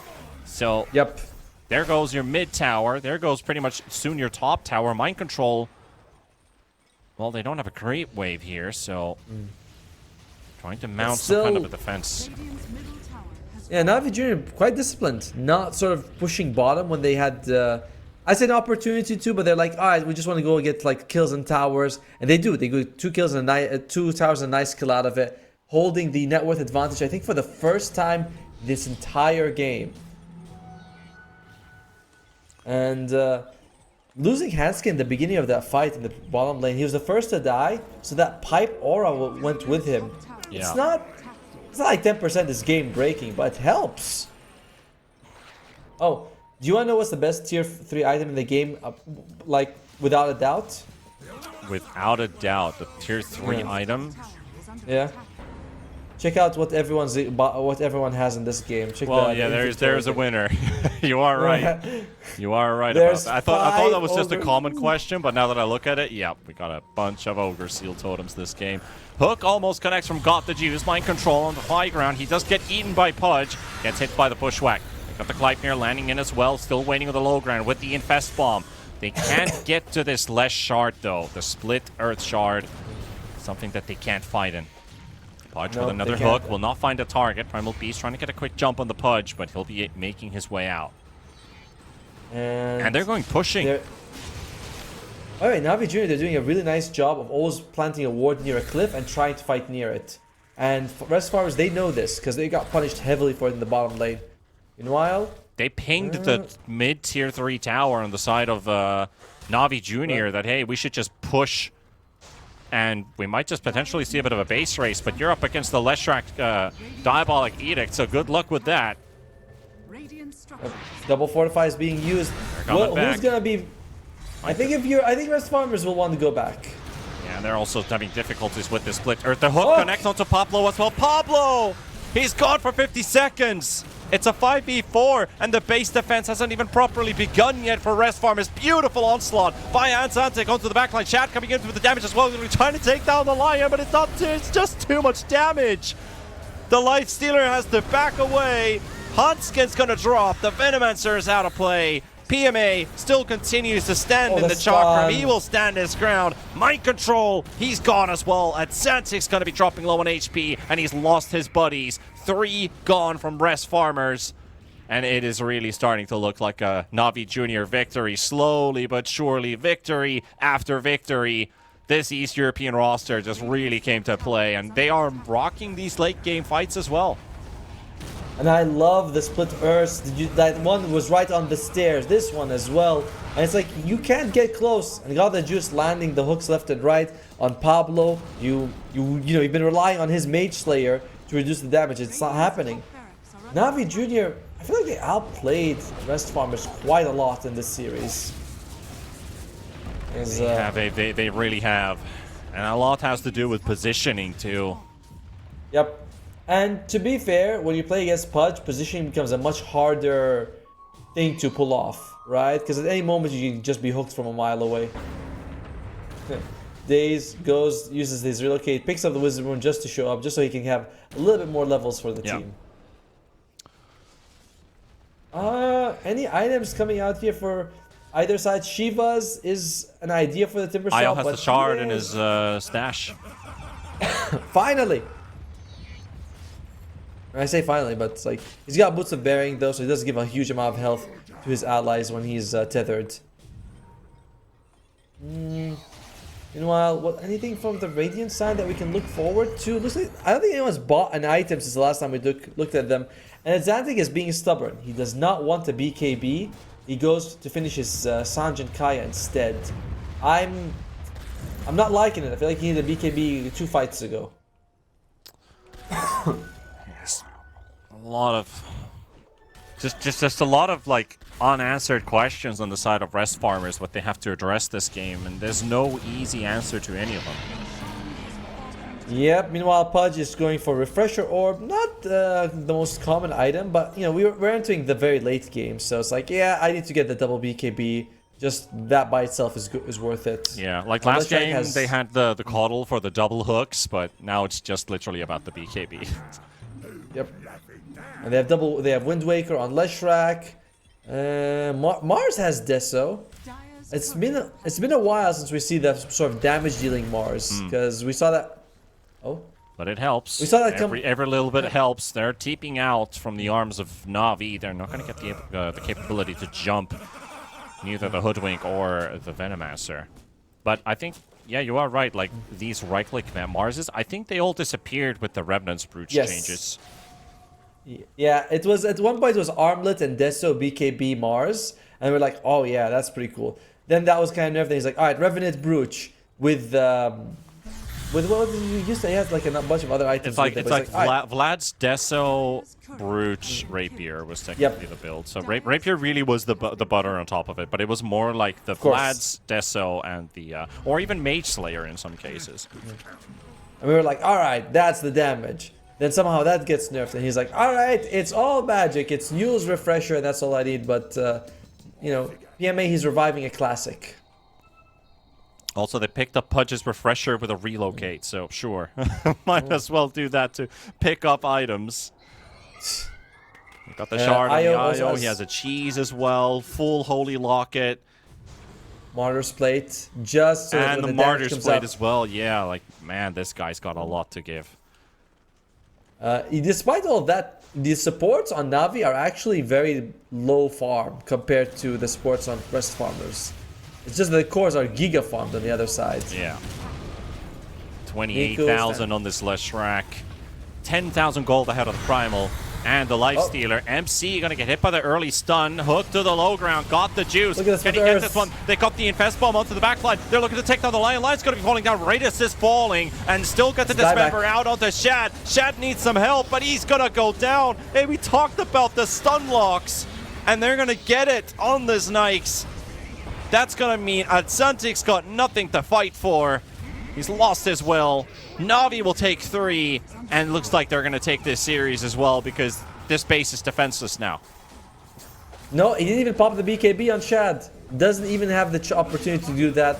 And I love the Aviana's Feather on Xantic proccing when he's low health. It's like, that gets you to heaven faster. You know, he's like, let me just start floating so I can get there. Na'Vi, it's... Restfarmers kind of like the damage to go through all that they had to go through. And this last pick, Veno, you were saying they should go for AA. I would have preferred the AA as well. It's just not enough to go with Veno against Io, Leshrac, Pudge. It's not enough anti-heal. Yeah, they're running out of tools to fight versus this lineup here. I mean, Pudge has been growing stronger and stronger. That's an interesting relocate play. Niku's still going to tank the sharpshooter, and they're going to be fine with it. So just with the supports out there, they're not going to have the damage to kill the two. The tier 4s, the first fallen, 10 seconds. They're going to get the lifestealer back up, but they need to do something miraculous to hold this base. And with a split Earth Shard exploding inside their fountain, it's not an easy task. They've got a couple seconds remaining. Shad's back in action. Timbersaw, he's going to come back soon. Got the juices low on HP. Nice hook, saves Niku. Then Shad still on full HP. Ancient down to half HP. The Spear going to be playing it as well. Shad with the BKB. They're going to charge the Pudge. Pudge gets the Dismember out. Beautiful stun connections as well. Lifestealer has nothing left except for the Infest onto Mind Control. Leshrac still fighting in the front. Niku low on HP. Hunskin down. Ancient falls. Hunskin coming to the buyback as well. Pablo's going to be dropping too. He also has a buyback. 5 versus 5. There goes Shad. No more lifestealer for you. Mind Control at the back line, trying to do his absolute best. The relocate comes out as well. They're moving themselves around in front of the Fountain of Rest Farmers, and the Ancient, it falls. Na'Vi Jr. gonna take the 2-0 despite a heroic attempt to hold the base. It's just not enough, and they can't get the kills that they need. Man, what a fight to the end, but just doesn't make a dent. Doesn't make a difference. I do like the Rest Farmers. They don't like give up. They play it all the way to the end. And it looked, you know, there was like a little bit of signs of life, but it wasn't enough. I gotta say, this series has not been Pablo's. In game 1 or game 2 on the Hoodwink, he's looked like he's really struggled. And that kind of, you know, put them in a bad spot. Xantic not going BKB also put them in a bit of an awkward situation. And MC did good in the lane, but the other side is so much nice regen. And you don't have to worry about anti-regen. They have Veno talent and Orb of Corrosion. It's nothing. So I love the draft from Na'Vi Jr. and I want to go with it. It's super hard to play against it because Split Earth with the shard and hooks means Rest Farmers is always moving around in awkward spots that they don't want to be in. Oh yeah, and also the casual 36.6k healing on Daze's IO, you know, keeping the boys alive. He did more healing than he took damage this game, so I think that is something, you know. Yep. But they got their comfort heroes. We got to see Pudge twice in a row.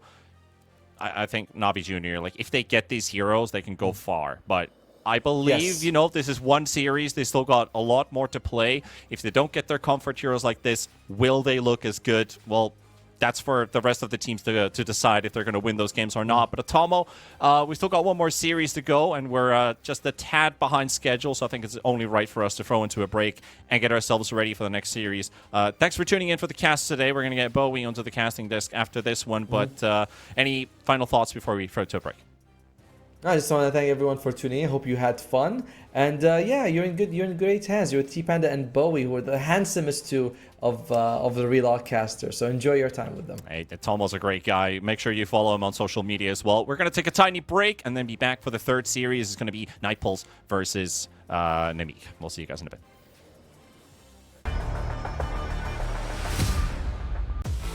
OneXBet and Eva Alfie present betting on all esports events on the website and in the OneXBet app.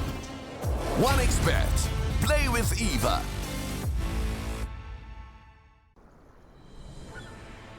What if Kunka knew that he could not only play Dota, but also place bets? Better the best black hole.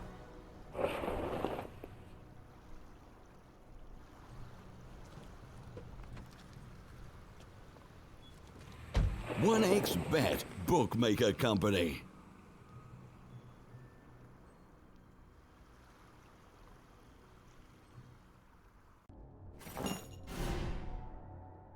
Chances of breaking items in a tournament match are non-existent.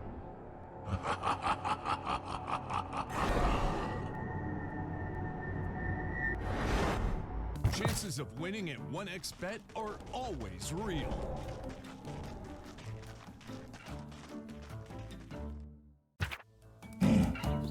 Join with me. At your service. Stealing Aegis from Roshan is very difficult.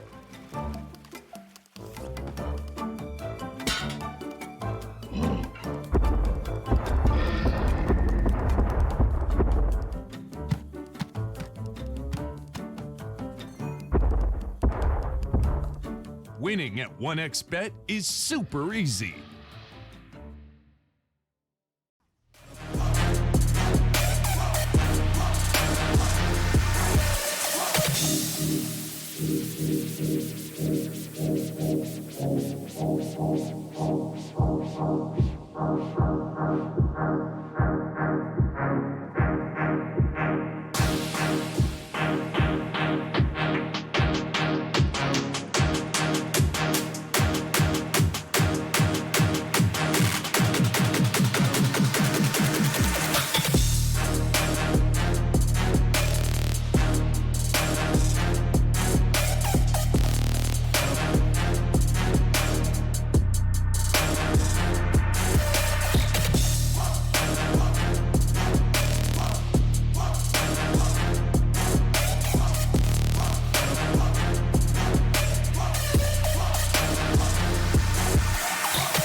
skills in the gaming. 1xBet. Respect from 1xBet. Respect from 1xBet. Respect from 1xBet. Respect from 1xBet. Respect from 1xBet. Respect from 1xBet. Respect. Respect from 1xBet. Respect from 1xBet. Respect from 1xBet. Respect.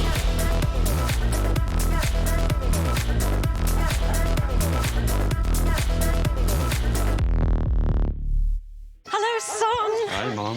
Pretty girl. This is Eva. Nice to meet you. Thank you very much.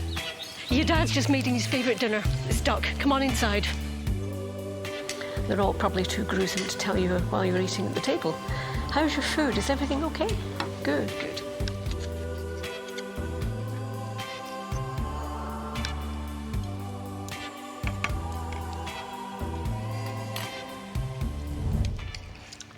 You seem to know each other. Yeah.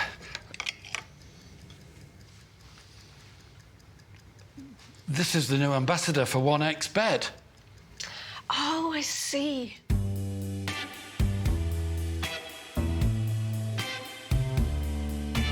Everyone felt good when Eva Elfie became the new ambassador of 1xBet.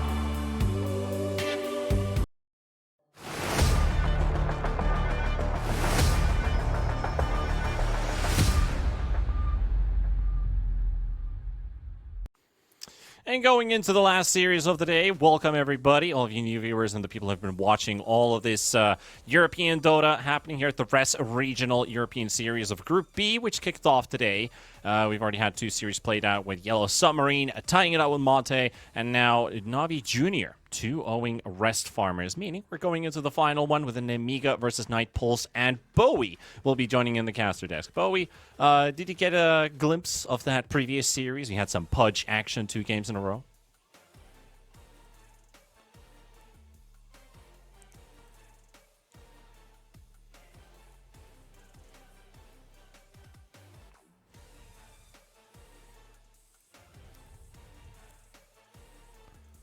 Yeah, I lost the first on Rest Farmers and won with Navi Jr. So I thought they were like, we want to show you how this IO Marcy is done, but instead they just picked themselves the IO first phase, didn't get a proper pair up with it, and then still made it work with the Lesh and the Mars and the Pudge going around from place to place. But as we head over to this final series of the day, we have our previous tour champions. We've got an Amiga. And I'm not sure if they've really changed too much in their roster. Tell me about that.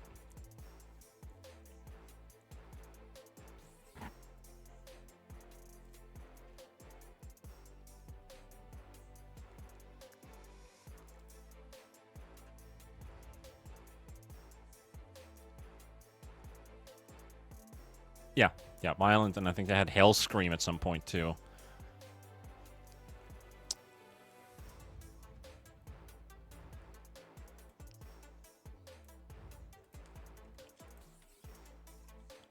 Let's see if Namiga's up to the challenge again. But we have a new challenger running up to the pedestal. Of course, the name's not new to the scene. We've talked a lot about like V-Tune, but then again, I think it's time to start talking about the other players as well. They got Warwick, Kami, H2O, and a newer name, Janter, coming up as well. Is there anything you can shed light upon these players?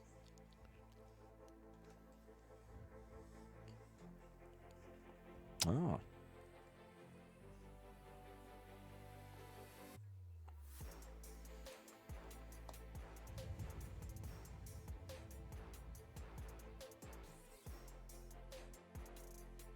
Yeah. Very, very likely, yeah.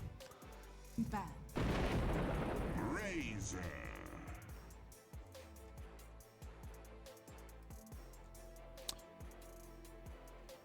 Was with Dandelions, right? Yeah. 10 seconds remaining. 5, 5 seconds remaining. Yeah, one of the staples of East European Dota. The organization's been around for such a long time with varying rosters and varying results. So let's see what if they can keep their championship run still intact, even with a couple players changed. Their full point total might have reduced a little bit because of that, but still, if they can score more points from the second tour, they might just be through to the main event if they are in like a top 2, top 3 finish. So keep that on, keep an eye open on that. But then again, a draft is live here, as we can see, the Razors and the Primal Beasts, and you talked about the IO first face band. It is here as well. Radiant team ban.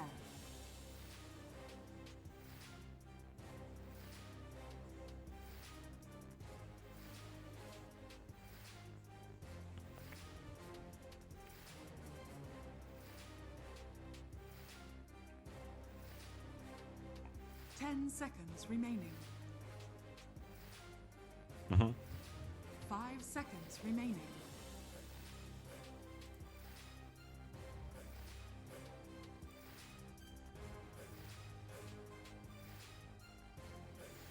And Mixa, he definitely does like to play it from the offlane position. We'll see if they want to flex that hero. The reason why it is picked first is to at least have that flavor still in the mix. Nikki Cole could also pick it up for the mid lane. Of course, Lucas, who I haven't really watched Lucas a lot, but at least from the carry players who I've really kept my eye open for, like, say, Satanic from Yellow Submarine, or you bring up, like, Shad from Rest Farmers. Like, those are the names you're kind of, like, expecting to do good.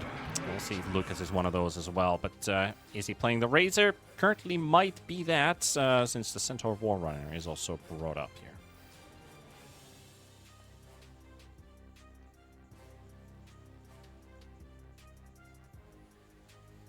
Seconds remaining. 5 seconds remaining.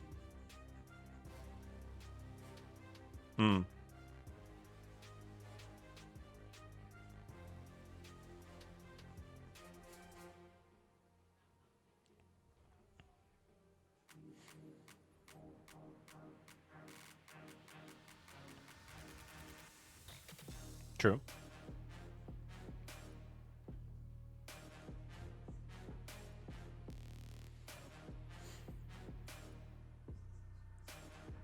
That would be the classic approach, yeah, if they did that. But then again, like Night Pulse, they did take a very direct approach. I think that could also allow Namika to maybe pick a support later, like say a pause 4 in the final phase, and just answer the Razor and the Centaur right away. Like, I think that is also an option that is now granted to them.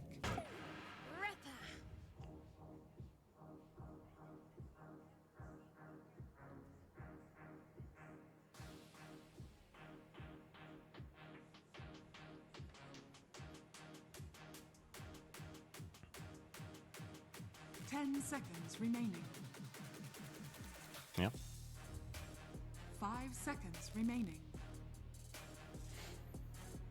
I think you could Sniper Viper, something like that. Radiant team pick. Yeah, they go the traditional route. Bringing up the Bane. I like the fact that since they have the Razor, it's a very minute detail, but he can solo the Tormentor, which is also one thing to keep in mind is if you need to use multiple resources for that, that is map movement missed. So if a hero can always solo it and just take it quickly out of play, you have everybody else already in position to play somewhere else. Push a lane, set up on a kill, do a smoke gank or something like that. Or that.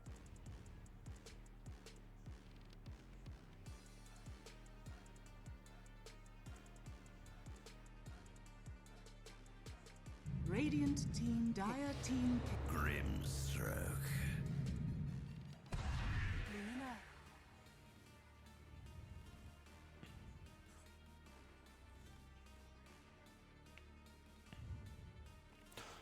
Yeah, there aren't that many amazing last pick supports that could really upset the balance here. You're right about that. So could just be a pause 5 Centaur. You could play it together with the Luna. You could also play it with a 4. I mean, you have 2 range cores already around you. So it doesn't matter too much where he goes. And this is a pretty standard answer. Go for the Morphling versus the Luna. And an instant Doom ban.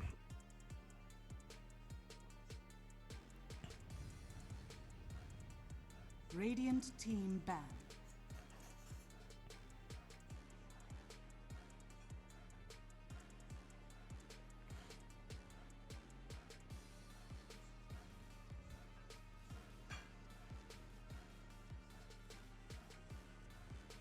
Mm-hmm. 10 seconds remaining. 5 seconds remaining. Yeah.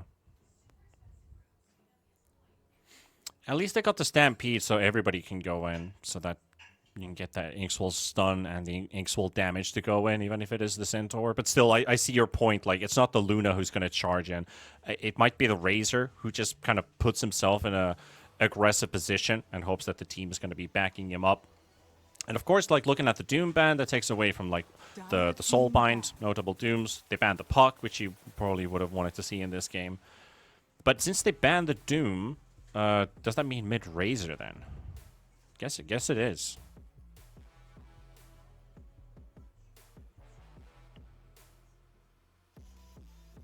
Ten seconds remaining. 5 seconds remaining.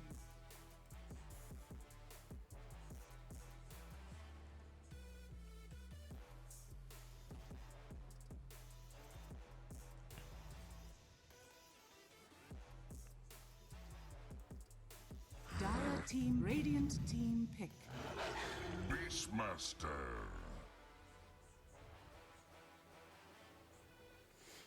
Yeah, they also see the supports out there, so no risk of a Lich bringing out that Beastmaster, so nobody to eat your boars. And I was looking a bit at Warwick's mid-hero pool. Razor's not amongst his top-played heroes. He's got the Ember Invoker, Storm Pango as like his top 4, which is your classic mid-pool. And then he has heroes like the TA, Shadow Fiend, Tusk, also added into the mix. So very, let's say, very standard looking mid laner, basically, in a sense. Like, his hero pool doesn't vary too much.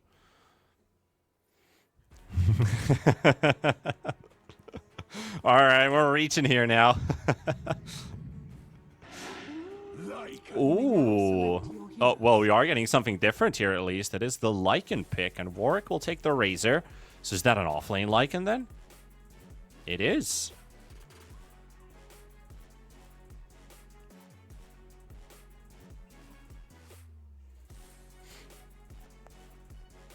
Hmm.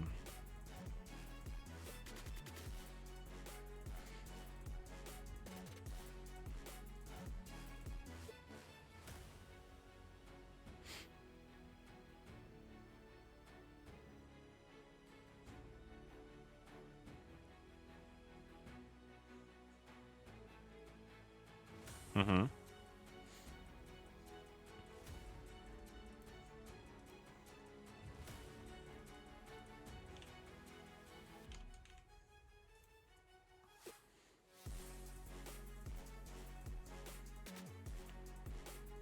At least they get a lot of armor reduction and attack damage reduction with this Lycan, but I think I agree with you that this is not the easiest lineup to execute. The stuns are limited to your supports, basically. So all the cores need to catch up. They need tools to keep them on the spot.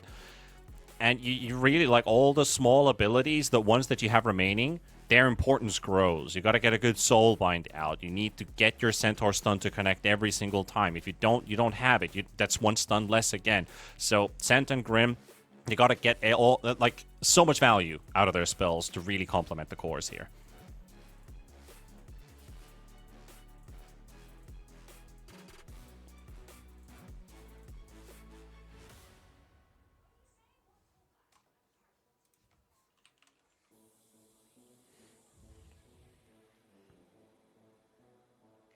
Mm-hmm.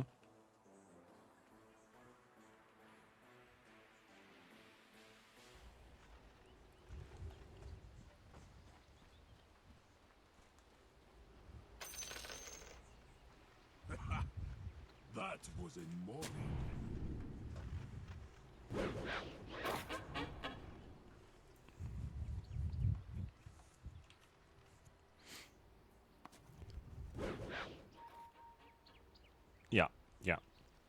And also, like, all the small abilities from his supports come in clutch, like a good Nightmare placement for the Primal Beast to set up and go in, even a Bushwhack, even though there's a bit of anti-synergy with Primal Beast destroying the tree that the Hoodwink's helping you kill. It's like, okay, sure, you do you. But, yeah, I think there's a lot of, like, individual playmaking capability on this Primal Beast every time. And he actually finds the ward in mid, too. He knows the location of it. They're coming to protect it, though. So they won't let that easy D-ward happen.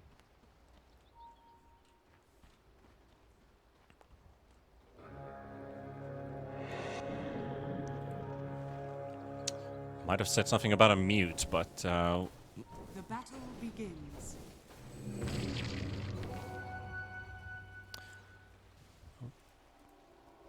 Well, hopefully at least on the, the production tools that they can still hear on the broadcast itself as well. But we are underway with the first game of the final series of the day. Night Pulse versus Nemiga here, the first day of Group B. Night Pulse slightly being favored by the 1xbet odds here. If you're willing to give it a try, if you feel like you want to put some odds, or at least benefit from those odds, there is a first-time deposit bonus you can claim with the code 1XRLGEU with 1xbet, which is lower on the stream banner. So if you scroll down a bit, if you're on mobile, go to the About or Info section, you'll find it there as well. There's a clicky link. We'll see what comes out of this one. The mid lane matchup, the Razor versus the Primal Beast. Kind of discussed this a bit as well, touched upon the topic a little bit. I feel like this Razor is in a pretty good position. The Primal Beast can always get away with an onslaught. And it's kind of like Pango, right? You got Swashbuckle to break the static link, and Primal Beast can actually use this offensively. He can use onslaught for damage while breaking the link at the same time. It's just not the weakest of mid laners, so won't necessarily kill the hero. Razor being pretty tanky and all.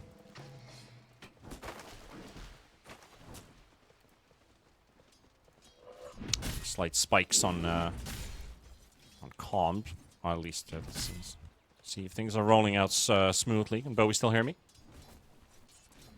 Oh.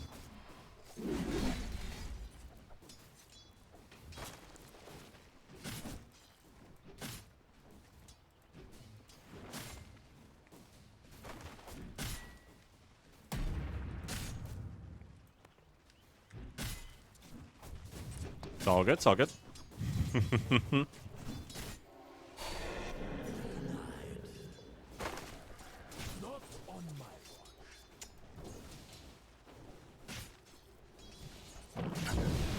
Let's see what rolls out of this top lane, as well as Lucas. Starting off his laning stage pretty solidly here, like we kind of talked about with Bowie.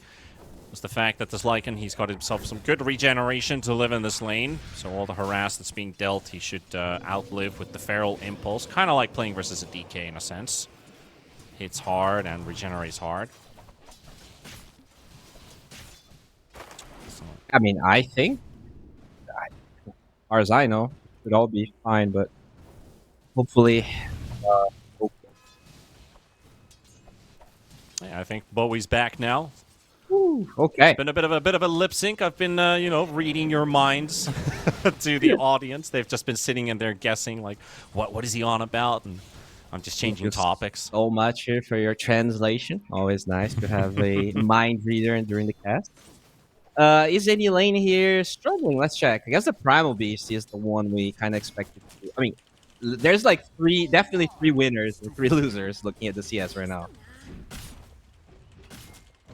Yeah, the offlane struggling, and this Primal Beast just watching here as Warwick dominates with his whip. Radiant structures are fortified. Actually, I mean, this is one of those games again where Lycan is allowed to build the Helm of the Dominator. There's no hero or... Okay, actually, might actually set up for a kill here with the Inks. Well, Bane does get the Nightmare off, but the Wolf will take it away. Ike will live. But a lot of damage being traded to this Bane. I'm feeling too happy about that.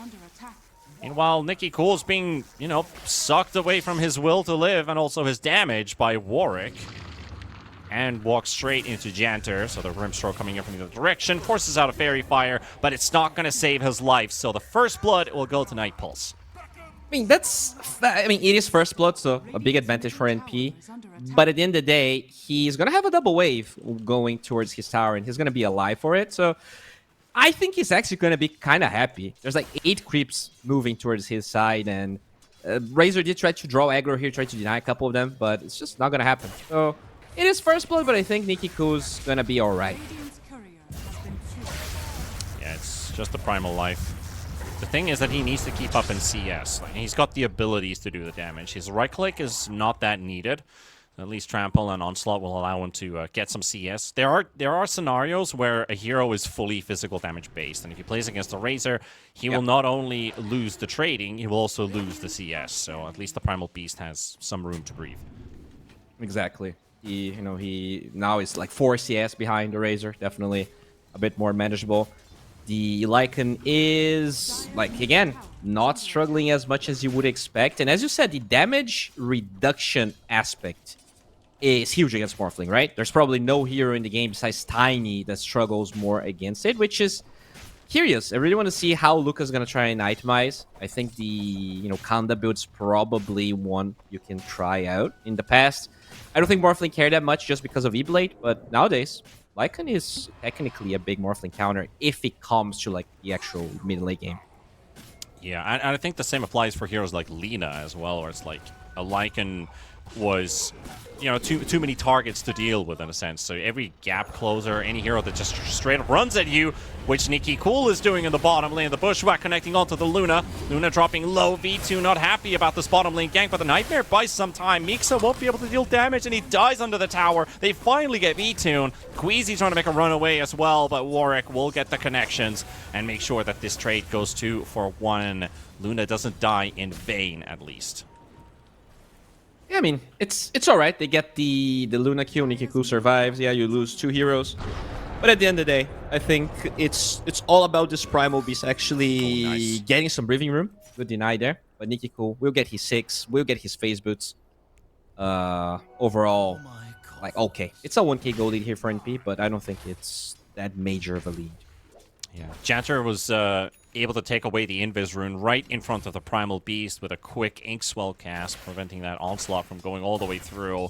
Takes the Invis out, but still Nicky Cool had his support teleport into mid at the same time, still gets the bottle refill. Yeah, he made a couple of stacks as well. There's one in the Ancients, now the Beastmaster going for that as well, with the Primal getting one in the stacking. Large Very nice, good micro. Jungle. And okay, so we're gonna have 2 Helm of the Dominators here. We're gonna have some mind games when it comes to that, right? You can steal the Lycan, but Lycan can steal yours. Very curious to see how that's gonna be utilized in the fights. Easy. See what they can establish in the bottom lane. The Centaur dropping low, and it looks like a kill will go through for an Amiga. Weezy will get the last hit on it. And also looking a bit at...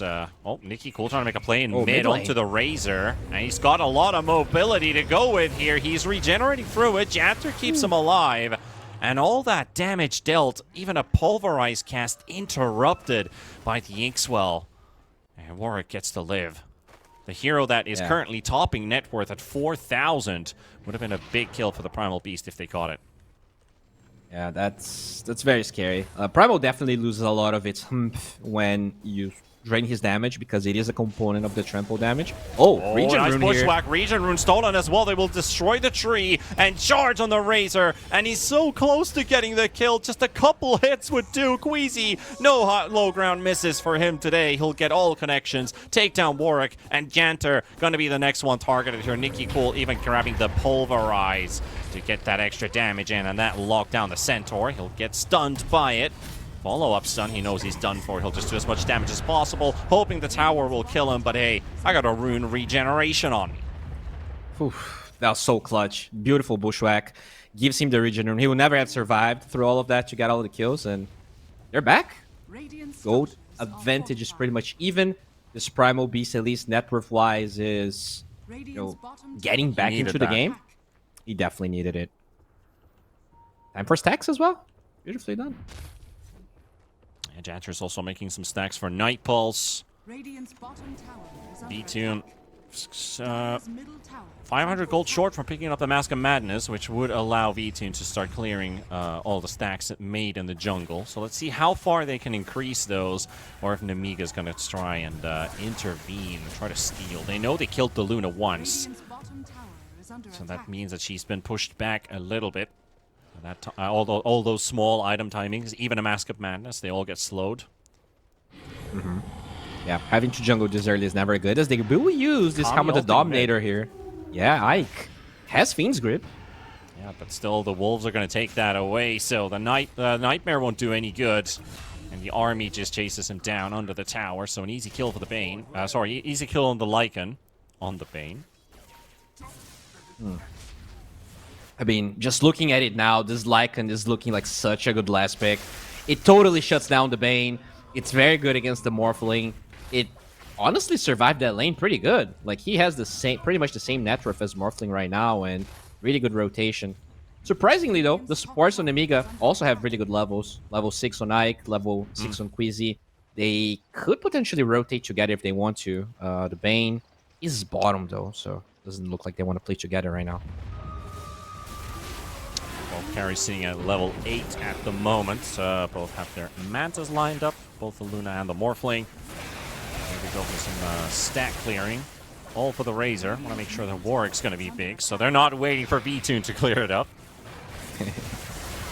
Yeah, but they're hiding for V-Tune right now. No vision, but they know where he is. He's been missing for a long time. That's the carry park. Yeah, the camp has been cleaned, so they know. They have an idea. You gotta get your onslaught off from the low ground, though. Nikki Cool, that is popped, and the Stampede to save him. Stampede faster than a dinosaur charging at you, so that's a worth ulti. Okay, that was pretty clutch. You know, kind of. I was gonna say that the center wasn't really doing too much until now, but if you can save your carry like that, it definitely makes things. It is a really worth it OT right there. They don't really have any faster jumper, right? Like a Puck or like a Storm. The Primal Beast definitely struggles a little bit when he doesn't have Blink Dagger. But while all of this is happening, they use the Stampede to get the Luna out. They're going to be pushing top and take down a tower. There is, however, Bane just portals himself out of harm's way. Okay. Oh, that's a free tower then. V-Tune is showing mid, but there's no one that can punish him. Yeah. NP having a really good time, and they will smoke towards that gate, looking here for maybe this Beastmaster. Radiant's bottom tower is under Still attack. a lot of items being lined up for a lot of players, so I think we're going to see some minor skirmishes from time to time. Some stacks are being cleaned away by an Amiga in the middle side jungle. But they are looking for a response here with Warwick, Janter, and they see Ike.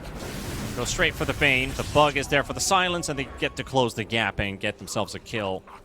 But Mixa is giving the information that we could probably still keep on going. There's no... Actually, there is a Stampede now, but the Primal Beast does not care. Charges straight under the tower. They don't need to use the Stampede at all. The Centaur's going to be fine. Huh. Okay. I thought he was gonna, with the haste, he was gonna try to at least force the Stampede. But, yeah, a bit passive there. I do have a feeling that if this game remains passive, NP is definitely getting a little bit of an edge. I feel like their heroes, this Luna Lycan, if left unchecked, are gonna burst with timings in like 10 minutes. Yeah. Yeah, and at least the positive side for the Luna is if this net worth stays tied, it's good for both carries because they're capable of fighting each other. It's just fine. Yeah, I mean, the Luna is having a really good game. Just 600 gold behind the Morphling. Yes, in general, Luna should be ahead of Morphling just because the hero is supposed to farm fast. But I really feel like this Lycan is going to enable the Luna a lot. That it might not matter if she's a bit behind Lucas. Sadly, there's no real good wolf bite targets here because of the you don't want to turn Luna into melee. You don't want to turn Razor into melee. I don't even know what happens if Razor pops the link and you're wolf bitten. Huh. Do you even attack because you're no longer in range? Do you just chew while running? I think you attack because there's like a talent that increases the... like if you have Aether Lens, I feel like you do attack, right? Even though the range should be higher than your normal attack range. Interesting. Yeah, I think you should still attack, but whether you actually want to be melee, it's a totally different question. So, maybe if this goes super late, he might just get out of Roshan or something. But I'm thinking he's gonna go for more of like an aura type build, maybe even AC. They have a lot of physical damage. Yeah, AC could be pretty handy here. I think both sides might be looking at that. Beastmaster Overlord Helmet is going to be ready after this Ancient Stack that he's cleaning up right now on the Dire side map, while Night Pulse is going to be smoking up with the Lycan and the Grimstroke. See if they can get some damage done, because they also have a Helm of the Overlord. So it's going to be the Ancient They have battle. a goofy little dragon right there. Just looking for someone. Well, smoke breaks there. The edge of that tower, so they will reveal that army. Both boars expire at the same time, and the smokes are popping. Kami leading the charge. Janta's right behind them.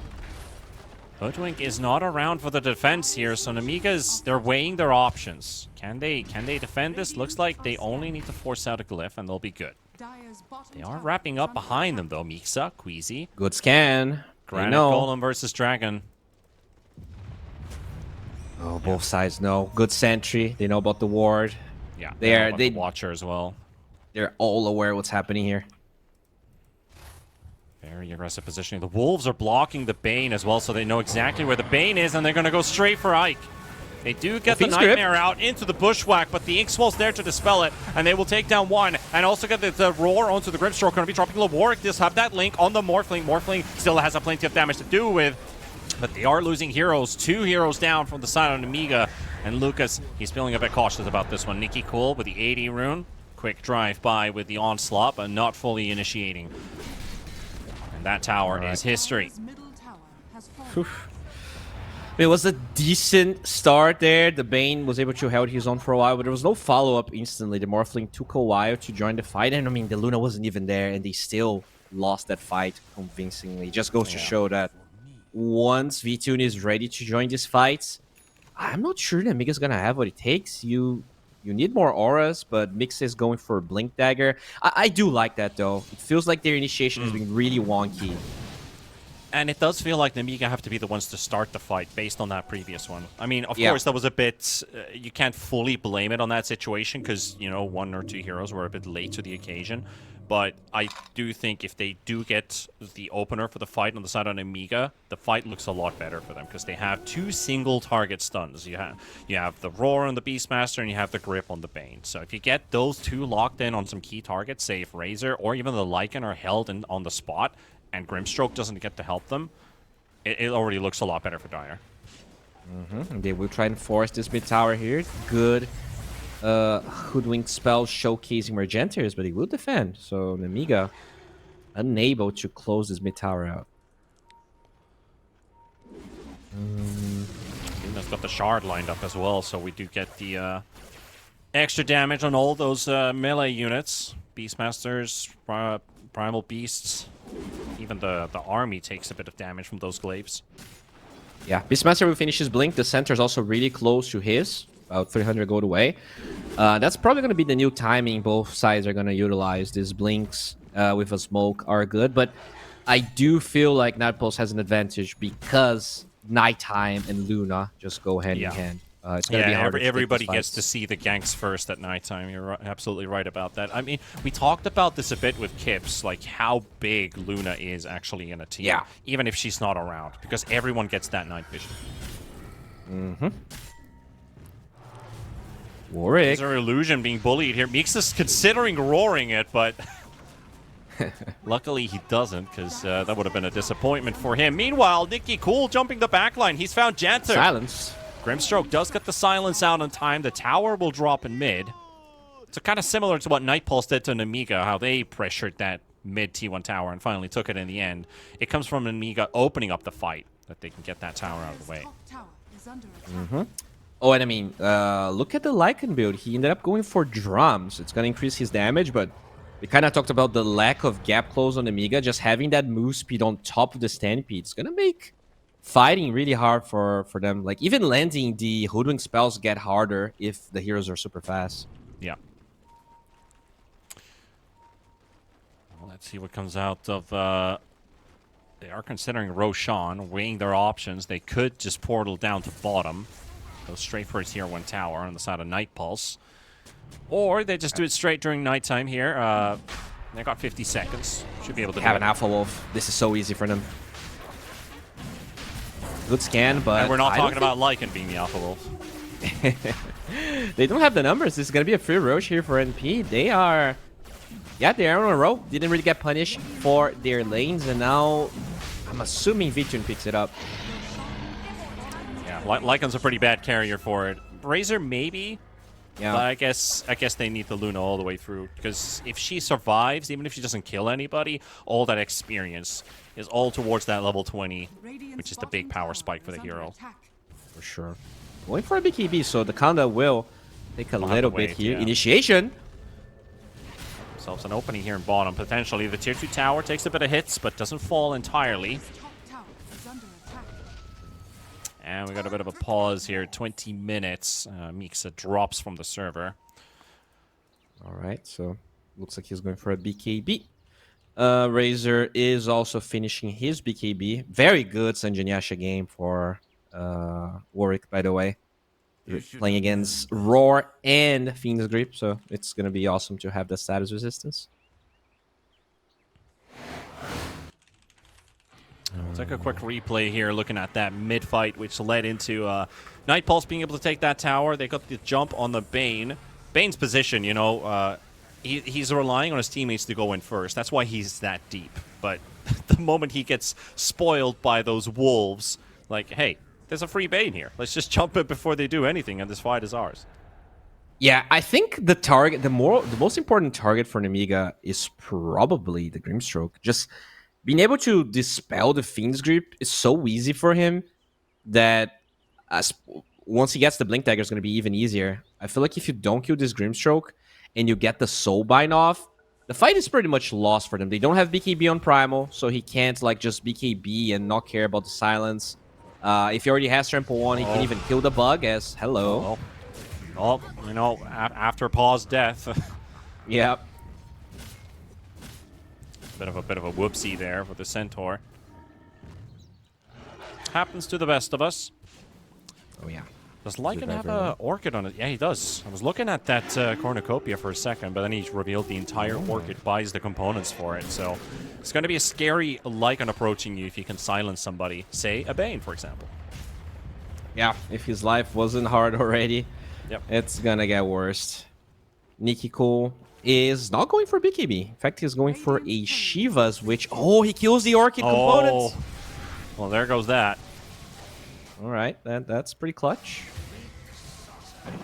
Also, an unfortunate death, a tormentor. You know, he gives his gift to Ike, but also claims the soul. Yeah, it's... have you watched Full Metal Alchemist? When I was a kid, maybe a couple episodes. I don't remember much. Yeah, no, you know, it's just the equivalent trade, right? You give your life and get a shard. And also free Wisdom Rune here for Lucas, so he is now very happy. Same level as V2, even slightly ahead because of it. With his Kanda about to be done. I think once this age is over, that's the time here for Nemiga to finally be aggressive again. Yeah, there is a window. Like, if he can finish it, as he... Yeah, actually, he has finished it. So that's before the BKB comes up on the Luna. If they have an opening, it's exactly 3 minutes. Aegis is going to expire. 3 minutes, is that enough to finish a BKB recipe? Because you only got 1,400 gold towards the hammer. There is a small window which could be very useful for an Amiga, if they know about it. Yeah, I think they will probably have the BKB as the Aegis is over, but will they be in position? Because, like, I think if they find a Luna by herself, she dies even with BKB, because you have Fiend's Grip, right? As long as the Grimstroke's not there to cancel it, should be more than enough time to kill V2. Well, they are approaching the area. They are smoked up. Wolves are already scouting. They find Lucas. He will clean them out, but very deep behind enemy lines. There is a Razor and a Centaur.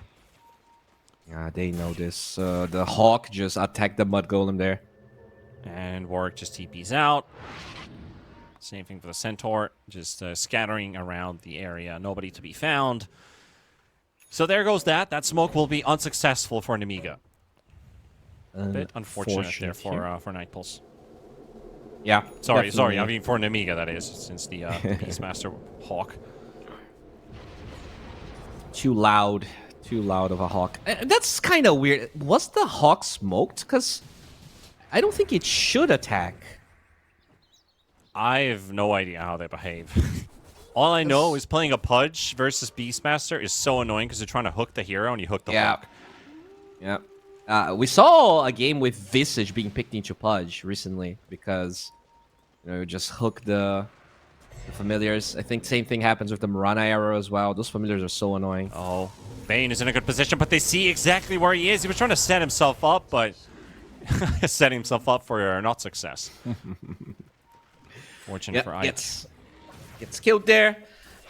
The game's still very even. I was expecting NP try to explode a bit more with this timing, but now that they have this V2 and BKB, that's probably exactly what they want to do. They only have 40 seconds, though.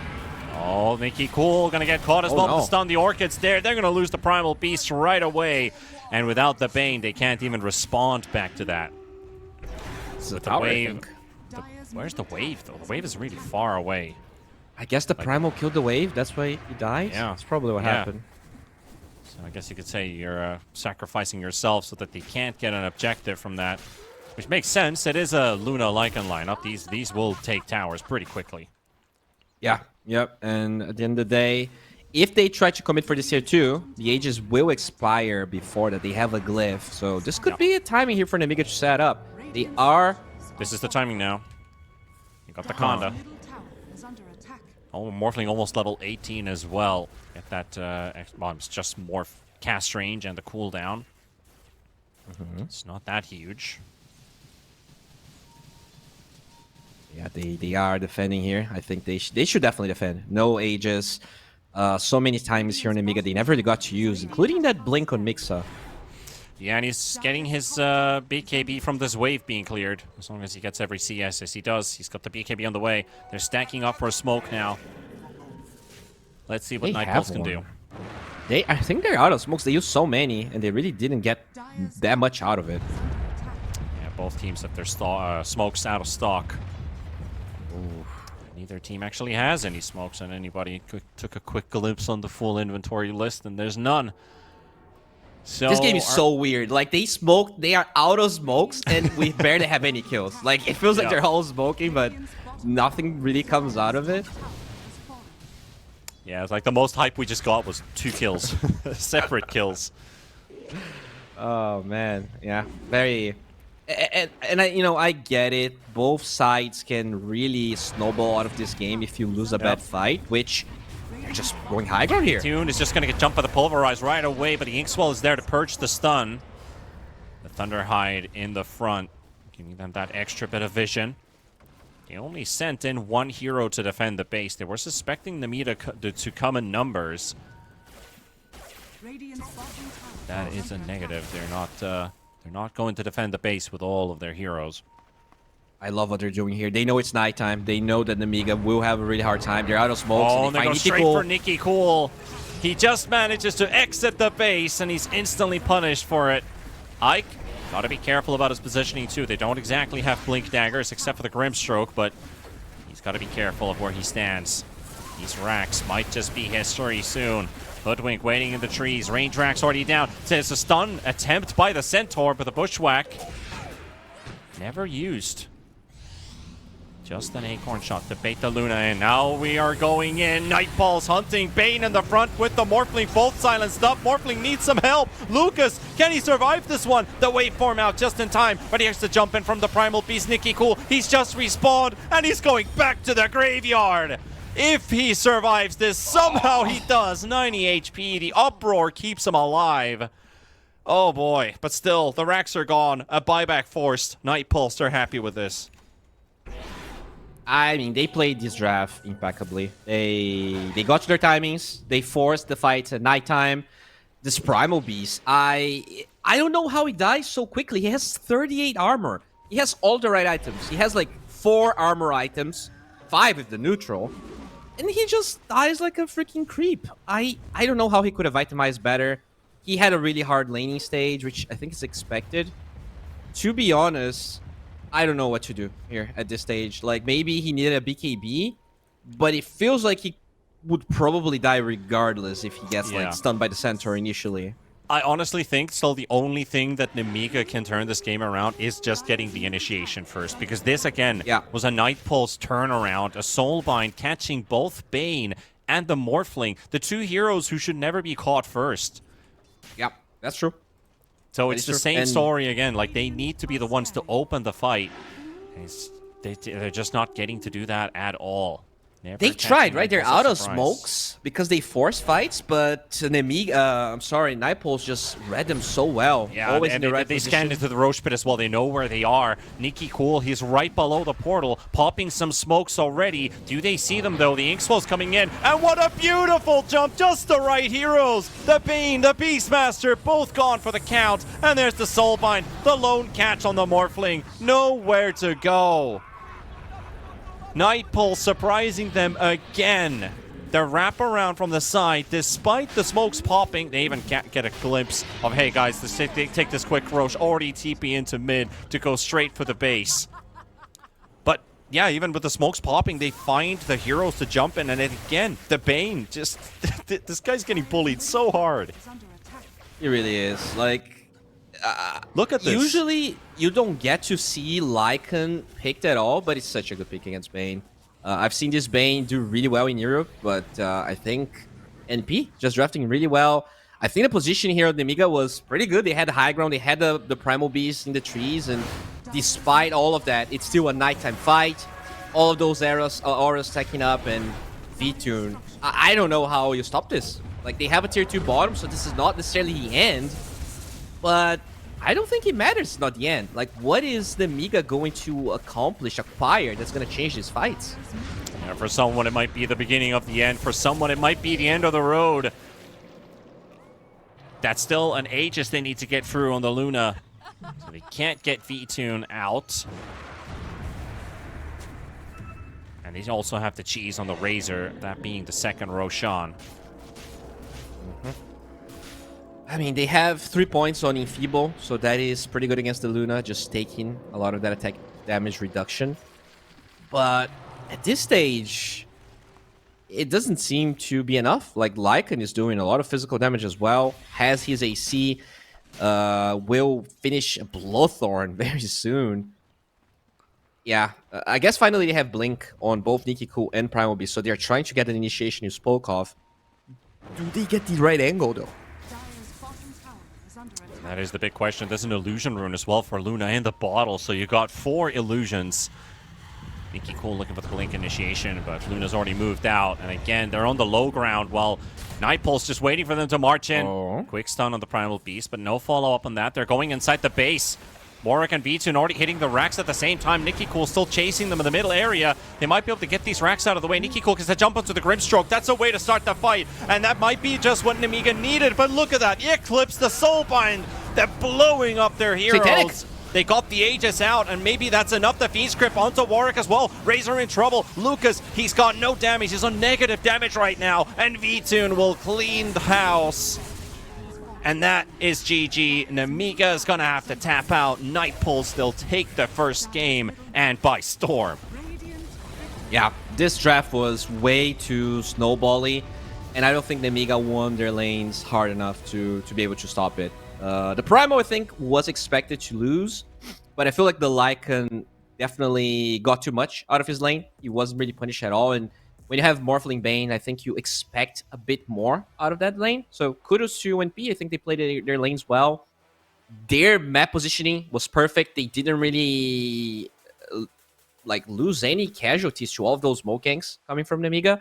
And, you know, with V-Tune being farmed and the Lycan having the auras, it's really hard to stop the aggression. I think they played flawlessly.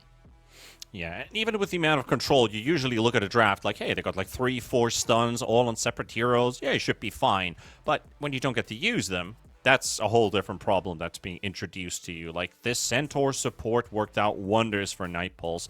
always getting that initiation with the Stampede, maybe even saving the Luna a couple times. We saw Stampede being used defensively just to get V-Tune into a safer spot, and Amiga, with their attempts on ganking, they weren't successful. They spent a lot of time running around the map looking for the kills, which they were not getting. So good map reading, good map awareness, good positioning, and most importantly, fast reactions on those engagements really brought Nightpulse to victory here in this first game. But Bowie, what would you say to an Amiga if you had to take a break and try to figure out something out? What would you say as a team? What would we need to do different here? I think now that you know this Lycan is a real possibility, you have to make sure that you don't open up too many windows for the last pick Lycan. You know, just don't really think about it too much. It's kind of like a brood, right? It can pop up from time to time, and it requires a good game and a good player. And I think they had 2 in this game 1. Game number 2, make sure that it doesn't happen. I don't think V-Tune would be able to play as aggressive as he did without the Lycan. So yeah, just take care about that. Well, there's more to come. This is the Res Regional, and there's more after the break.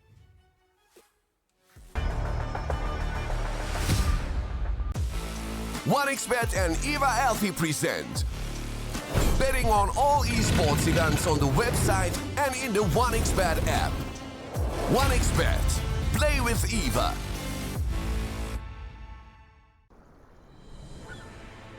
What if Kunka knew that he could not only play Dota, but also place bets? Better the best black hole.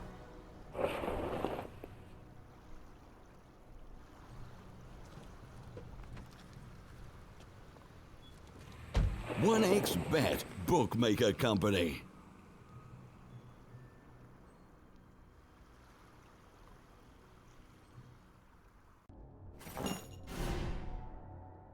Chances of breaking items in a tournament match are non-existent.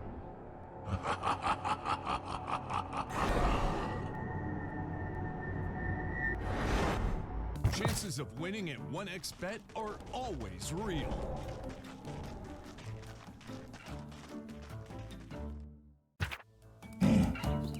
Join with me.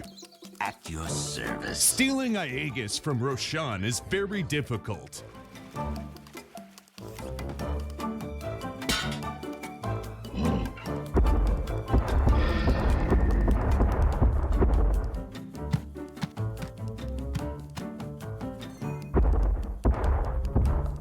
Winning at 1xBet is super easy.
skills in the gaming. 1xBet.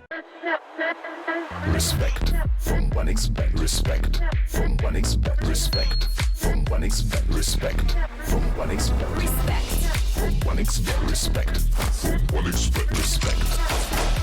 Respect from 1xBet. Respect from 1xBet. Respect from 1xBet. Respect.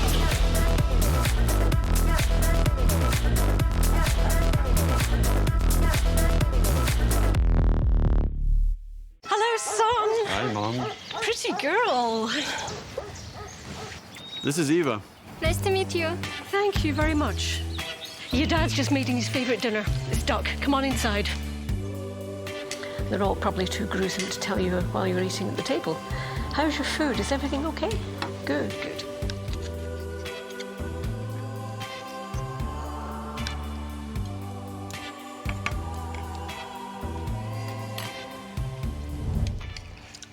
You seem to know each other. Yeah.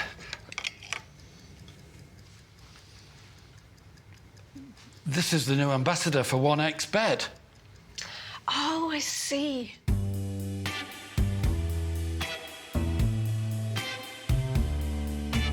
Everyone felt good when Eva Elfie became the new ambassador of 1xBet.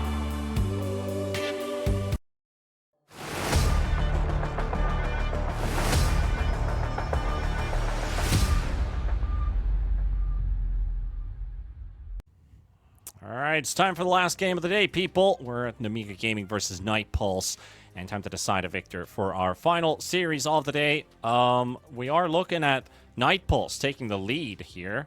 Very important points for them to grab up versus Namiga, the previous EU Tours victors. So, at least the roster changes so far. I mean, I don't think it's early enough to start talking about if the roster changes were good or not, but I think it all comes down to drafting and execution has to be slightly polished for an Amiga, because Night Pulse, I don't feel like they were in any trouble in that last game. A couple dodged ganks here and there, just good reading of the map and the movements that Namiga were making. And of course, every single fight was dictated by Night Pulse. The way that they wanted to play it, they were the ones to start it. Yeah, it's the strength of the Luna that we talked about during the game. I think if there were two things I would probably change in that draft is the Luna and the Lycan. I think you ban one, pick the other. Ideally, like you had a pretty decent understanding that the Razor was going to be mid, right? Once the center gets picked up. Sure, it was an off lane, it was support, but I feel like putting that Primal Beast in the mid lane really shut down their plans for the hero. And yeah, I feel like when you have two side lanes that should be even and you lose mid, it ended up just going back to the fact that the actual 5-man of Night Pulse was much stronger. So just make sure that in the draft you address that part, and you should be in a good place. Because I don't think the Amiga even had a chance to play the game like this. Besides the smokes they went for, all of those nighttime fights were so scary that I don't really blame them for not taking those. Yeah, they even the attempts that they tried to make, Night Pulse was already aware of what they're going to do and where they are, because they're most likely coming in, but they always found the key component to starting those fights, which was kill the Bane. Bane was always in a position where that was the first hero to get focused on. The high ground fight, the mid-tier 1 fight, the Roshan Pit fight, they all started with Bane dying first. So Namiga, they're going to have to find a way to either draft differently, position differently, or take the initiative in a different way. But the IO went through, and the IO's going to get picked by Night Pulse here. Yeah, that's crazy. Because, I was like, okay, you don't have to ban the Razor. Just don't first pick Primal Beast. But they valued this hero so much that they ended up leaving IO through. And me, especially in this region, that has to be such a big bet. To be honest, I'm not sure how good Night Pulse is with the hero, but you just expect players at this level to be proficient with IO. I feel like they're taking a big bet here, leaving this IO through. That's very scary. Yeah, Namiga is just going to target the usual suspects, which is the Marcy and the Gyrocopter, away from this IO. But like we saw in the previous series, the IO got first phase picked. It was paired up with the last pick, Leshrac. which went all the way through. And I was like, yep, that's a classic. That will work very well. So let's see what Nightpulse have in their minds to pair up with this IO. 5 seconds remaining. So not telling us if it's going to be a 4 or a 5. Do you know if Janter plays it?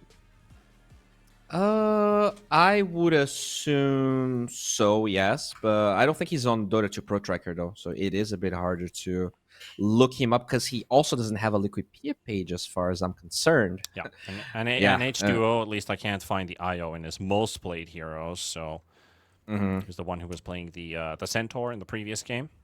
Yeah, Sears banned so often in this region that, you know, those players, they might even be a bit rusty with IO just because you don't get to play that much in competitive. In pubs, the hero's fairly popular, so he should be able to play it, I would believe. Yeah. So he has 21 games of IO on H2O with a 62% win rate. The last time he played it officially was 23 days ago. So let's see what they're going to pair it up with, because it is looking like a safe lane IO pair up. Yeah, there's so many options, right? From Pudge to Lash to even Luna, I don't think is bad. We don't get to see the Tiny that much anymore, but I also feel like it's okay. The Mega just really wants to enable this Primal pick, and I think if you want to do that, I would also like to see them changing their support duo a little bit. Obviously, the Bane got heavily countered, but I think the Grimstroke that Nightpulse picked in game 1 is such a good fit with heroes like Primal. And also a big counter to Primal Beast, so we'd love to see them snatch that one up. Well, they're definitely spending a lot of time here with this second phase ban. It's just one ban, really.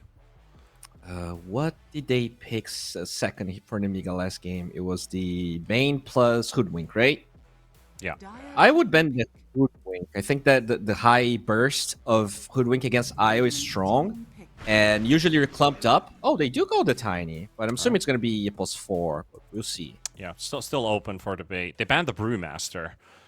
So do you think banning the Brewmaster is an indicator for the Tiny to be a carry? Or are we just leaving it fully open? Not necessarily. I think it's just it's a hero that can easily stop relocates. Oh, I do like that though. Snatching the Luna for yourself and picking a Crystal Maiden. So strong lane here. Also, IO doesn't really have a stun, so having Freezing Field makes sure that you probably get to use some clutch ones as the fights develop. For Nightpulse, I'm assuming they're going to keep this Tiny open flex-wise, so you can probably pick your offlaner plus the other support that maybe flexes as well. Well, there's another flex pick, so at least that allows a bit of maneuverability. I mean, the Enigma is actually pretty good versus the heroes he's playing against. The Frostbite doesn't do anything to him. Luna pre-BKB can cancel it, but the Lucent Beam, Primal Beast, Pulverize will always go for BKB, but you need the cast range to grab the Enigma. And they're going to bring out the Weaver, so very interesting if... is Weaver IO really a pair for the lane? It's a very weird one. Could be. In South America, you could expect Weaver to be a 4 or a 3. But I'm assuming it's going to be a +1. In terms of IO pairings, it isn't great. But in terms of matchup against Luna, I do like it. So, very curious to see, what they're going to do. It could be Weaver 4, right? With the Tiny mid, and they're going to last pick their carry here for Nightpulse. Could still be that option. Mika, they're going to lock in the Pango here. So, either a 3 or a 2, depending how they want to lane with this Primal Beast in the game as well, so they can swap things around. And they looked at the previous series, we banned out the Lash, so that's one of the IO pair-ups, so we do see, not in the lane, but outside of the lane. Yeah, all of those high healing heroes are always nice.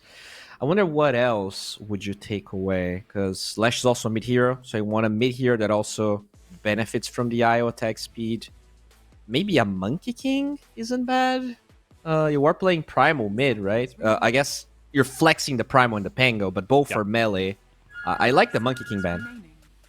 Yeah, Monkey King. I also like the ban the Bane again, and also the Rubik versus the Enigma. So that's going to leave us with heroes that aren't being played that much in the meta. The Warlock, which is another Enigma counter. You look at Vengeful Spirit, which is very good with the Luna. But then you have Venge and Crystal Maiden, so you'd have to swap them around. And CM is actually the safe lane support, and Pango Venge. I think you're going to miss out on a lot of potential if you pair those two up. I really want to see the Grim Stroke. I think you don't necessarily have to think about this Enigma that much. Oh, does okay. look like it. They're going to bring out the Willow. All right.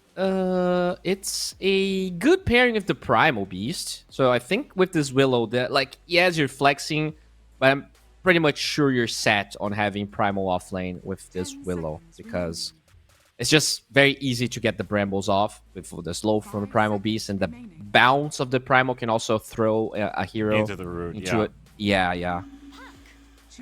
That definitely works, but it also is set up to be a pretty good puck game. When you look at it, your laning matchup is kind of secured. You're going up against Nicky Cool's Pango in the mid matchup, so Puck's going to be happy with this one. And as you said, the Primal Beast is going to be with the Willow. 3 Enigma and a 4 Tiny for Janter. Interesting. I think this is a much better draft for an Amiga. I feel like this IO is underutilized here. I don't see that much value that he's bringing. As we said, does Weaver feel like it falls into a void bit, right? Yeah. Yeah, sure, you're gonna protect Weaver, but Weaver isn't a hero that's that scared in general, and I don't think this is a bad Weaver game. Puck is also a hero that rarely cares about that, and Enigma is a hero that wants to initiate. So Desio seems very out of place. I feel like the lanes might... It's not like they're going to lose the lanes because Io brings a lot of sustain, but I don't think you also win neither of the side lanes. To me, this game is way, way easier for Nemiga. So I think I'm picking them. Their draft seems way easier to execute. Yeah, hopefully they've also recovered from their upset in that previous game because they didn't get to play Dota too much. And Night Pulse, I think I'll say it, they made them look a bit silly in that game because, in Amiga were expected to be the victors. Who are these Night Pulse guys? And they played that game one really, really well. Took the wind out of them completely. So you're saying Amiga, I am an Enigma enjoyer and an Enigma believer, so I'm going with Night Pulse. So even with Enigma and Amiga in the game, I'm going with Night Pulse on this one. All right. Yeah, I mean, I'm also a big Enigma enjoyer. I feel like if this goes Ultra Omega late, yes, this Enigma can be huge, but it's always an if, right? And I think Enigma is such a lane-reliant hero. And I just look at the Tiny, and I wonder what is he going to bring to the table. I think he's going to have to drag creeps around. There's going to be a lot of, shenanigans, I think, for these lanes not to become too much of a burden on Night Pulse. Oh, no. You guys didn't see it on stream, but you're going to see it in a second. There's the puck set that I do not like. It's the moth puck that we have for Warwick. One of the newer sets, as you can see, it looks fine from the front, and when you start spinning it to the side, it just looks weird. Okay, yeah, that looks really weird. That Kakuna, we the know. Pokemon? It looks like Kakuna and Puck had a child, but it's also a shiny Kakuna. Yeah. That's weird. All right. But still, I am Enigma biased, so Kami, show me some of that Enigma gameplay. I mean, you say lane shenanigans, of course, breaking the natural lane equilibrium and probably trying to play for that way. What I see working here is the amount of burst the Tiny brings onto the table with the Eidolons. They can actually kill a lot with these two heroes. If they are able to isolate targets, like say the Crystal Maiden is an easy kill already on its own. If you can find a Luna, even with just a simple tossback play, might come at the cost of maybe Tiny dies, but Luna's not an aggressive hero in the lane, which I think Night Pulse can use to their advantage. For sure. The tossbacks are definitely one way to offset this. If you actually throw any hero into a split Eidolon Enigma, that hero is 100% dead. It's more of a question of actually getting to do it, having the mana pool, because Tiny is so starved for mana in the beginning. But yeah, it's possible. I wonder if he even leaves the lane with tree grab, because if he does that, he can only go for the tossback level 3. But you could potentially get it earlier if you skip the tree grab. Yeah, and how much damage can they deal in the lane in terms of economy if they start with the tree grab? Which I think is a good point. They might just start off with it, and both sides will farm as much as they can, and we'll see the trading happening later on in the laning stage. But I think with an Enigma, level 3 is your big level spike. The thing is, the same thing for Crystal Maiden also abides. She's also got that level 3 with first point in all of her abilities, which enables her. It's just that Luna, I don't see Luna being that much of a fighter in the lane. Yeah, I mean, I think there are definitely better pairings for the Luna. Usually I like techies. I think any hero that has a lot of tech range benefits from the damage of Lunar Blessing. It's nice. Crystal Maiden, very slow, kind of shitty attack range, shitty damage. But it's all right. It's an okay lane. I think CM definitely a strong early hero, and Luna is decent. But it really kind of goes down to the fact that Tiny is also pretty bad in the lane. So probably what you want to do is split the Crystal Maiden, drag her around, just pull as many creeps as you can, allow this Enigma to benefit from the creep equilibrium, maybe farm some large camps on the sides, and avoid battles until you get your level 3. And I think that's when you actually start laning for NP. Well, currently we don't know the cause of the pause. We have some disconnects, but Nemiga said lag, right? Yeah, they said lag. I see Nemiga were like going ready, but Night Pulse seems like they still haven't quite fixed their problem. I mean, if it is a Discord issue, then that could last for who knows how long. Not the first time. Discord's been having a lot of hiccups lately, so. True. Yeah, game 1 I was kind of struggling to hear you because of Discord, but now it's actually pretty good. We got the goal signs coming in from one side. Now we just need the confirmation from Nemiga. Get this game underway. The final game of the day. Since it is the first day, of course, there's some interesting matchups coming up in the next few days. Of course, the day when we're not casting, on the 17th of May, or at least when I'm not casting, there is the big anticipated Navi Jr. versus Yellow Submarine. Which one of the youngsters is going to take that? Satanic versus Nico. You wanna put that up in your calendars. I think that's a really hype matchup. But there's a couple good ones coming up before that as well. In the coming few days, of course, Monte is going to try and look for as many points as possible, get that playoff run working again. But as we kind of brought it up with Atomo, and Atomo talked with Rob, Group B is very stacked. So it feels like anybody actually has a possibility to go to the playoffs. So every point is going to count. It really is crazy, this Group B. Like, I look at all the teams, and I guess besides Monte, I feel like anyone. I mean, Monte is definitely making it, and I look at everyone else, and I have no idea what's happening. Like, even Rest Farmers got 2-0 today, but I expected them to do very good at least. Yeah, they had their moments for sure. I still think they're still working on a lot. I mean, they had one of their players replaced just as the tournament pretty much started. So Jipe is out, and Mind Control is playing with the team. Consider it to be a huge upgrade, considering the competitive experience he brings to the team. But unlucky with the win, or not getting the win today. Warwick taking some worrying early damage on the puck here, just as the laning stage is about to kick off. So an early tango spent. And our bounty is going 2 for 2. So let's get this game underway. Yeah, Janter did start with the tree grab, so we might see some poking here as Janter trying to protect the center he planted. Yeah, Ike is already here. Break the clarity off of him. Found, controlled, and punished.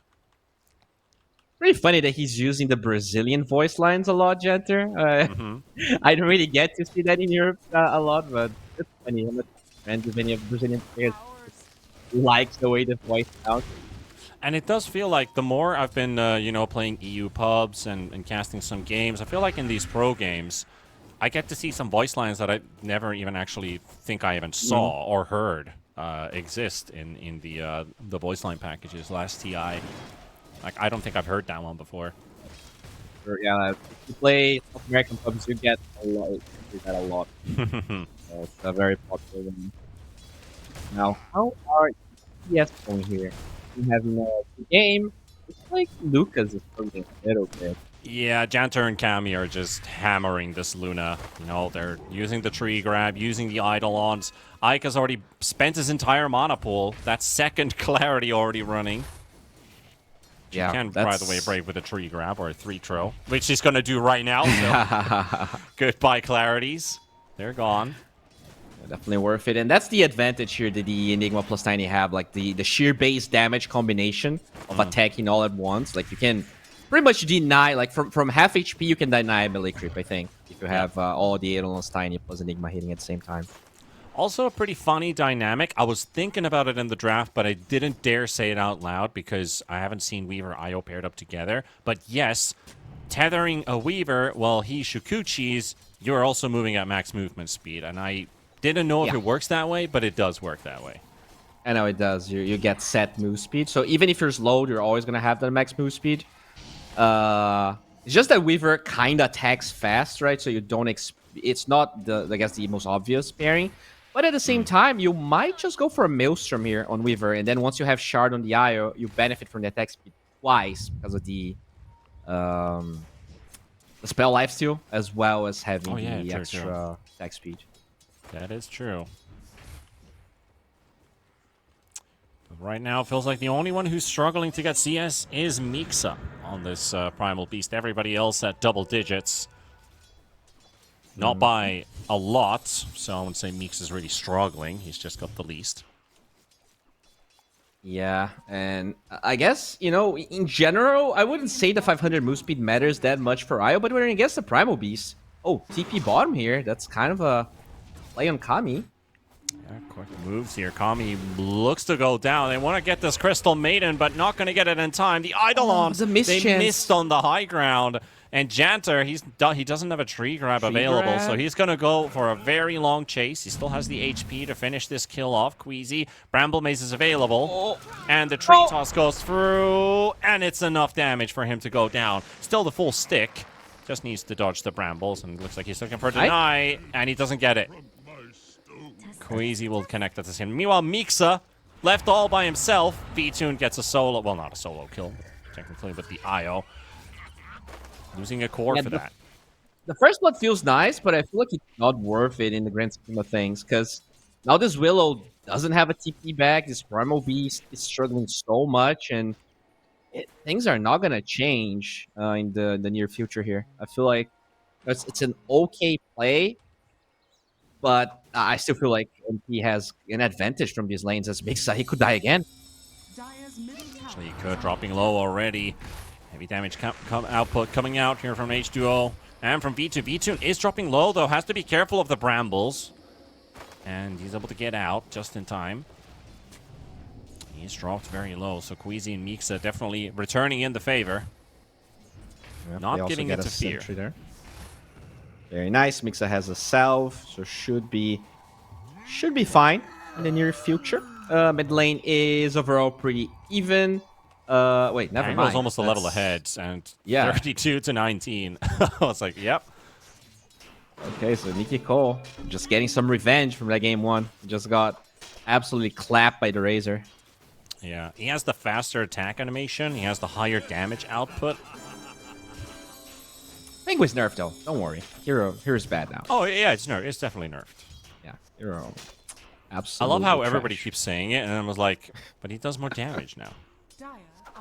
The hero, like this hero is so good. Like the shard, I think there's so many things you could nerf, and the hero would still be good. So it's been nerfed for what, a year now, and still amazing hero. Yeah. Who picks Pango in 2023?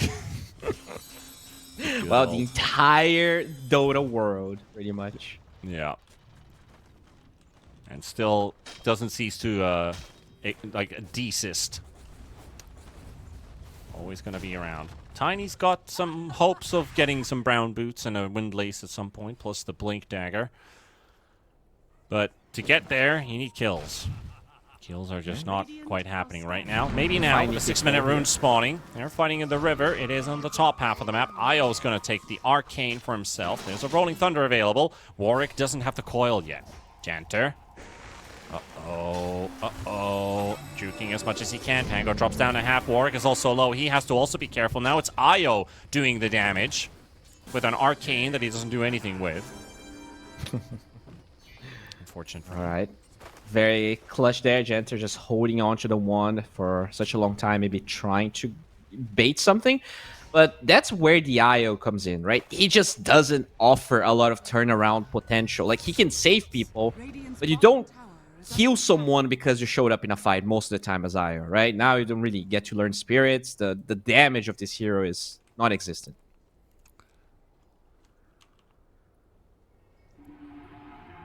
So I'm going to be curious about this this Enigma for Kami. What is he going to be able to establish with this hero? Going drums so far. All right. I mean, I like it with the quote-unquote new attack speed talent on the Alons. Makes it pretty viable. I guess the other heroes don't benefit that much from it, but it's a good aura item, especially if you get bearings later down the line. Yeah, and it does look like it's his way to build the hero as well, because the funny thing is, so Kami officially ticketed games.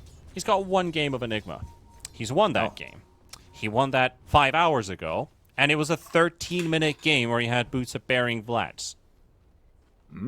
Okay. Yeah, I definitely feel like that's the way to play Enigma these days. Sometimes it is a BKB Blink game, but in general, the hero, like if you're just relying on Black Hole, your hero can feel pretty underwhelming. So Yeah, it does very leave like curious you're to see. leaving your team for a 4v5 for a very long time, if that's the only thing you do. And you can't go Midas anymore because the item, got nerfed significantly as well. So it seems like the more reliable type build. Yeah, I still like the occasional Greaves if the matchup requires it. Like if there's an Orchid coming up or there's some sort of Jenter debuffs that you need to dispel. Meanwhile, on the bottom lane, fighting Jenter quite heavily here with Pango rotating, but the Black Hole comes out. Kami, he might have the damage for it. It's going to be close. One more burst of the Eidolons would have been required, but he's not going to get it. And at the meantime, Pango, he cleans the whole group, pops his regen rune. So, yeah. I think he jumped the gun there. He Malefice instant Black Hole, and he was close enough that I think he could have waited for the Rolling Thunder to then cancel it with the Black Hole. Like that just like half a second more of Eidolon's hitting would be enough to get the kill. Yeah, Just, he needed one more burst. Yeah. And he also didn't have the drums, right? If he actually got to have drums and pop it with the Eidolons before the Black Hole, that was also a kill. Very unfortunate for him. See if I can recover from that. Missing your first Black Hole doesn't feel too bad. But if you whiff the second one, that's going to get under your skin. Yeah. I can tell you, I have 540 games of this hero. I can say the same. I think it's my second most played hero. And yeah, like you're not really sad if you don't get the kill, but at the same time, you don't get to kill people that much with this hero. So you every start to Black Hole sense some does count. frustration. But meanwhile, you're watching your buddy getting killed. Janter dead again on this this Tiny, and Nikki Cool's just cleaning up those Eidolons. Yeah, now the Swashbuckle deals more physical damage. Those Eidolons are so sad as Mixa chased down here, but he has wand. He'd be fine. Radiant's courier has been killed. 4-2. This jungle's getting contested as well by this Crystal Maiden, who is, by the way, one creep away from hitting level 6. So that Centaur should do it. There's an Invis rune as well being secured, but no mid laner to pick it up right now. Pango is sitting in bottom. Freezing Field is now online. Let's see what kind of trouble we can get ourselves It's Tiny. Needs. I like that he's getting some love here in the mid lane. Still level 4. Really far away from his Blink Dagger. Like he's pretty much... He has no goal towards it, and it's 10 minutes in. So if he keeps this pace, this might be like a 20-minute Blink Dagger, which is never ideal when your Enigma is rushing aura items. Although he has Blink Dagger queued up on Kami. Yeah, they are chasing him, though. I think they know where he is, and behind is Queasy with the Invis rune. Yeah, he drops a drum charge, but there's nowhere to run. Even trying to taunt his way out, but, joke's on you.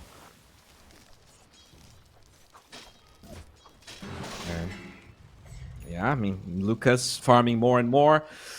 But can this Weaver offset how much struggling there is in this bottom lane. I guess, you know, they have relocate now, so we could see V-Tune going in. There we go. Yeah, they're bringing in the numbers here, trying to take down the Pango, but Pango's out of harm's way. Kami just respawned with a ready black hole. Weaver gonna have to use the time lapse to get out of this one. Has a stun incoming as well. Well, he doesn't have to pop it right away. The relocate will take him back to top.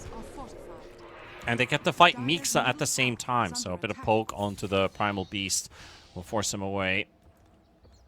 All right, I mean, decent relocate. You probably wanted more than a Crystal Maiden, but it's still like you defend your tower and you get something with your Weaver.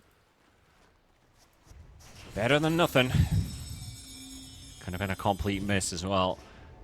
The funny thing is, we have yet to see puck action. Warwick. Except the action is being brought to the puck. Thunder's still there as well. The Fango with the Diffusal Blade. And that's an easy pickoff. And you gotta say, like, this is a pretty high-level puck, but we're not getting to see almost anything from Warwick. And now the Tiny dies as well in the river to Mixa. Ooh, I mean, we were talking about puck being, I'm sorry, the IO being kind of a non-factor, but this Tiny is more starved than the IO. Like, I don't know how you enable this Tiny when your puck's not making plays, when you have an Enigma farming bottom for 12 minutes. Yeah, it's like there's too many empty gaps on Night Pulse right now. This is starting to look more like the Nemiga we know. Yeah, really punishing those voids that Night Pulse has. Lucas farming a huge stack. Like, he is just having really clean game. Net worth wise, you know, he's not that far from V-Tune, but it does. I feel like Luna as a hero brings more to the table when he has the same net worth as a Weaver. Yeah, and he has 3 levels more, which I think is the difference maker, because Io is sapping that experience from the Weaver, and Luna is doing this all by himself. True. That's very true. And usually you offset that with good relocates, and you know they got one, so ideally you have to get more. The coil should be one way to do that. I think Pucks. They're going already for the Wisdom Rune, suspecting someone to show up. And Kami, he spent a lot of time just hiding under the tower or in the trees. And again, they're going to find this Enigma. TPs are coming in. He's going to drop the black hole. The relocate is coming in. They're going to get a lot of damage out, but they need to secure these kills. The Rolling Thunder's available, but the Weaver is there with Tree Toss, and Nikki Cool goes down. Janter finally able to get some action going. And Ike is going to be teleporting away. Also, the Wisdom is stolen by the Dark Willow, so maybe the Tiny's like, yep, they stole it. Right under our eyes. Okay, very good positioning there by Queasy. Doesn't show even without the TP. We'll be able to survive, and they might even... Does she want to get this kill? He's considering it. Enigma's also teleporting in. Queasy, can you really do it alone as a level 8 Willow? Yes, with Mixa nearby, there's a chance. But okay, he gives up on it. Yeah, at least they reveal the blink on the Enigma, so they know that that's up, and they're setting up again. He does get the Bramble Maze, and the stun will connect. Mixa ready to go in. Has the Pulverize, dodges the Avalanche nicely, and with the Rolling Thunder, there's no toss to interrupt him. I'll get the kill. Io's also here with V-Tune, and Queasy dropping low, almost getting killed. Finally does. Io trying to help up the Weaver to pump that damage. Janter gets out. Janter also did get that big streak, so you talk about 20-minute blink. Tiny's got the money for it already now with all these kills going their way, with the Primal Beast dropping as well, and the Crystal Maiden set for Night Pulse's success. They'll take the IO. It doesn't really help. They're losing so many heroes out of this one. 3 already gone, and could be a 4th V-Tune. He's going all in on this one. Warwick with the silence. Nikki Cole still jumping back to the safety of the tower, swashbuckling away, trying to keep the distance. And it is a very, very long chase, and it's going to lead into a kill for Lucas. All right, what a crazy fight. It feels like it lasted for a minute there. Clutch mech from the IO. I think if he doesn't show up, if he doesn't save the Tiny, that Blink Dagger could have been so much further away. So finally, Janter has a way to play these fights. And yeah, overall, NP, I love the fact that despite the fact he didn't have Black Hole, they bring in the numbers, because that was a big, big dive from the Mig, and he had to be punished. And at least to some extent, I think they were able to do that. Gold advantage is at 2k. 3k now. Oh, they're going to Pango with a fresh blink reveal. Warwick's there, and look at that burst damage. It might be enough, and the Malefice is, with Warwick and that Witchblade tick doing enough damage to finish off the Pango, and now chasing for more with the relocate as well. They're a bit late for the party. Alright. By the way, we kind of talked about Enigma not going Midas anymore. He has it queued up, so okay. Kami is... Okay. He has it. It's enough for him. 4 deaths, way too much. Oh, what a... Mixa's being, I think, maybe a bit overly aggressive here because this is not going to pay off. Okay, it just blinked into the high ground with no vision. Yeah, all the difficulties Night Pulse had this game, I feel like we can forget about that because Nemiga's just handed away their economy lead. Yeah, that Pango died 3 times, I guess 2 times in a row. Primal, it's not having the greatest game, also dying here. And it, yeah, as we said, if this goes like super late, this Enigma can definitely shine, and the Midas should be his first step towards the recovery he needs. Yeah, now it's being handed out to them. They're being given the opportunity for it. Gleipnir also ready with the Weaver, but they're fighting in the top lane here. A lot of spells being burnt, and the Black Hole is there as well, trying to toss one into it as well. Queasy and Ike will both drop down to V-Tune. Now Mixa under the safety of the tower. Eclipse already used by Lucas. V-Tune with the IO, still going full speed. Make it a triple for V-Tune. Could maybe look for another. Now they left the IO for dead. He could try and tether away.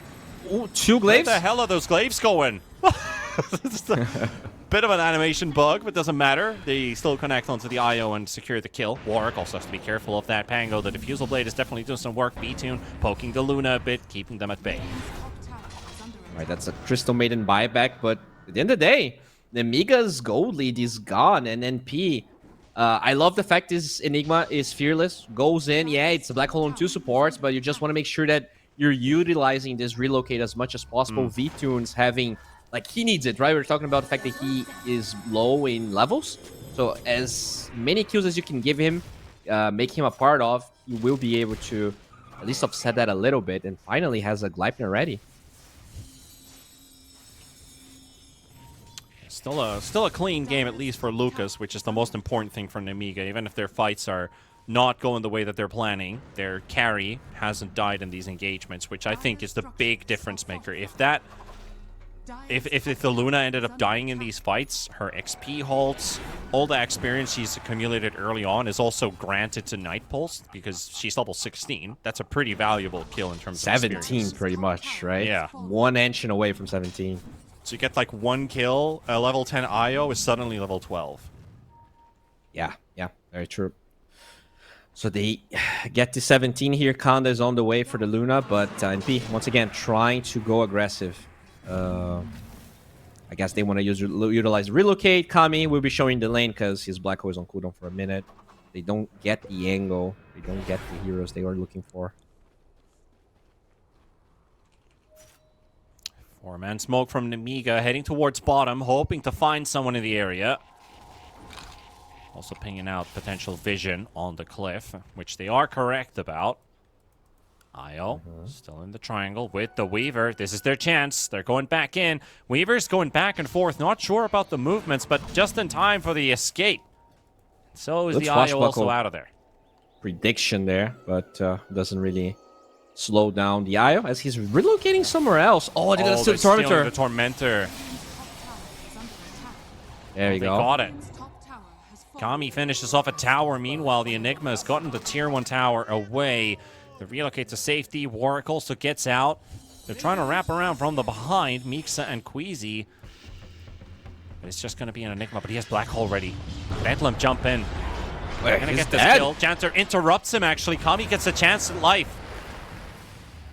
And he blinks away, too. Beautiful play from Janter. Rather the support than the core. Queasy could still die to these Eidolons. Look at... Oh, barely gets a blink out. Well, not the blink, actually. Sorry, the Shadow Realm. Enigma did give up on the Midas, just buys a shard into BKB now. So he is pretty much trying to become this unstoppable force. And when it comes to canceling the black hole, they don't really have a way for that. They can reduce the black hole damage severely with the Maid Slayer of the Pango, but no Basher just yet. No. I guess eventually you can get some Wind Wakers to save people from the black hole. That's one way. Yeah, Wind Wakers are the one thing that can really trigger a black hole player. I'm sorry, an Enigma player. Like, yep, I'm just channeling nothing here. Warwick gets his shard. Puck shard. Yeah, actually pretty big that it goes for the puck because you get that extra magical damage now when you right clicks. Yeah, I definitely don't want the Tiny picking that one up, so you're happy for sure. Yeah, definitely not. Oh, Ike could be in trouble here. Gets found by V-Tune.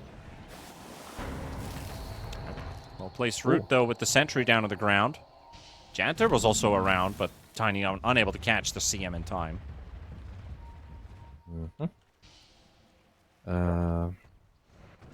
Looking here. A pretty slow game. That's a Conda ready on the Luna, by the way. Black hole used on Nikki Cool. I'll get the Pango kill. But Luna at level 18, almost level 19, and that Conda ready. So that level 20 is going to come at a perfect time here for Lucas. They're really using this black hole as well. I really love the fact that Kami... Kill the Weaver here. Wait a second. Almost, but the BKB goes out. Meeks is going to be dropping first. The coil is there too. They're going to take down Janter. And that's not the kill that they wanted. It's the kill that they're going to get. They're so fearless to use these black holes in single target. I love that. Love that play. Ike. Blinks in, drops down the Midnight Pulse. And we'll finish off the Crystal Maiden. So another kill for Night Pulse. 3 heroes gone and a tower down. Radiant's middle tower has fallen. Okay. NP getting the lead here. It looks like slowly but surely they are recovering the Enigma problem that they have. This Tiny is playing really well with the puck. And V2, even though he's behind in levels, like it seems easier for him. Like when the Luna doesn't have ages and he's setting up like to take a tier 2, the fights are easier for the Weaver to take, right? It's so you maneuver the fights well, you have the IO to bring you around. With this BKB plus IO, like he is effectively unkillable on V2. It's the conditions you need to kill the Weaver are pretty much impossible to. And this was a fight where Mixa really needed the BKB because we saw him jump the Weaver and they got the Lucent Beam Conda to connect on the Weaver, but he couldn't follow it up with a Pulverize, which would have potentially been enough damage to kill the Weaver because the Luna would have been able to right-click. But since it was just an Onslaught and a Lucent Beam mini-stun, he just gets to pop his BKB and he's fine.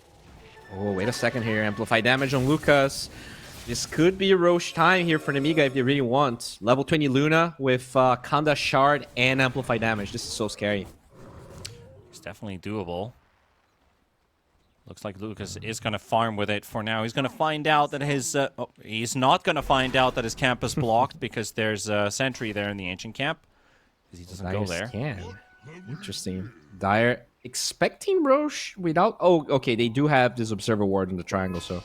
They felt that maybe Lucas was going to TP there. But, yeah, and they saw him pick up the AD, right? Yeah, yep. So Night Pulse is thinking the way you're thinking. They are not going to do anything about it. Nighttime, though, is coming. And that's another strong timing here. Although Black Hole will be available for Kami, and he has a BKB. This is huge. Yeah, and also the Octarine lined up, so we're going to see maybe some more frequent fights from Night Pulse. They're not that cooldown dependent anymore once they finish that. And on to the Roche Pit they go. They see Roche is walking fine back to the Roche Pit. And I think, you know, Nemiga's going to be a bit disappointed to find out soon that Roche has been claimed. Yeah, I'm so disappointed here. I thought that they were going to go for Roche or at least expect this move because... You know, NP, they've been away for a while, but maybe they're afraid of fighting into this black hole and free ages for V2. Definitely could be. I mean, I guess that was the idea. We picked AD. They probably know we have it. If we go to the Roche Pit, they can still turn with black hole. And we lose our Luna for nothing. Kami, very high possibility, but right now, look at that. Kami, black hole. He's only connected onto 2, though it doesn't hit the Willow or Ike, but it doesn't matter. They're going to clean house. Pango, Primal, Willow, all gone. And, you know, the man who had 1 one game of Enigma on his account. Landing a black hole the man is who going to was multiple kills. 0-4 got absolutely destroyed in his lane, just coming back so strong. It's not only him, like the way they play around the Enigma, like obviously they have a very mobile draft they can follow up to the black holes. But yeah, Kami's also fearless the entire game. Lucas gets found. Yeah, they're on the real fun. You can Holy see the shit. eclipses going there, and Kami and Janter just good night. B-Tune, Warwick. Yeah, just gonna force the teleport out from the Luna, but Luna gets out. They know they can't fight the Aegis, so they're gonna sack Ike. Doesn't even feel like they're gonna go to Ike, and actually Mixa is around. So very, very brave turn there from the Crystal Maiden. Probably if the CM never left, that could have maybe allowed Mixa to follow up on some damage. But yeah, like, that was a couple pixels away that the Enigma didn't actually get a 4-man black hole. Yeah, it was super close. He didn't even had vision of the high ground there, but could have potentially got a black hole. Insane black hole. Still was amazing, because he found it 2 cores. So as long as you kill both of them, the fight's over. You still have Aegis, so you can force another fight in about a minute. Oh, they find the Io. Looks like the fight's going to start right away. Got the Weaver thrown into the air. Io is out for the count. B-Tune going to get hit by the Terrorize. And that will give them the time to finish off Janter. Now, maybe diving under the tower, or at least looking towards the Tormentor, but Mixa. Looks like the call from the team is, let's not dive that far. Oh, Ike going for a Wisdom Rune here, but finds a very scary Weaver. Actually, he's going to get it. He's going to get it. Puck is late for the party, so just a Crystal Maiden. There was 4 or 5 heroes around the area. Now the Enigma's being spotted here as well, but Luna not quite on top of this Enigma to get that kill, and now the Weaver's teleporting in top just to make sure they'll keep him alive. So we have a bit of a disconnect coming out from Mixa. Night Pulse, they still have the Aegis, but this Luna really packs a punch if she gets the hit. 6-0 and 4 still. Both carries did not die this game. They're both having like perfect games. The biggest difference here is that Warwick somehow recovered really hard. We're kind of missing the puck at the beginning of the game. He's 7-1 now, whereas Nikiko, he totally destroyed Warwick in the lane, but he's 2-4. Some of his deaths really cost Nemiga's early game, I think. Like, they were in a prime position to kind of snowball off of the early game, and instead, it is NP bouncing really hard at the moment.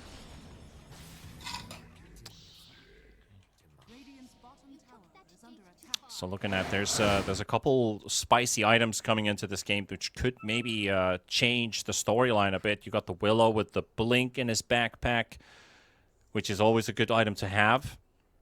And of course, lining up a couple of others. There's the it's still a while, but I always lining up a BKB, recognizing that he can't get stuck in stuns. Okay. And there's a plenty of stuns actually available, but it's a very interesting item pickup because you don't see BKB IOs that often. Very true. Like, and you can still be controlled by the Primal Beast, but I guess that's the only one. And eventually the Pangolier with his Basher, that he is gonna get value out of canceling black holes as well as canceling the relocate. Well, Mixa has reconnected back into the game, so just waiting for the goal sign from Night Pulse, and we can continue going. 28 minutes with a tie score of 19. Still a 3K net worth lead on the side of Night Pulse, but experience is going in the way of Nemiga. Just by a couple hundred, about 7% lead. Not a lot. There we go.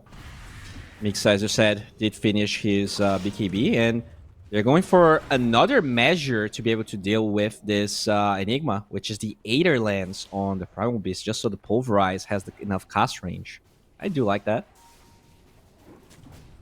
Can be handy, especially if you want to break that black hole. If Mixa can just blink nearby, you can use that Aether Lens Pulverize to break it. BKB or not, should be able to break it.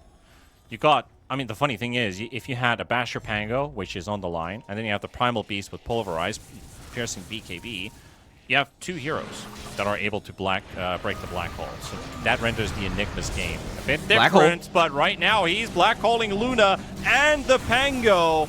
Perfect start for it. The Satanic does nothing because there's a stun that connects. And in the Avalanche, the Luna isn't able to get anything done. So Nemiga's going to lose 4, and Night Pulse. This is a big victory for them. Night Pulse. So many things not going their way in the beginning here, but they are...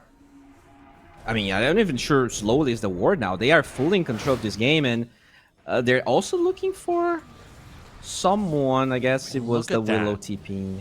Like, the Satanic pop on the Luna, but just instantly stunned right after. It's like, yeah, you're not getting any damage out. We're just going to finish you off. Yeah, Satanic for nothing. The lack of BKB is really showing, and still doesn't want to buy it. Actually has Butterfly lined up next. It's very surprising to me that Amiga's even posturing around when there's Aegis and Black Hole available here for NP. Like, I don't think there was a single time where Black Hole was on cooldown for more than a minute. Past minute 15, so like they're gonna use it. They don't care if they only find 1 target, and surprisingly, they got Pango and Luna. I don't think these 2 heroes should be found in the same black hole, but somehow Kami just milking stones here and getting you could say 2 perfect black holes in a row, because the previous one had Primal and the Pango, and now you got 2 cores again. Like, that doesn't happen every day that you're getting cores in your every single black hole cast.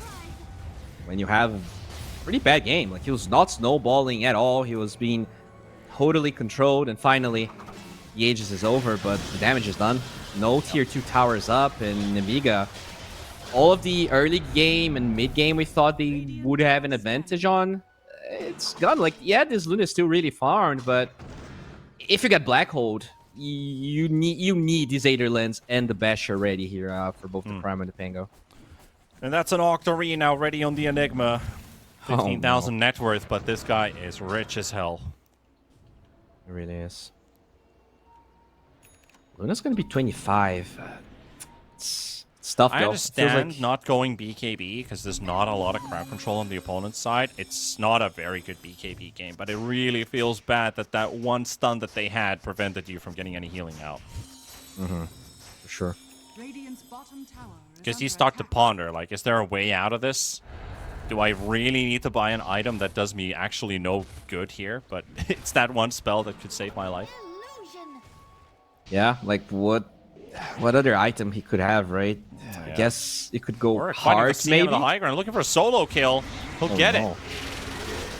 Parasma action, but Nikki Cool fighting the Terrorize comes out. And yeah, you're going to pay for it, but the Io is coming in with the heals and might be enough to keep that Warwick alive. How the hell?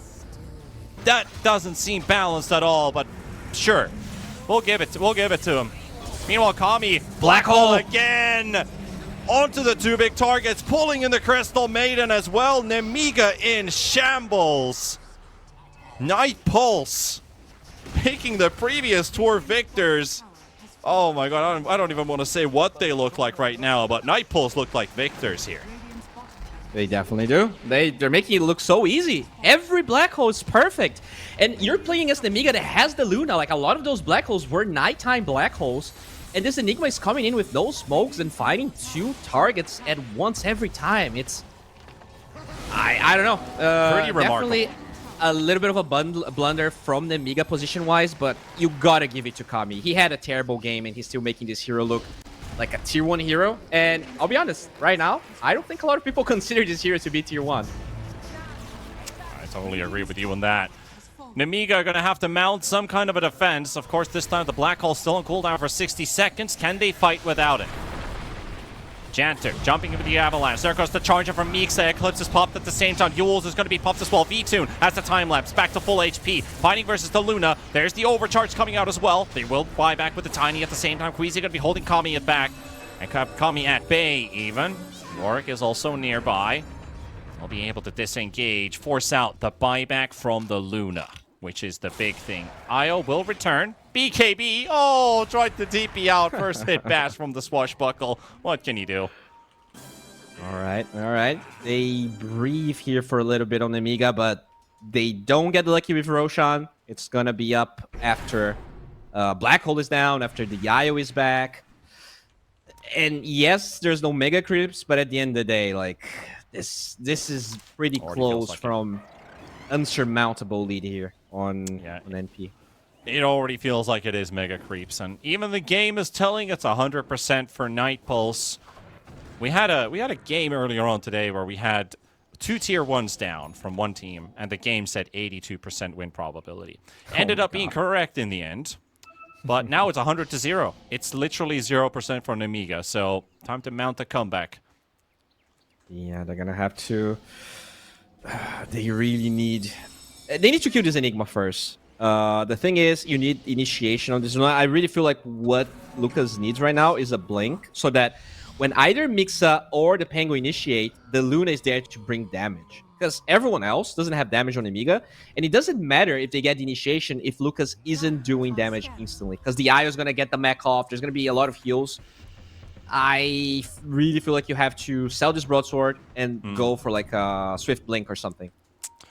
Well, something's definitely needed here. Black Hole's ready for Kami. That's a dieback on the Luna. If they can get this one, the BKB is there, and the ultimate's following up, and Luna is out for the count.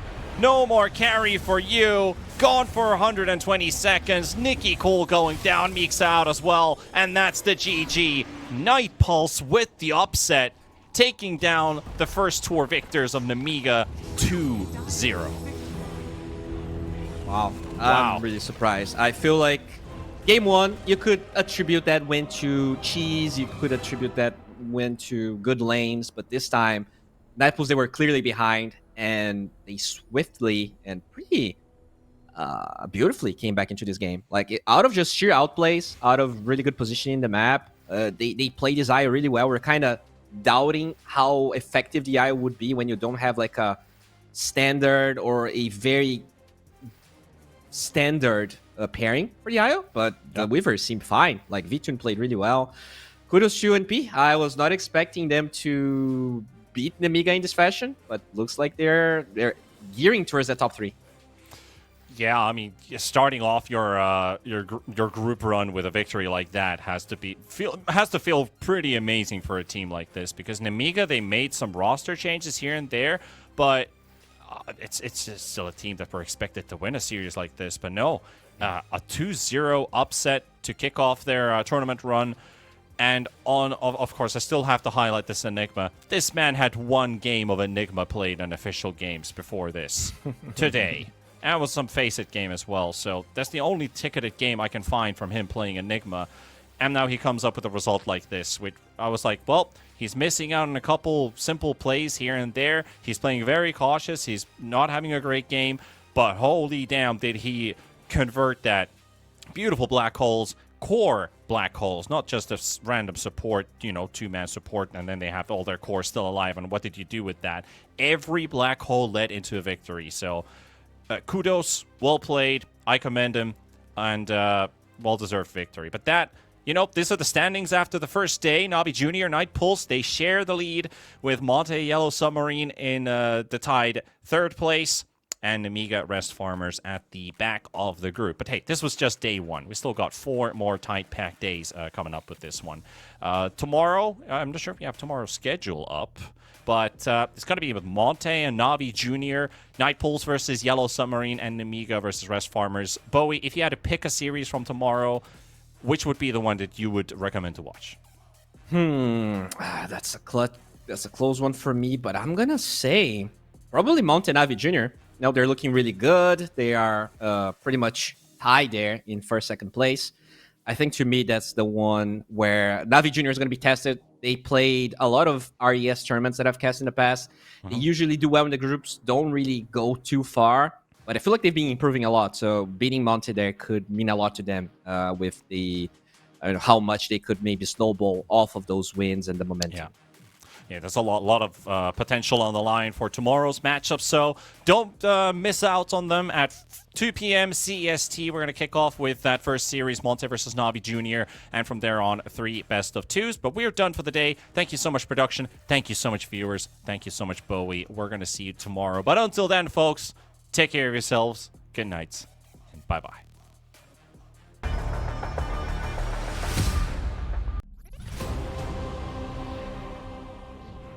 It's hard to imagine a match without first blood. Check it out.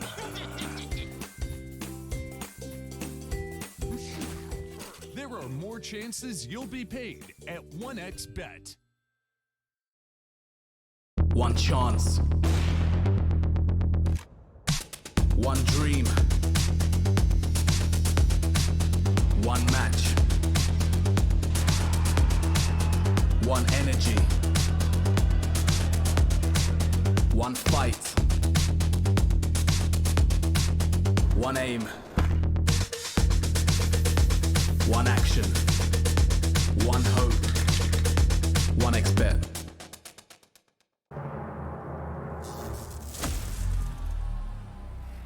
Fuck.